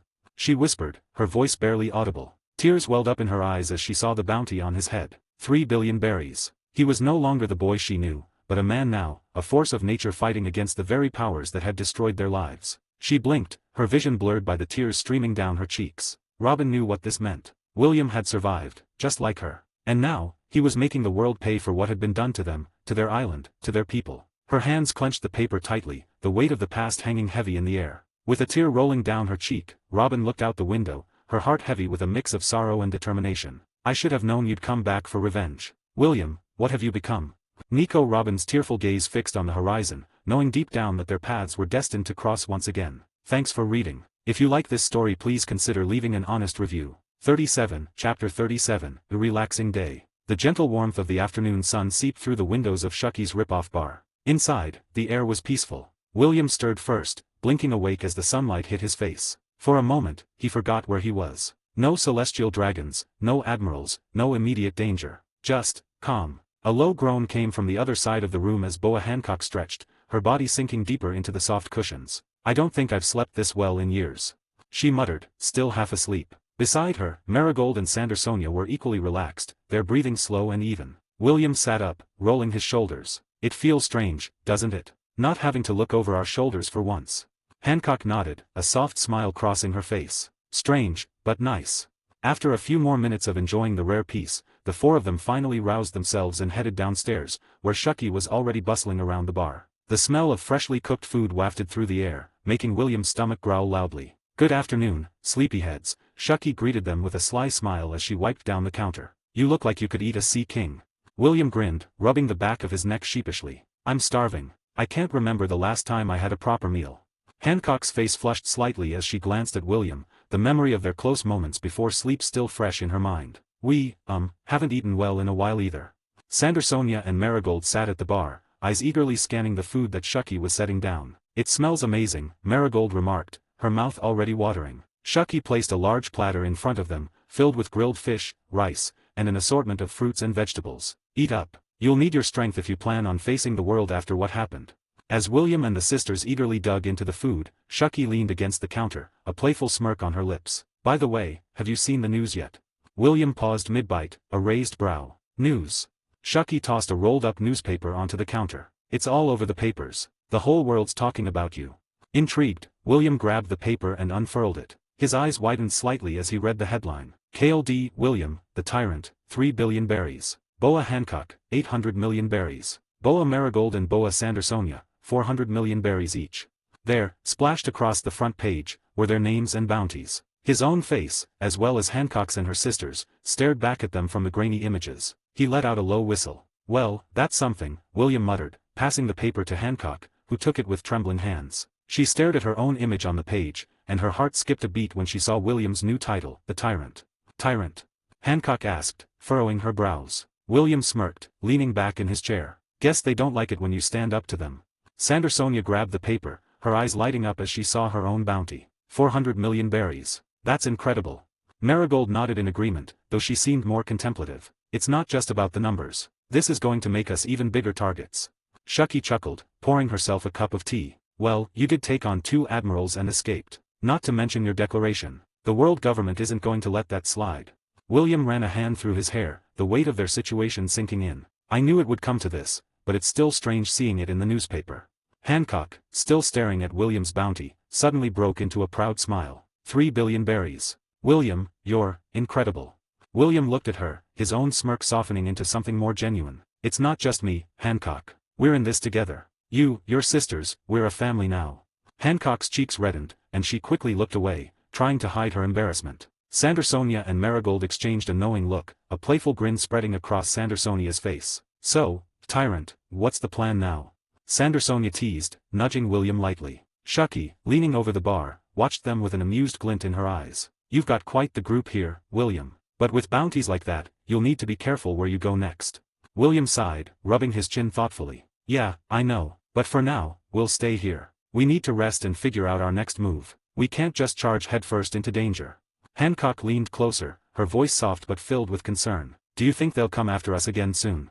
William's gaze hardened, his expression serious. Without a doubt. The world government won't let this slide. But next time, we'll be ready.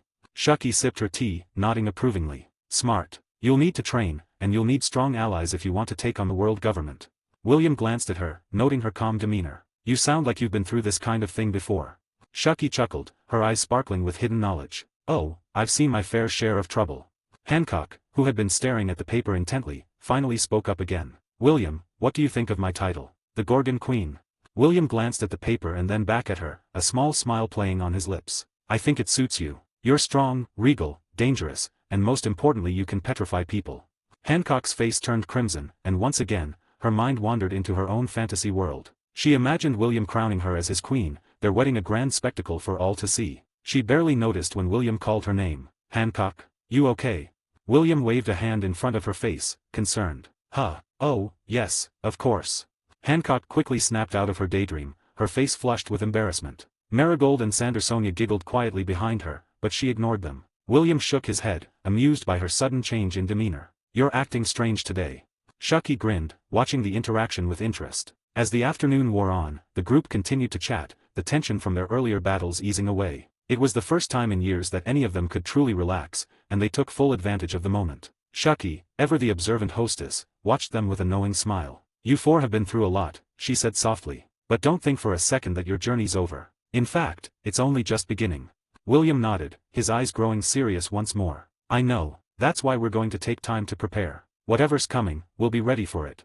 Hancock, Sandersonia, and Marigold exchanged determined looks. They had come this far, and no matter what obstacles lay ahead, they would face them together. As the sun began to set, casting a warm orange glow over the bar, William stood up and stretched. Thanks for the meal, Shucky. I owe you one. Shucky waved him off with a laugh. Don't worry about it, kid. You've got bigger things to deal with than paying for a meal. William chuckled, feeling lighter than he had in a long time. For now, they were safe. For now, they had a moment of peace. But as always, the world outside was still waiting, and soon, they would have to face it head-on. Thanks for reading. If you like this story, please consider leaving an honest review. 38, Chapter 38, Heroes of the Past, Sins of the Present. The evening air in Shucky's rip-off bar was still, the golden hue of the setting sun casting long shadows through the windows. William and the Boa sisters sat around the table in silence. The atmosphere was calm. The door to the bar creaked open, and in walked a silver-haired man with an aura that demanded respect. Silver's Rayleigh, the Dark King, had returned from his errands outside. His sharp eyes scanned the room, and he nodded a greeting to Shucky before turning to the four younger occupants of the bar. William's gaze locked onto Rayleigh, narrowing with suspicion. Rayleigh noticed the change in William's demeanor immediately, but he didn't comment as he made his way to the bar and sat down with a heavy sigh. The silence stretched for a few moments before William, never one to hold back, broke it. So, are you going to tell us now who you are, old-timer? William asked, his voice cool, but there was an edge to it that hadn't been there before. Rayleigh raised an eyebrow, amused by the audacity but not surprised. He had met countless people with this kind of fire, but something about William was different. He leaned back in his chair, folding his arms across his chest. I suppose you deserve to know, Rayleigh began, his voice calm but weighted with years of experience. My name is Silver's Rayleigh, former first mate of the Roger Pirates. The room went silent, the weight of his words sinking in. Hancock, Sandersonia, and Marigold exchanged glances, their eyes widening in recognition. But William's expression darkened. Rayleigh noticed the change and gave him a curious look. What's with the look, kid? William leaned forward, his arms crossed over the table, his eyes sharp with accusation. You, the Roger Pirates, you might be heroes to some people, and you may have been good people back then. But what Roger said before he died, what he started, was terrible. Rayleigh's calm demeanor faltered slightly, his brow furrowing. What do you mean? William's voice grew harder as he continued, his words laced with anger. I get that Roger wanted people to seek freedom, to resist the world government. But the golden age of pirates he started, it was a sin like no other. The world became a worse place because of him. Hancock, who had been quietly listening, placed a hand on William's arm, sensing the deep resentment boiling within him. But William wasn't done. Not all the pirates who went to sea after Roger's words are good people seeking adventure. No. 99% of them are murderers, rapists, and thieves. They destroy islands, they massacre, enslave, and ruin the lives of innocent people. William spat, his voice filled with disgust. So you see, Rayleigh, why I don't hold your captain in the highest regard. The air in the room grew heavy, and even the Boa sisters could sense the tension between the two men. Shucky, who had been silently cleaning glasses behind the bar, paused, her eyes flicking between William and Rayleigh. Rayleigh remained silent for a moment, his eyes narrowing as he took in William's words. Then, with a deep sigh, he leaned forward, placing his hands on the table in front of him. I didn't know he was going to do that, Rayleigh admitted, his voice lower and more serious than before. I didn't even know he was going to surrender to the Marines. None of us did. If I had known, I might have tried to stop him, but Roger was stubborn. Once he made up his mind, there was no changing it. William's expression didn't soften. And what about after? You watched as the world burned because of his so-called freedom. How do you justify that? Rayleigh's eyes darkened with regret, and he glanced away for a moment. We all have regrets, William. I won't pretend that everything that came after Roger's death was good. The golden age of pirates turned into something far darker than any of us could have imagined. He took a deep breath before continuing. But you have to understand something about Roger. He was sick. He knew he was dying, long before he turned himself in. That's why he disbanded the crew. He didn't want us to get caught up in his final act. William's eyes flickered with a brief moment of curiosity, but the anger remained. Sick. Rayleigh nodded. Roger had an incurable disease. By the time we reached the end of the Grand Line, he didn't have much time left. He made the decision to turn himself in, to go out on his own terms. And I believe, even now, that he wanted to inspire people to live freely, to break the chains of oppression. But that's not what happened, William said bitterly. Instead, it inspired a generation of monsters. Rayleigh sighed, rubbing his temples. Believe me, kid, if I could have stopped it, I would have. But Roger didn't want our interference. He wanted the world to move forward on its own. There was a long pause as William stared at Rayleigh, weighing his words. He could sense the honesty in Rayleigh's voice, the regret that lingered in his eyes. But it didn't erase the pain and destruction that Roger's words had caused. Hancock, who had been listening intently, finally spoke up, her voice soft but firm. William, Roger's dream might have been twisted by some, but that doesn't mean it was wrong to dream of freedom. William turned to her, his eyes softening slightly at her words. Freedom shouldn't come at the cost of innocent lives, Hancock. Hancock nodded, understanding the weight of his words. I agree, but we can't blame one man for the actions of the entire world. Roger's dream was just that, a dream. It's the people who took advantage of it who should be blamed. Rayleigh watched the exchange between the two, his eyes softening. You've got a good head on your shoulders, kid, he said, looking at William. But don't think for a second that I don't understand your anger. I've seen firsthand what this world can do. That's why I'm still here, waiting for the right time to act. William raised an eyebrow, his curiosity piqued. And what's your plan, then? To sit in a bar and wait for the world to change? Rayleigh chuckled, the sound deep and rumbling. No, not quite. But I've learned that sometimes, you have to wait for the right moment to make your move. And when that time comes, I'll be ready. William narrowed his eyes, not fully convinced but intrigued nonetheless. I'm not waiting for anything. The time to act is now. The world government needs to be brought down. Rayleigh's smile faded slightly, and he studied William carefully. You've got fire in you, kid. But don't let it burn you out before you've even begun.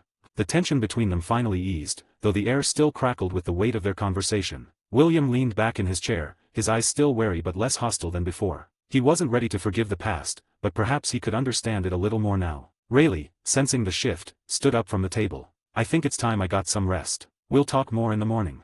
William watched as Rayleigh made his way upstairs, his mind still turning over their conversation. The Roger pirates, Roger's dream, it wasn't as simple as he had thought. But one thing was clear, the world needed change, and he wasn't going to wait around for it. As the evening wore on, the bar grew quieter, and the Boa sisters began to relax once more. William remained thoughtful, his eyes fixed on the horizon beyond the windows. The golden age of pirates, it was both a blessing and a curse. But one way or another, William would carve his own path in this world. Thanks for reading. If you like this story, please consider leaving an honest review. 39, Chapter 39, Teacher. The morning sun bathed Sabayati Archipelago in its warm glow, a soft breeze sweeping through the trees outside Shucky's rip-off bar. Inside, the atmosphere was relaxed and calm, a stark contrast to the storm of events that had recently unfolded. William, the Boa sisters, Shucky, and Rayleigh sat around a large wooden table, enjoying a simple yet hearty breakfast. The aroma of freshly brewed coffee and fried eggs filled the air as Shucky quietly served them more food. Hancock, Sandersonia,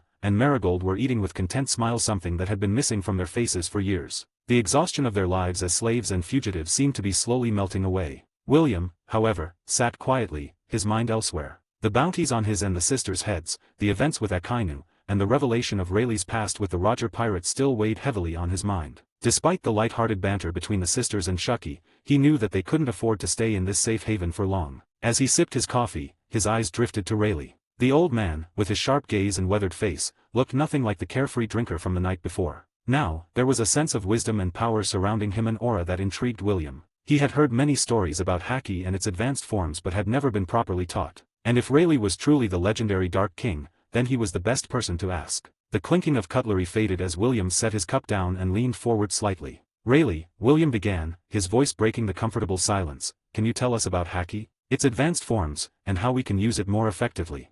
The sisters looked up from their plates, their attention fully on Rayleigh now. Hancock's eyes widened slightly with interest, while Sandersonia and Marigold exchanged curious glances. Rayleigh met William's gaze, nodding slowly. Haki, huh? He leaned back in his chair, crossing his arms. All right. There are three main types of haki: observation haki, armament haki, and conqueror's haki. We already know the basics, William said, his eyes narrowing with focus. I've used all three forms before, but I want to know how to push them further, to reach their full potential. Rayleigh smiled slightly. Impressive. Not many your age can use the first two forms, let alone conqueror's haki. But like anything else, haki can be refined and advanced to new levels. The basics will only get you so far. He paused for a moment, collecting his thoughts before continuing. Advanced observation haki allows you to sense the intent of others, predicting their moves before they even make them. With enough mastery, it's possible to see a brief glimpse into the future. William's eyebrows raised in surprise. See the future? Rayleigh nodded. Only for a few seconds, but it can be the difference between life and death in battle. It's not easy to master, but with time and practice, you can sharpen your observation haki to reach that level. Hancock, sitting beside William, leaned in slightly, her eyes gleaming with interest. And armament haki?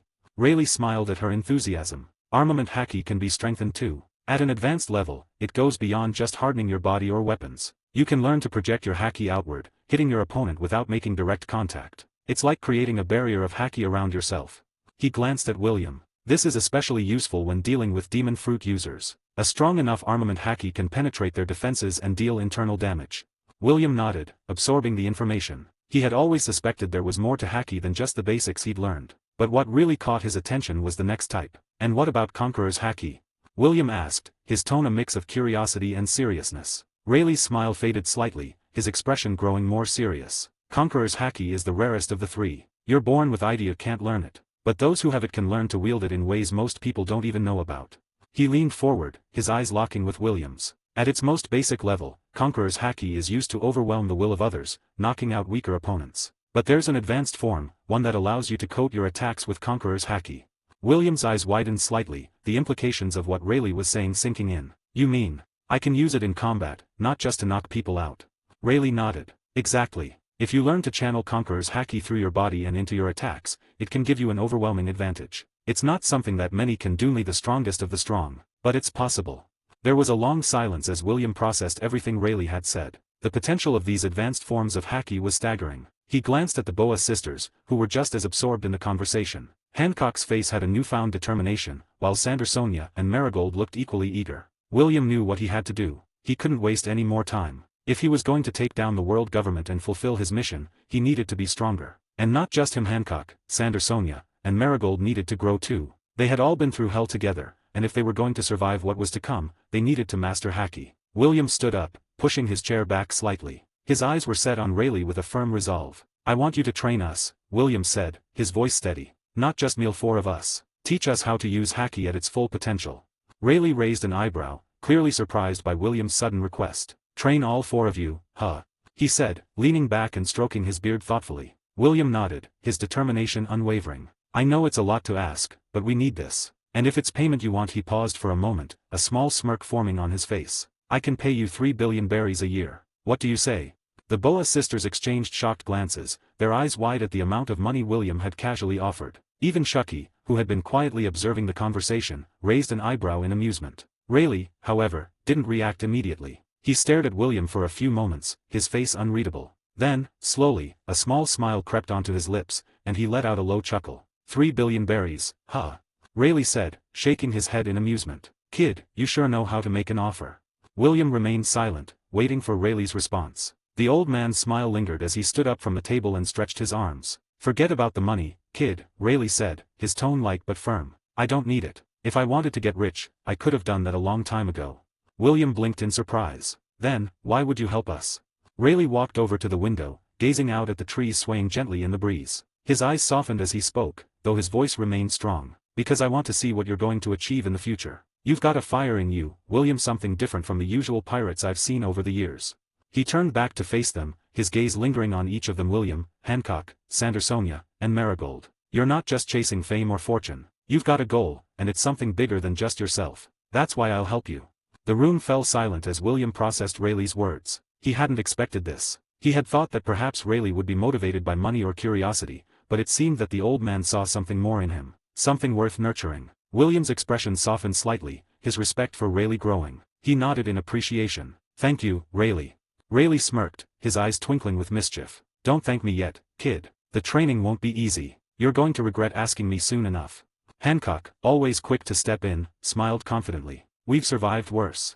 Rayleigh chuckled. That may be true, but let's see how you handle what's to come.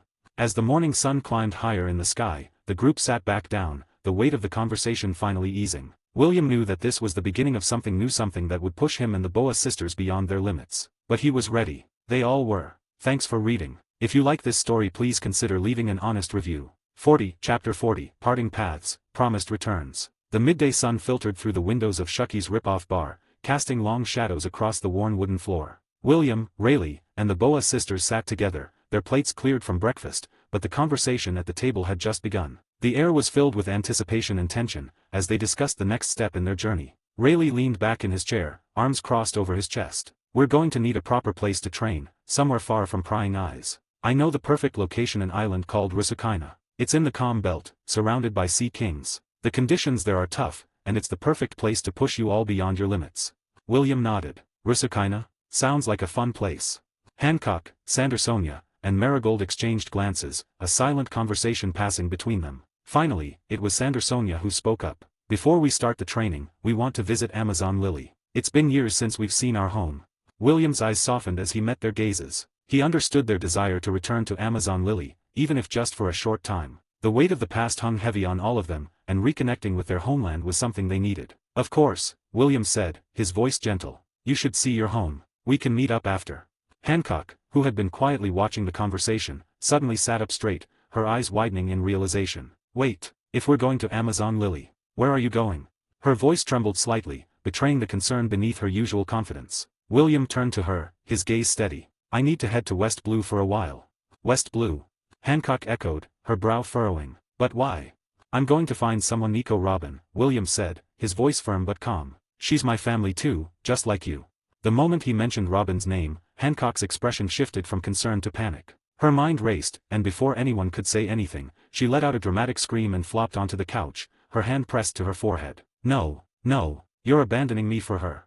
She wailed, her voice full of exaggerated despair. William blinked in confusion, watching as Hancock rolled on the couch, lost in her melodramatic daydream. Her imagination was already spinning wild tales of him sailing away with Robin, leaving her behind. Sandersonia and Marigold sighed, clearly used to their sister's antics, but William looked utterly baffled by her sudden outburst. Hancock. William began, standing from his chair and walking over to her. Hancock's eyes were wide, her lip trembling as she looked up at him with a dramatic pout. You're leaving me. I knew it. You found someone else. Before she could spiral any further into her daydreams, William gently took her by the arm and guided her to sit upright. Then, with surprising tenderness, he wrapped his arms around her and pulled her into his lap, making her sit across his legs. Hancock's breath hitched in surprise, and her cheeks flushed a deep red. William. Hancock's voice was breathless, caught between embarrassment and flustered excitement as she sat in his lap. What are you doing? William looked at her with a soft smile, brushing a strand of hair from her face. What's wrong, Hancock? Why are you acting like this? Hancock, her face still crimson, looked up at him with teary eyes. You're going to abandon me for her, aren't you? You'll leave me behind and run off with Nico Robin. William's expression softened further, and with a small chuckle, he tapped her forehead with his finger. Silly girl, he said gently. I'm not abandoning you for anyone. I'm just going to bring Robin so she can be with us too. Hancock's heart skipped a beat at his words, her face flushing even deeper. Why, you promise? William leaned down and pressed a soft kiss to her forehead. I promise, Hancock. I'll be back soon, and I'm not leaving you. The kiss sent Hancock into a flustered spiral, her face turning a shade of red that matched the setting sun. She blinked rapidly, trying to process what had just happened. Before she could regain her composure, she realized she was still sitting in William's lap. Her mind raced, and in typical Hancock fashion, she descended into yet another daydream. This time, she was imagining their wedding, her in a beautiful gown, William waiting for her at the altar. Her heart raced, and smoke practically started coming out of her head as she buried her face in his chest, trying to hide her blushing cheeks. William gently stroked her back, more concerned with calming her down than anything else. Sandersonia, sitting across from them, gave him a knowing smile. Looks like you've got your hands full, William. He looked at her with a playful smirk. You don't say. The room fell into a comfortable silence, with Hancock still lost in her thoughts, hiding her face in William's chest. Marigold and Sandersonia exchanged amused glances, while Shucky watched the scene from the bar with a smile. After a few moments, Hancock finally peeked up at William, her eyes still glistening with tears but a faint smile on her lips. You really promise you'll come back? William nodded, his hand resting on her shoulder. I'll be back before you know it.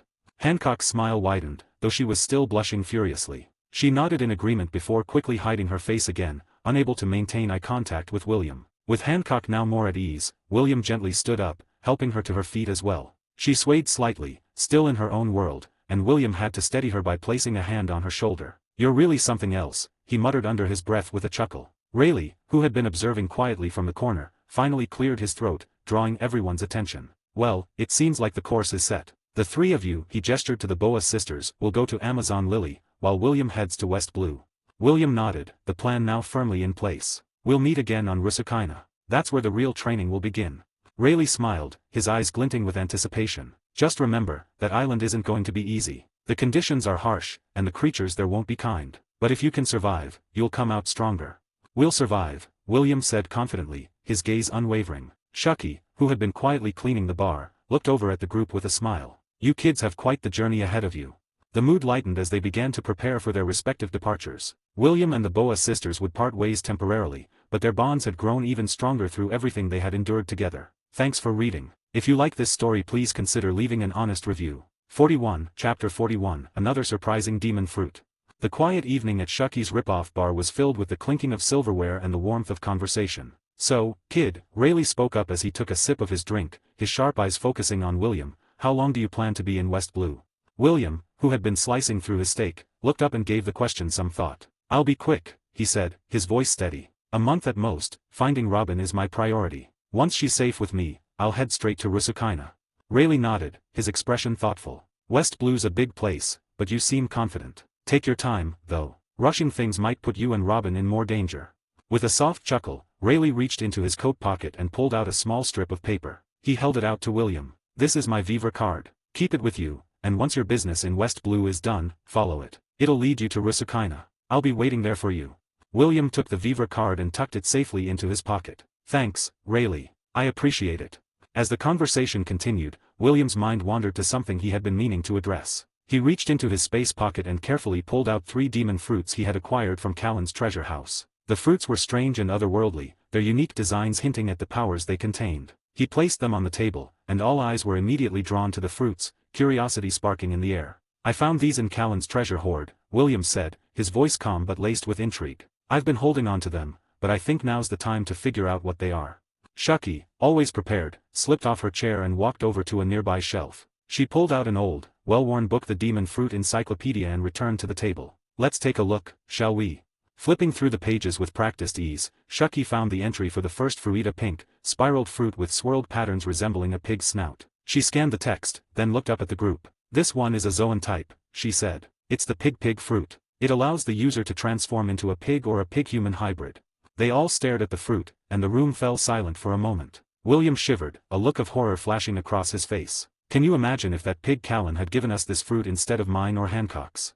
His voice was filled with dread at the thought. A collective shudder ran through the group as they imagined the absurdity of such a scenario. The idea of one of them possessing a power as underwhelming as the pig fruit was laughable, yet horrifying in its own way. Shucky moved on to the second fruit, a dark, bulbous fruit with deep, swirling ridges. After a quick glance at the page, she grimaced. "This one's a paramecia type fat fruit. It allows the user to control their body fat, manipulate it, increase it, or redistribute it." William groaned, shaking his head in disbelief. "That's horrifying." Marigold chuckled. "I'm glad none of us ended up with that one." The room filled with laughter as they all shared a collective sigh of relief. However, William's attention had already shifted to the third and final fruit, a dark crimson fruit with intricate, spiked patterns curling over its surface. The fruit gave off a different aura compared to the other two, something more primal, more dangerous. William stared at it, his dragon instincts stirring deep within him. He didn't need a book to tell him that this fruit was something special. "I don't know what this one is," he admitted, his voice quiet but certain. "But my dragon instincts are telling me this is no ordinary fruit. This one is a treasure." The room grew silent as William picked up the fruit, turning it over in his hands. His gaze shifted toward the sisters, and finally, his eyes landed on Sandersonia. "Sonia, I want you to have this one." Sandersonia's eyes widened in surprise. "Me? But we don't even know what it does." William gave her a reassuring smile. "Trust me, my instincts haven't been wrong yet, and they're telling me this is something powerful, something rare. Don't worry about Marie. I have something else in mind for her." Hancock placed a hand on her sister's shoulder, her gaze full of encouragement. "He's right, Sonia. If William believes in this, then I think you should trust him." Marigold nodded as well. "If he says it's meant for you, then it's meant for you." Sandersonia hesitated, but the faith her family had in her and in William gave her the courage to take the leap. With a determined look, she picked up the fruit and took a deep breath. "All right, I'll do it." With one final glance at her sisters and William, she bit into the fruit. The moment the flesh touched her tongue, her face twisted in disgust. "Ike, it's horrible." She forced herself to swallow the bite, and almost immediately, a strange sensation rippled through her body. Her pupils narrowed into slits, her eyes glowing with a dangerous light. William's instinct screamed at him to react, and in the next moment, he felt an invisible force pressing against him, an energy trying to petrify him. "Armament!" William barked, summoning his haki to resist the force. His body tensed as he fought against the energy, barely managing to push it back. "Sonia, close your eyes and change back." Sandersonia, startled by William's shout, quickly closed her eyes and shifted back to her normal state. The room was deathly silent, and everyone stared at her in confusion. What just happened?" Hancock asked, her voice filled with concern. William exhaled, still feeling the lingering effects of the petrifying energy. There was a petrifying force coming from her eyes. "I could feel it trying to turn me to stone." Sandersonia blinked, her expression thoughtful as she processed the strange sensations coursing through her. "I think I know what it is. It feels like I've become something called a basilisk." Shucky's eyes widened at the name, and said, "A basilisk? It's a legendary creature from myth. A serpent king with the power to kill with a single glance." The room fell into stunned silence once more. Even in the world of demon fruits, the idea of such a power was daunting. William broke the tension with a laugh. "We're really lucky, aren't we?" Sandersonia, still adjusting to the newfound power coursing through her veins, managed a small smile. "I guess we are." Rayleigh, ever the observer, leaned back in his chair with a bemused grin. "A basilisk, huh? Another mythical demon fruit." William nodded, his eyes gleaming with excitement. "This is really great."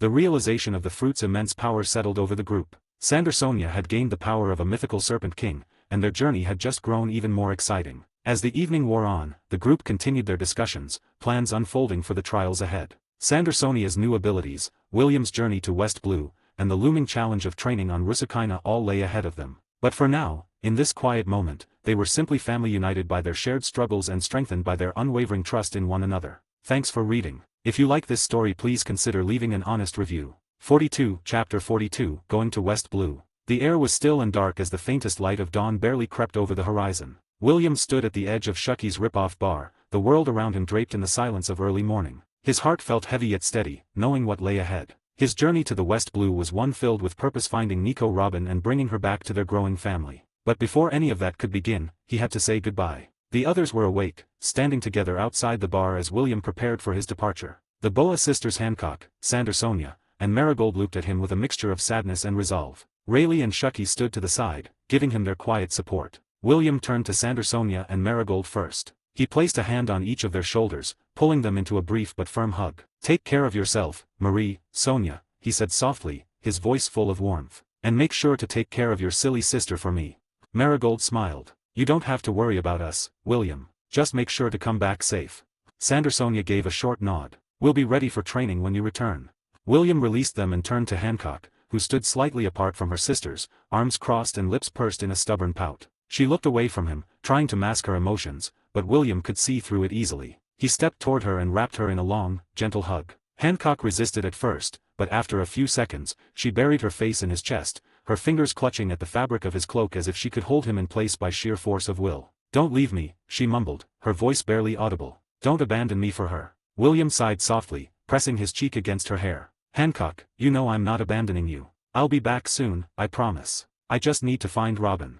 Hancock remained silent, her grip tightening around him. After a few moments, William gently lifted her chin, forcing her to meet his eyes. "You know I'll come back, right?"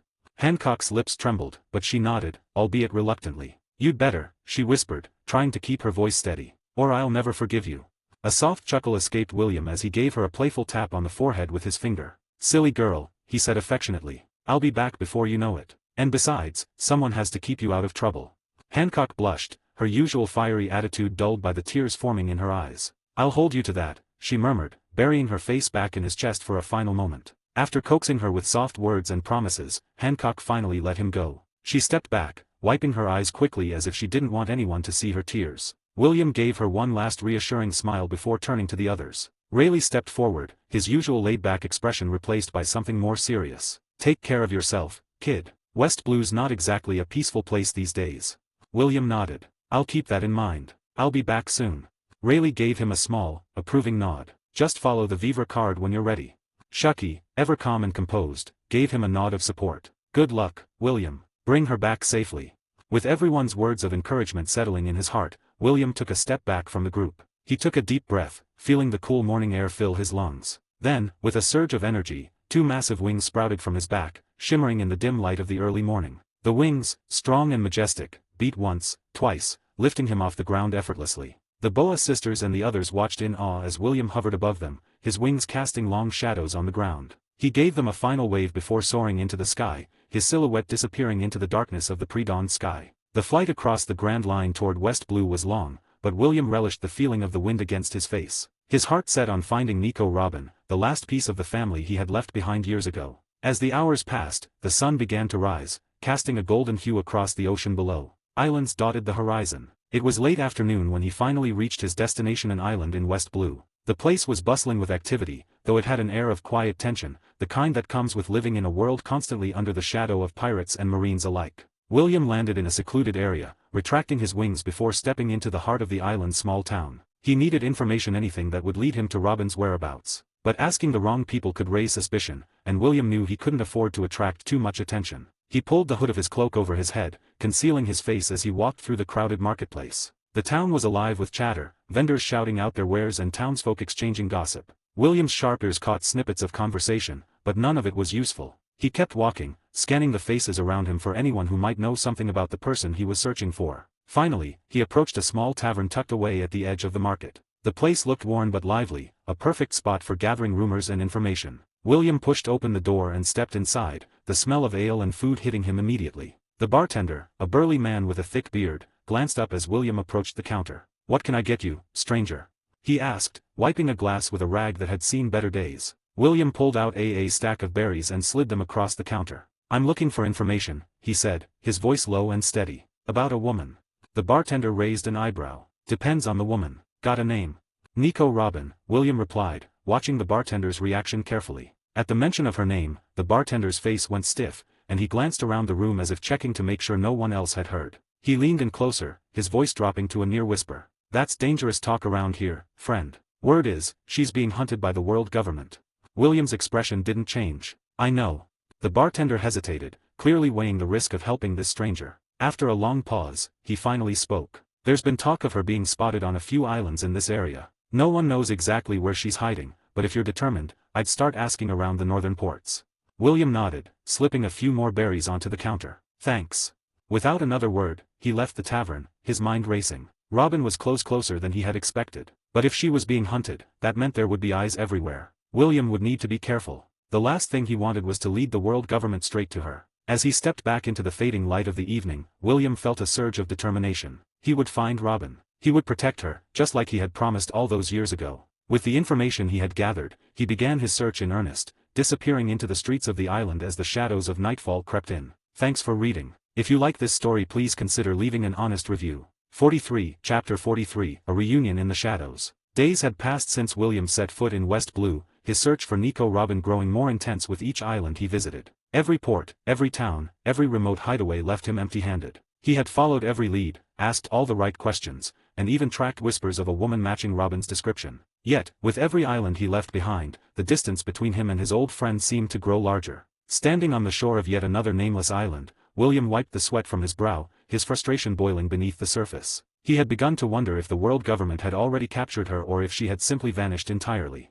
He scanned the horizon, ready to move on to the next lead, when something caught his eye. Several men, dressed in dark suits and moving with a suspicious air of stealth, were slipping through the shadows near the port. The emblem on their sleeves was unmistakable: the world government. William's dragon instincts immediately flared, a low growl rumbling in his throat. If they were here, it meant Robin might not be far behind. Without hesitation, William followed them, his movements silent as he shadowed the agents through the winding alleys of the island. He kept his distance, listening carefully to their whispered conversations. "We need to be careful," one agent muttered. "She's dangerous, even without her allies." "She won't be for long," another responded. "Once we have her, we'll use her against him. KLD, William won't have a choice but to come running if we dangle her in front of him."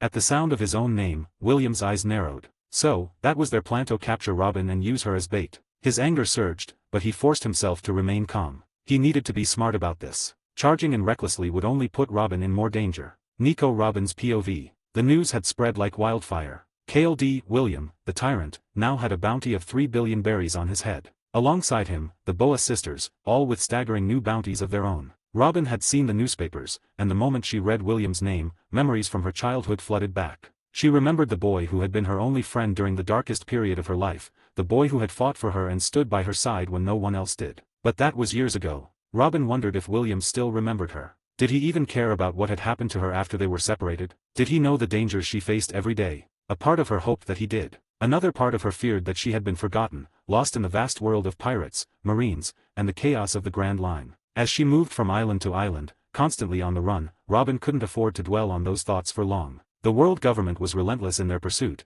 and she had become adept at staying one step ahead. But this time, something felt different. There was a more intense focus on her, and no matter how far she fled, they seemed to know exactly where she would be next. Using her demon fruit ability, Robin eavesdropped on the conversations of the government agents hunting her. She had learned that they didn't just want to capture her for the sake of her knowledge anymore, they wanted to use her. Specifically, they wanted to use her to get to William. Robin clenched her fists, fear and frustration gnawing at her. She wouldn't let herself become a tool to harm him. But she was running out of options. The agents were closing in, and it was only a matter of time before they found her. It happened faster than she anticipated. Robin had been moving through the shadows of a quiet village when the CP agents cornered her. There were no avenues of escape this time. These weren't just regular government agents, they were members of Cypher Pol, the elite assassins who dealt with the world's dirtiest secrets. Robin's heart pounded in her chest as she prepared to fight back, though she knew her chances were slim. The lead agent sneered at her, stepping closer with slow, deliberate movements. "You gave us quite the chase, Nico Robin. But it ends here."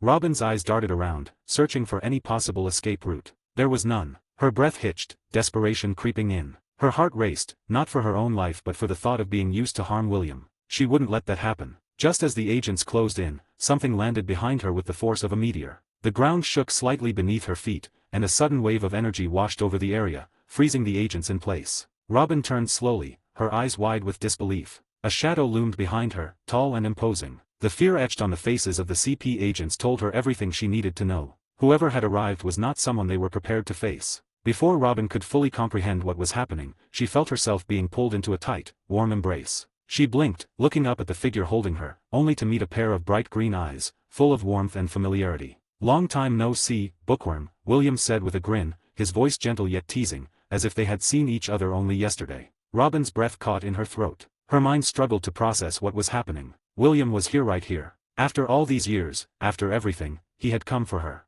The realization hit her like a tidal wave, and the emotions she had been holding back for so long broke free. Tears welled up in her eyes, spilling over as she clutched at him, her fingers digging into his cloak. She couldn't find the word to express the overwhelming relief and joy that surged through her. "You came," she whispered, her voice shaky. "You really came." William didn't say anything for a moment, simply holding her close, allowing her to cry into his chest. He could feel the weight of the years between them, the loneliness she must have felt, the fear she had endured. He had been through his own battles, but Robin had faced hers alone. He wasn't going to let her go through it any longer. He held her tighter, his hand gently stroking her hair. "Of course, I came," he said softly. "I promised, didn't I?" Robin didn't respond with words. She couldn't. Instead, she let herself break down in his arms, the sobs shaking her small frame as years of fear and uncertainty poured out. William stood there, patient and steady, not letting go until she had let out every tear. The CP agents stood frozen, unsure of what to do next. Their fear of William was palpable, and they dared not make a move while the legendary tyrant stood before them. William's green eyes flickered toward them, and with a single glare, the agents backed away in terror. His reputation preceded him, and none of them wanted to be the one who tested his wrath. After what felt like an eternity, Robin finally pulled back, wiping her eyes with the back of her hand. She gave him a watery smile, still in disbelief that he was really here. "Thank you," she whispered. William smiled back, brushing a strand of hair away from her face. "I'm not letting them take you, Robin. You're coming with me."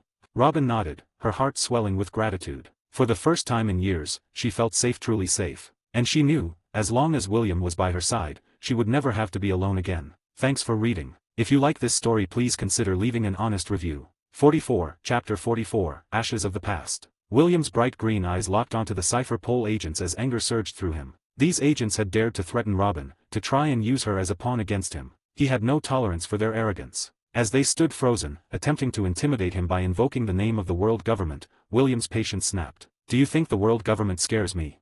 he asked, his voice cold and menacing. The fire of his dragon power burned within him, and without a second thought, he extended his hand. A bright flame flickered into existence, swirling and growing in intensity. The CP agents took a step back, eyes widening in fear, but it was too late. The fireball in William's hand morphed into several fiery arrows, each glowing with lethal heat. Before the agents could react or even attempt to flee, the arrows shot toward them with terrifying speed. The air hummed with the crackling fire, and in seconds, the agents were reduced to ash. Nothing remained of the threat that had once cornered Robin. William exhaled slowly, his anger dissipating with the fading embers of the destroyed agents. He turned to Robin, his expression softening as he approached her. "Come on," he said gently, scooping her up. "Let's get out of here." Robin didn't protest. She felt safe, wrapped in the warmth of William's embrace and the undeniable strength he wielded. She clung to him, the sensation of flight familiar yet comforting as his massive wings unfurled from his back and lifted them into the sky. The cold night air rushed past them, but Robin felt none of it. In William's arms, she felt shielded from the world and its cruelties. They flew for a while in silence, the vast sky stretching out before them as the stars began to fade into the early morning light. Eventually, they reached an uninhabited island, a quiet place where they could rest. William landed softly, setting Robin down before wrapping his arms around her once more. His embrace was warm and strong, filled with the silent reassurance that he was here for her, and always would be. "I missed you," he whispered, his voice low and sincere. Robin didn't reply at first, simply leaning into him, allowing herself a moment of peace that had been denied to her for so long. After a while, they found a small spot near the shore where they could rest, and William prepared some food for them. As they ate, the sun slowly rose over the horizon, casting a golden glow over the island. William glanced over at Robin, his expression soft yet concerned. "How have you been, Robin?" he asked, breaking the silence. Robin looked down at her plate for a moment, gathering her thoughts. She leaned her head on William's shoulder, feeling the familiar comfort of his presence. "You know the usual," she said with a sad smile. "Running away from place to place. Getting betrayed because people are greedy for my bounty." William's jaw tightened, guilt flickering across his face. He put his arm around her, pulling her closer. "I'm sorry, Robin. I should have found you sooner." Robin shook her head, her voice gentle. "It's not your fault. I've been running for so long, I barely know what it's like to stop." They sat in silence for a moment, listening to the gentle crash of the waves against the shore. Robin's thoughts drifted back to the last time she felt this kind of safety. Taking a deep breath, she decided it was time. "After we separated," Robin began, her voice soft and trembling slightly, "Mother and Saul took me to the beach. Mother, she asked Saul to keep me safe."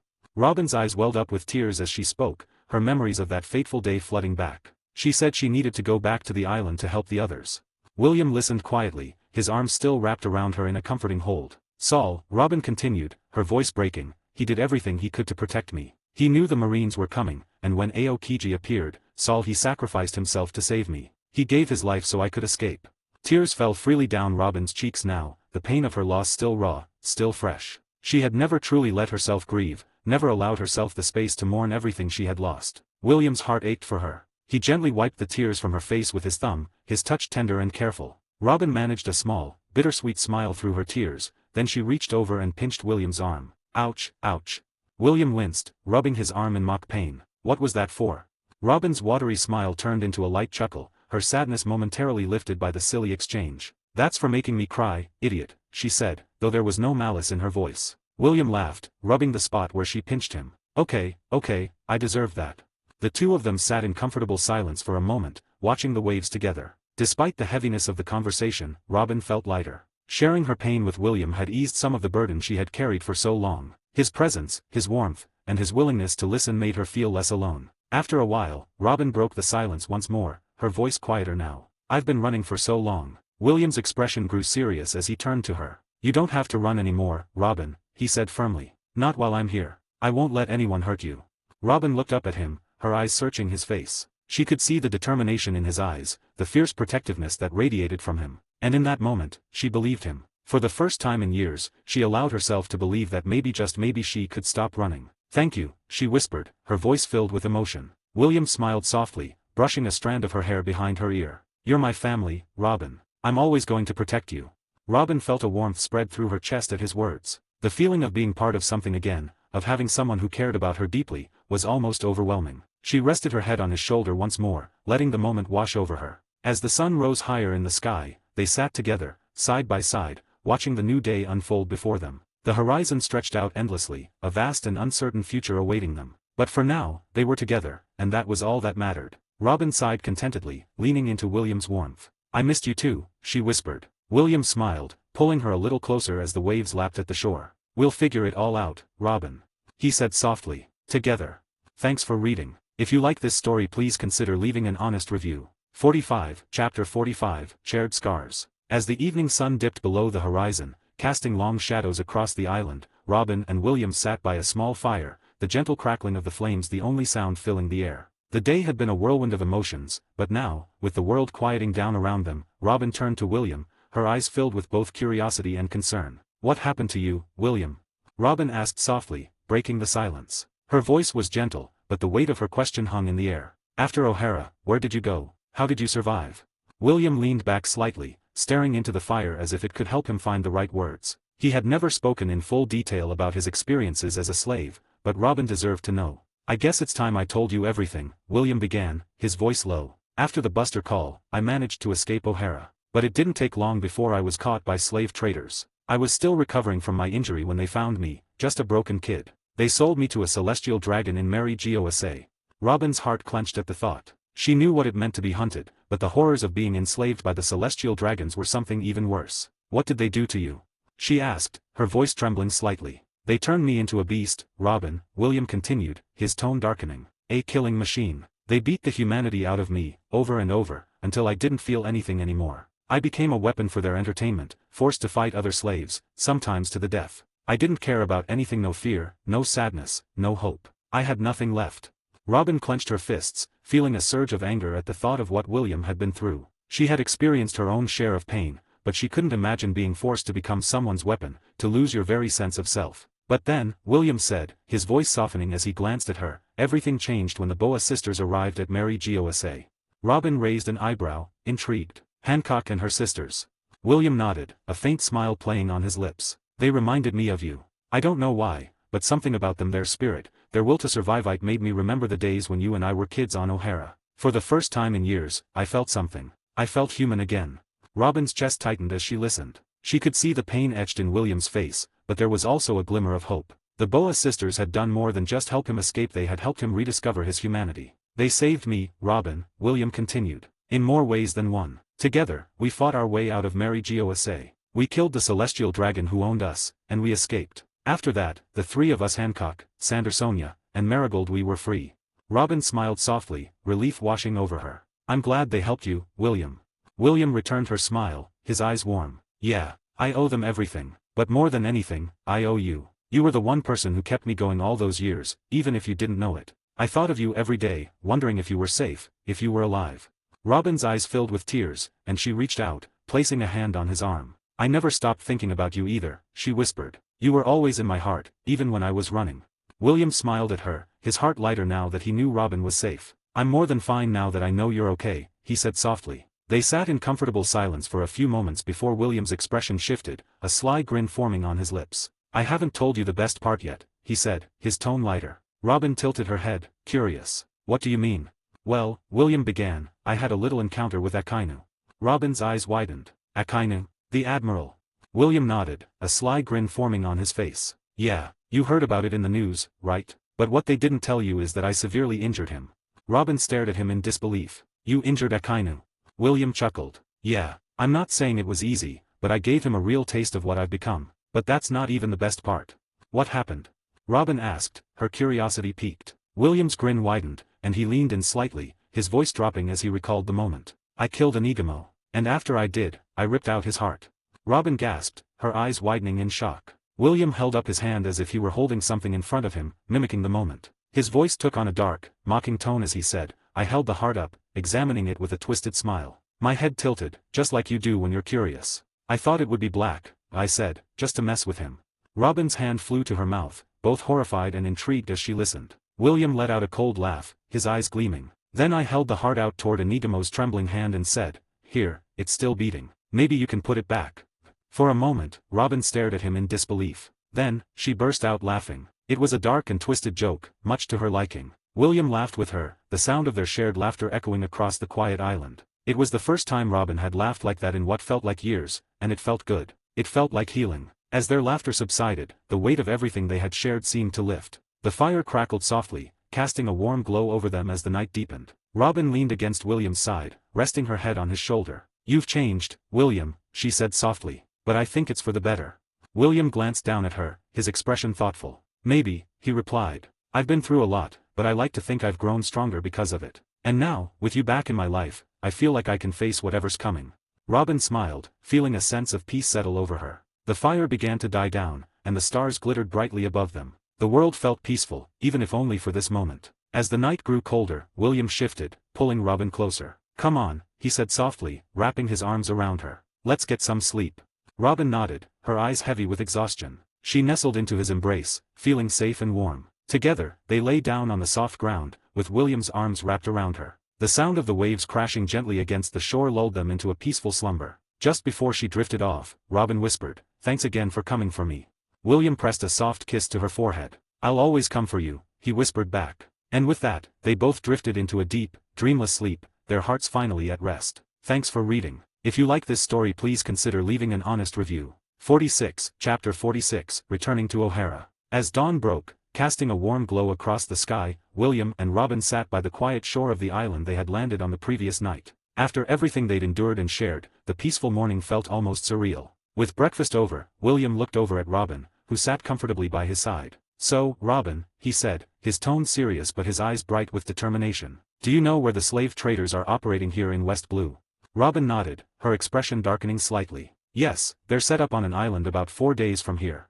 William smirked, his gaze steely. "Good. Before we leave West Blue, I'm going to make sure those bastards are taken care of." They wasted no time. With Robin at his side, they set off for the island, William's dragon wings propelling them through the sky. The journey took less than a day, and by the time they arrived, the sun was beginning to set, casting a fiery glow over the slave traders' base nestled at the heart of the island. William landed them a safe distance away, where they could observe the place without drawing attention. He could feel Robin's hand resting on his arm, her grip firm. "They're monsters, William," she murmured. "I've seen what they do the people they've hurt." He squeezed her hand gently. "Then let's make sure they don't hurt anyone else."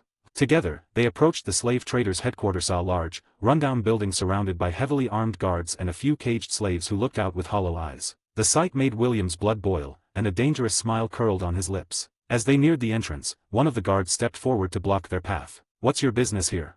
The guard sneered, sizing them up. William didn't answer. Instead, he pulled down his hood, revealing his unmistakable green eyes and sharp gaze. At that moment, the boss of the slave traders emerged from inside. He looked William up and down, then turned his gaze to Robin, and a twisted smile spread across his face. "Ah, looking to sell her, are you?" he asked with a wicked grin. William didn't respond immediately, but his calm demeanor only seemed to unsettle the slaver. As he stepped forward, the slaver's grin wavered. "You don't recognize me, do you?" William said, his voice laced with mockery. The slaver narrowed his eyes, scrutinizing William's face until realization dawned on him. His expression turned from smug to terrified as he stammered, "Wait, you're the tyrant." William smirked. 7 years ago, you caught me and sold me like a piece of meat to the celestial dragons." The slaver stumbled back, his bravado replaced by sheer terror. "And no, please, have mercy. Mercy." William's voice was chillingly calm. "Why should I give mercy to scum like you?" A fireball materialized in his hand, blazing with a fierce intensity. With a flick of his wrist, he shaped the fireball into flaming arrows, and in an instant, they shot toward the slaver, faster than he could react. The arrows pierced his body, and within moments, he was engulfed in flames, reduced to ash. Around them, other slavers scrambled to escape, but before they could make it far, Robin took action. Her fingers stretched out as she whispered, "Dosefleur, clutch." 2 of the fleeing slavers fell to the ground, their necks snapped in an instant. William and Robin dealt with all the slavers. It was over as quickly as it began. Then William and Robin turned their attention to the caged prisoners. "You're free now," William said, breaking the chains that bound their cells. The slaves stared at him in disbelief, their gratitude evident as they stumbled out, some weeping as they regained their freedom. Once the last of the captives were released, Robin turned to William, a softness in her gaze that hadn't been there before. "Thank you, William. They never would have had this chance without you." He shrugged, smiling gently. "It was the least we could do." They left the island and, as they prepared to head back, William turned to Robin. "Before we leave West Blue, there's one more place we need to visit." "O'Hara," she said softly, understanding immediately. He nodded. "Let's go pay our respects."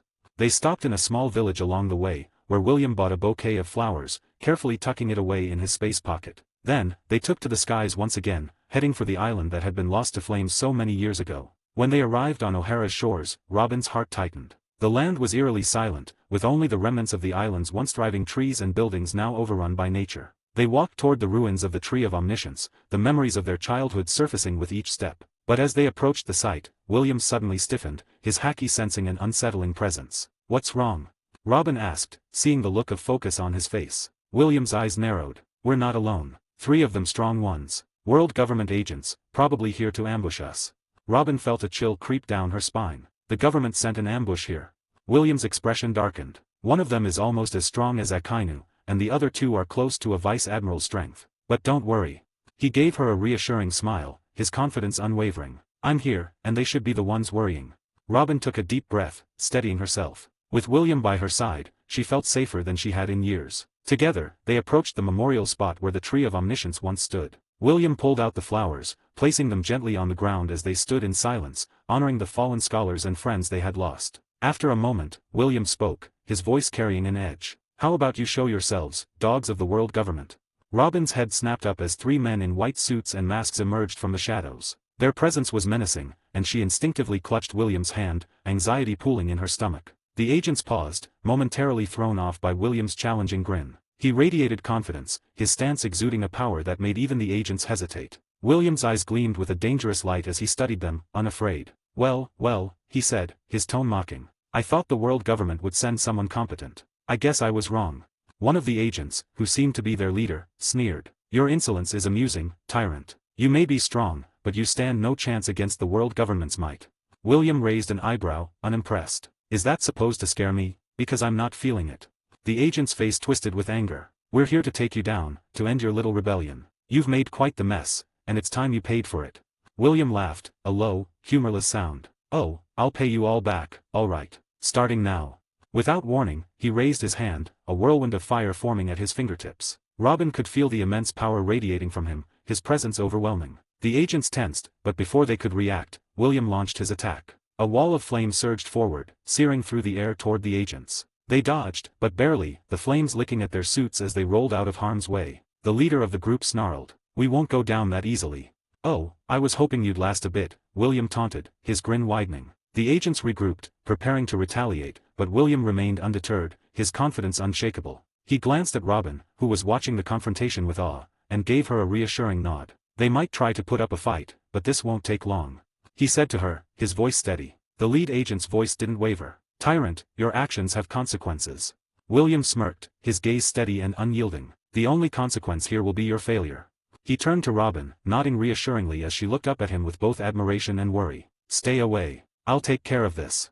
He took a step forward, radiating calm and controlled power as he faced the agents. Come on, then, he said, his voice echoing in the empty ruins of O'Hara. I've paid my respects. Now it's time you pay yours.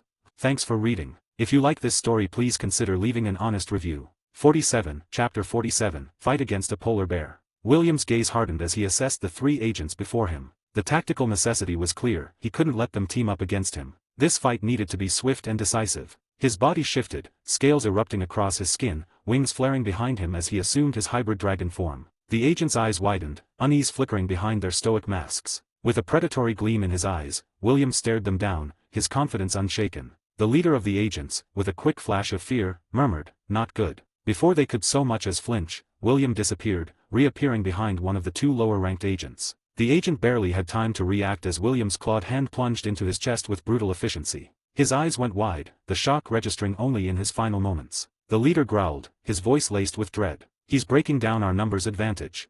William withdrew his bloodied hand, flicking it clean as he turned toward the second weaker agent. The glint of murderous intent in his eyes was unmistakable. With a calculated smirk, he feinted a strike toward the remaining weaker agent, but in reality, his target was the leader himself. Predictably, the leader lunged forward to protect his subordinate, only to realize William's true aim too late. All he could do was steel his body with haki, bracing for the impact. William struck with thunderous force, his claws raking across the leader's chest and sending him flying across the ruins of O'Hara. He spun immediately, focusing on the remaining lower-ranked agent, who looked up with terror just as William's flaming fist slammed into his gut. A strangled cry escaped him before William's clawed fingers clamped around his throat. With a growl, he unleashed a scorching dragon's breath, the agent's head turning to ash in seconds. By the time the leader scrambled back to his feet, both of his teammates were gone, and the dread in his eyes was unmistakable. He glanced toward Robin, who watched in quiet awe from the edge of the clearing, and his mind worked quickly. Realizing he couldn't match William alone, he activated his Zoan-type demon fruit ability, the polar bear form. White fur sprouted across his skin, and his muscles expanded, transforming him into a hulking bear-like creature, with sharp claws and an animalistic snarl that echoed through the silence. William's eyes sparkled with excitement, a grin splitting his face. Now that's what I'm talking about. Let's have some fun. They clashed with ferocity, William's hybrid dragon form meeting the agent's bear-like bulk. William ducked under a swiping claw and retaliated with a flaming kick, his foot connecting with the agent's chest and leaving scorched fur. The agent retaliated with a powerful paw swipe, his claws managing to scrape across William's armored scales, though failing to draw blood. William laughed, circling his opponent with a gleam in his eyes. Is that the best you got? I expected a little more from a government lapdog.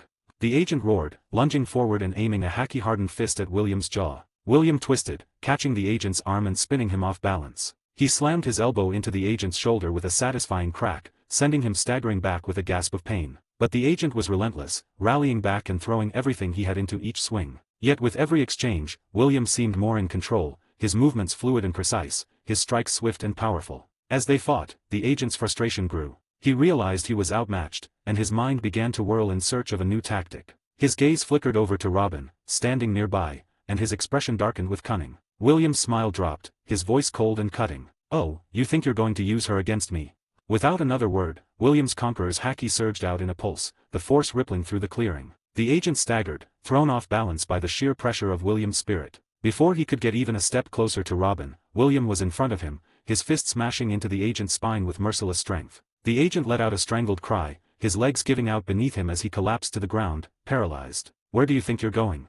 William's voice was calm, almost amused, as he watched the agent writhe, unable to move. He knelt down beside the fallen agent, a dark glint in his eye, and raised a fist. The agent whimpered, his voice a mere whisper. Please. But William's fist came down, connecting with the agent's face with brutal force. He struck again, each blow echoing with finality, until the agent fell unconscious, his face bruised and broken. Satisfied, William reached into his space pocket and tucked the agent inside, saving him for some purpose yet to be determined. He stood, brushing his hands together with an air of nonchalance, and turned back to Robin. She looked at him with a mix of awe and pride, her eyes shining. That was amazing, William, she said, walking up to him. By the way, what kind of demon fruit did you eat to get such power?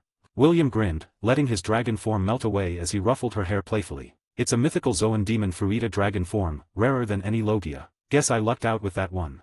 Robin's eyes went wide with fascination. You mean the mythical kind that's nearly impossible to find? Yep. Imagine how disappointed the celestial pigs would be if they knew that one of them gave it to me.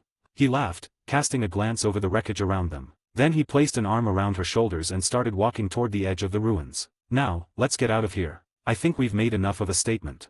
Together, they left O'Hara, each step taking them further from the ashes of their past and closer to the future they were building together. Thanks for reading. If you like this story, please consider leaving an honest review. 48, Chapter 48, Rusukina Island. In the heart of Marijoy, the tension within the grandiose council chamber was tangible. The five elders sat, fuming as they received the grim news of their agent's defeat at the hands of William in O'Hara. An agent nervously delivered the final report, confirming that the three dispatched CP0 agents had gone silent, their fates sealed by the hands of William in O'Hara. St. Topman Warcury clenched his fist, striking it down on the table's polished marble surface. One man taking down three elite agents and escaping our grasp once again. And that girl, Nico Robin, has managed to slip through our fingers once more alongside him. St. Ethan Baron v. Nusjuro, the most composed of the group. That boy has evolved into a far greater threat than we anticipated, especially with the mythical dragon fruit in his possession. It was foolish to underestimate him. More than that, St. Marcus Mars added, his voice dripping with disdain as he gestured to the report, we neglected the danger of that girl. Nico Robin can read the poneglyphs. She alone holds the key to the truths we've worked centuries to conceal. Allowing her freedom is reckless. St. Shepherd Jew Peter gave a solemn nod, his expression grave. They're a dangerous combination. Her knowledge, coupled with William's strength, this needs to be addressed with all seriousness. The entire world should understand what happens to those who stand against us.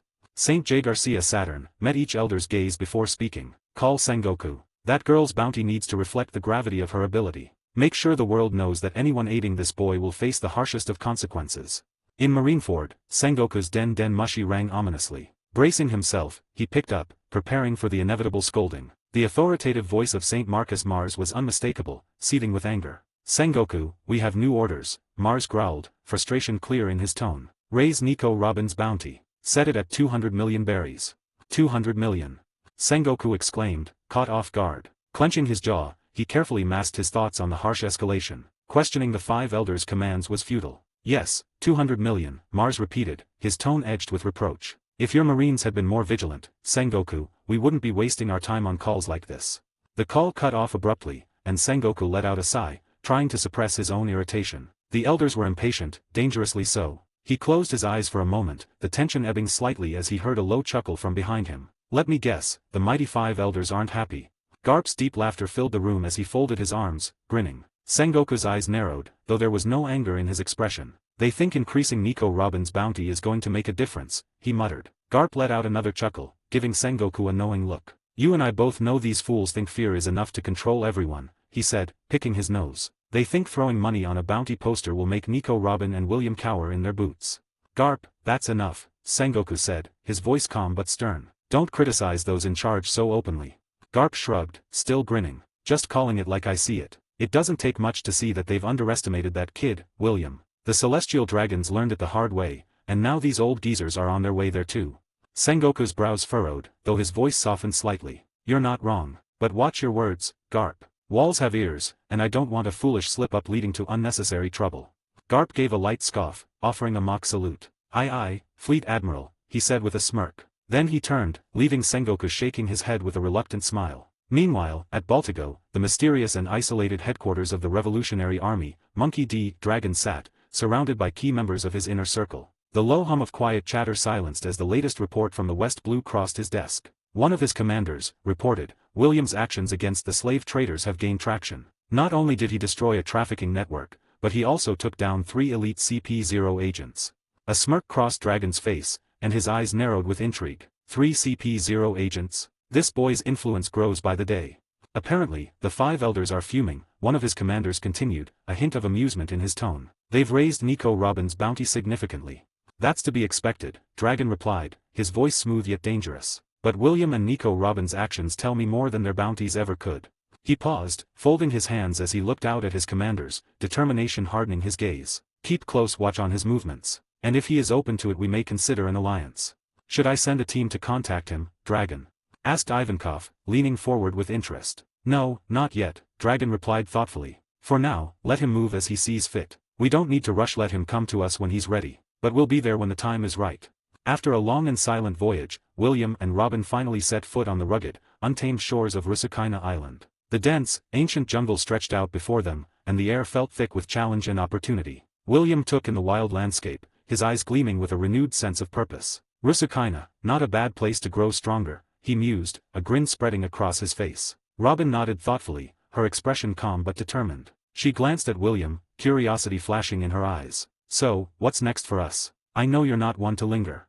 William looked at her, a fire of conviction sparking in his eyes. First, we train here. We've got potential, but we're going to need a lot more than that if we're serious about taking on the world government. I'll master every skill Rayleigh and this place can throw at me. And then? Robin asked, tilting her head as she listened. After that, we're going to build up our forces, William said with a decisive nod. Find those who share our vision. It'll take time, but there are plenty out there who've been hurt or betrayed by the world government. Robin smiled, a hint of admiration glinting in her eyes. You've really thought this through, haven't you? William grinned, nudging her lightly. What can I say? I've had a lot of time to think in those slave chains. If we do this, we'll do it with a plan. Robin's face softened. I'll help too. I've always wanted a way to protect O'Hara's legacy. William nodded firmly, his hand resting on her shoulder. Then we'll do it together. First, we survive this island, then we build, and one day, we'll bring the fight to them.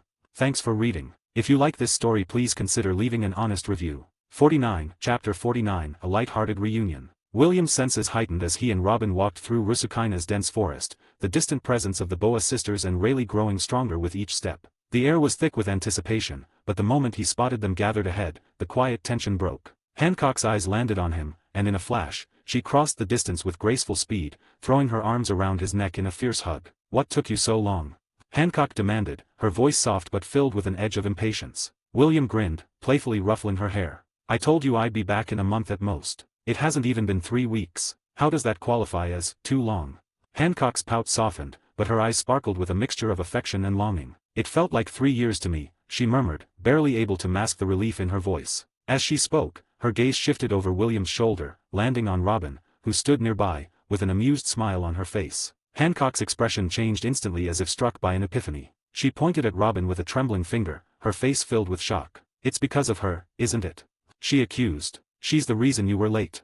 William blinked, taken aback. What? Hancock, But Hancock, lost in her own train of thought, was already looking back at him with a hurt expression. You married her, didn't you? She held her hand over her chest, pretending to swoon as if heartbroken, just like a husband who abandoned his wife. William's face flushed. What? I didn't marry her. Hancock, believed me. Robin's smirk grew even wider. Amused by the sudden twist, she decided to add a spark to the fire. But you did kiss me, didn't you, William? Robin said with a wicked smile. And you hugged me to sleep. Isn't that what married couples do? William stared at her, speechless, his face turning a darker shade as he realized the trouble she was causing. Robin, you're not helping, he groaned, feeling his grip on the situation slip away entirely. Hancock's eyes widened, her sorrow giving way to fierce resolve as she caught William by the ear. So, it's true, she said, her tone a mix of hurt and fury. KLD, William, you're going to marry me today, or I'll turn you to stone and make sure you stay with me forever. William winced, caught in her hold as she tugged on his ear with surprising force. Hancock, wait, it's not what you think. Robin chuckled, clearly enjoying the chaos she'd stirred up. Oh, this is so much fun, she said, her laughter almost melodic as she watched the scene play out. William shot her a dark look. I'll deal with you later, bookworm. Seeing his exasperation, Sandersonia and Marigold watched with barely suppressed grins of their own. Desperate, William turned to them with a pleading look. Sonia, Marie, help, please. Sandersonia looked up at the sky, as if noticing the weather for the first time. Such a clear day today, don't you think, Marie? Yes, Marigold replied with a light smile. A beautiful day indeed. William's shoulders slumped in defeat. He let out an exaggerated groan, giving them a look of mock betrayal. Traitors, both of you. As Hancock's gaze fixed him with fierce determination, William took a steadying breath, then moved closer to her, slipping his arm around her waist and holding her gaze. Her expression softened as he drew her closer, all traces of her earlier fury fading. He leaned in and whispered softly, I missed you, Hancock. Then, gently, he pressed a light kiss to her cheek. Hancock's face turned scarlet, her entire body seeming to go limp as she melted into his arms, her mind lost in a daze. Her fingers released their grip on his ear, and she swayed, her eyes half closed, drifting into one of her daydreams. William took the chance to exhale and let out a sigh of relief. He shot Robin an amused yet wary glance as she continued to observe the scene, clearly entertained. We'll settle this later, Robin. Just you wait, he warned, his voice filled with humor. Robin only gave a playful shrug and stuck her tongue out at him, unbothered by his threat. Then, gracefully, she turned to Sandersonia and Marigold, a warm smile on her face. It's nice to meet you both. William has told me a lot about you, Robin said, extending a hand. The two sisters exchanged glances before Sandersonia shook Robin's hand. Likewise, Robin, she replied with a smirk. We've heard a lot about you too. Marigold joined in, her smile softer as she observed the exchange between Robin and William, piecing together the strong bond they shared. A hearty laugh came from behind them, drawing everyone's attention to the silver-haired figure watching the entire scene with a twinkle in his eye. Oh, the joys of being young, Rayleigh remarked, his deep, hearty laughter echoing in the open air. He looked at William with a knowing smile, then glanced at the other members of their unusual group. Seems you've managed to keep things lively around you, William. William grinned, nodding respectfully. Rayleigh, it's good to see you. And yes, things have been eventful.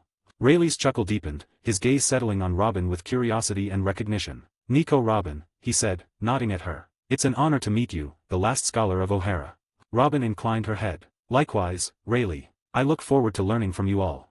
Rayleigh's eyes twinkled with warmth as he surveyed the group. Well, you've all arrived just in time. The wilds of Rusukina are no easy training ground. But if you're all prepared, I'm certain you'll come out stronger than ever. William's grin grew. That's what we're here for. Thanks for reading. If you like this story, please consider leaving an honest review. 50, Chapter 50, The Path to Power. After Hancock finally composed herself, still flushed from the earlier scene, William turned his focus to the sisters with a serious expression. How's Amazon Lily? He asked, his voice laced with concern. Sandersonia was the first to speak, her brows knitted together. Still the same as when we left, but we can't risk staying there long. If the world government finds out that we are from Amazon Lily, they might target our island next. And the entire island could be in danger. William nodded solemnly, understanding the delicate position Amazon Lily was in. I get it, you did the right thing. With that, he launched into an account of everything he and Robin had been through in West Blue. He recounted their encounter with the slave traders, the ambush on O'Hara, and the CP-0 agents. Robin nodded as he spoke, adding in her own details. Once the group finished catching up, William's gaze shifted as he reached into his space pocket and pulled out the half-conscious CP-0 agent. The man, battered and barely hanging on, barely stirred in William's grip. I've been thinking, William said, glancing at Rayleigh, the Boa sisters, and Robin. There's a way we can use these ability users. I've got a theory. If we put some fruits alongside an ability user in my space pocket, and then kill the user inside, one of the fruits might absorb the ability.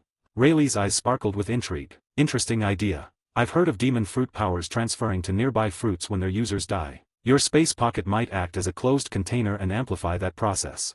Excitement rippled through the group. Sandersonia quickly brought out a bag of fruits, and William took the bag and placed it in his space pocket. With everyone watching, he delivered a swift, fatal blow to the agent, then tossed the man's body inside and closed the pocket. Moments passed, and tension filled the air. After waiting long enough, William reached into his space pocket again, retrieving the fruits. Among them was a new demon fruit with a distinctive swirling pattern and a stark white color. He held it up for everyone to see, grinning triumphantly. It worked. This is the agent's polar bear zoan fruit.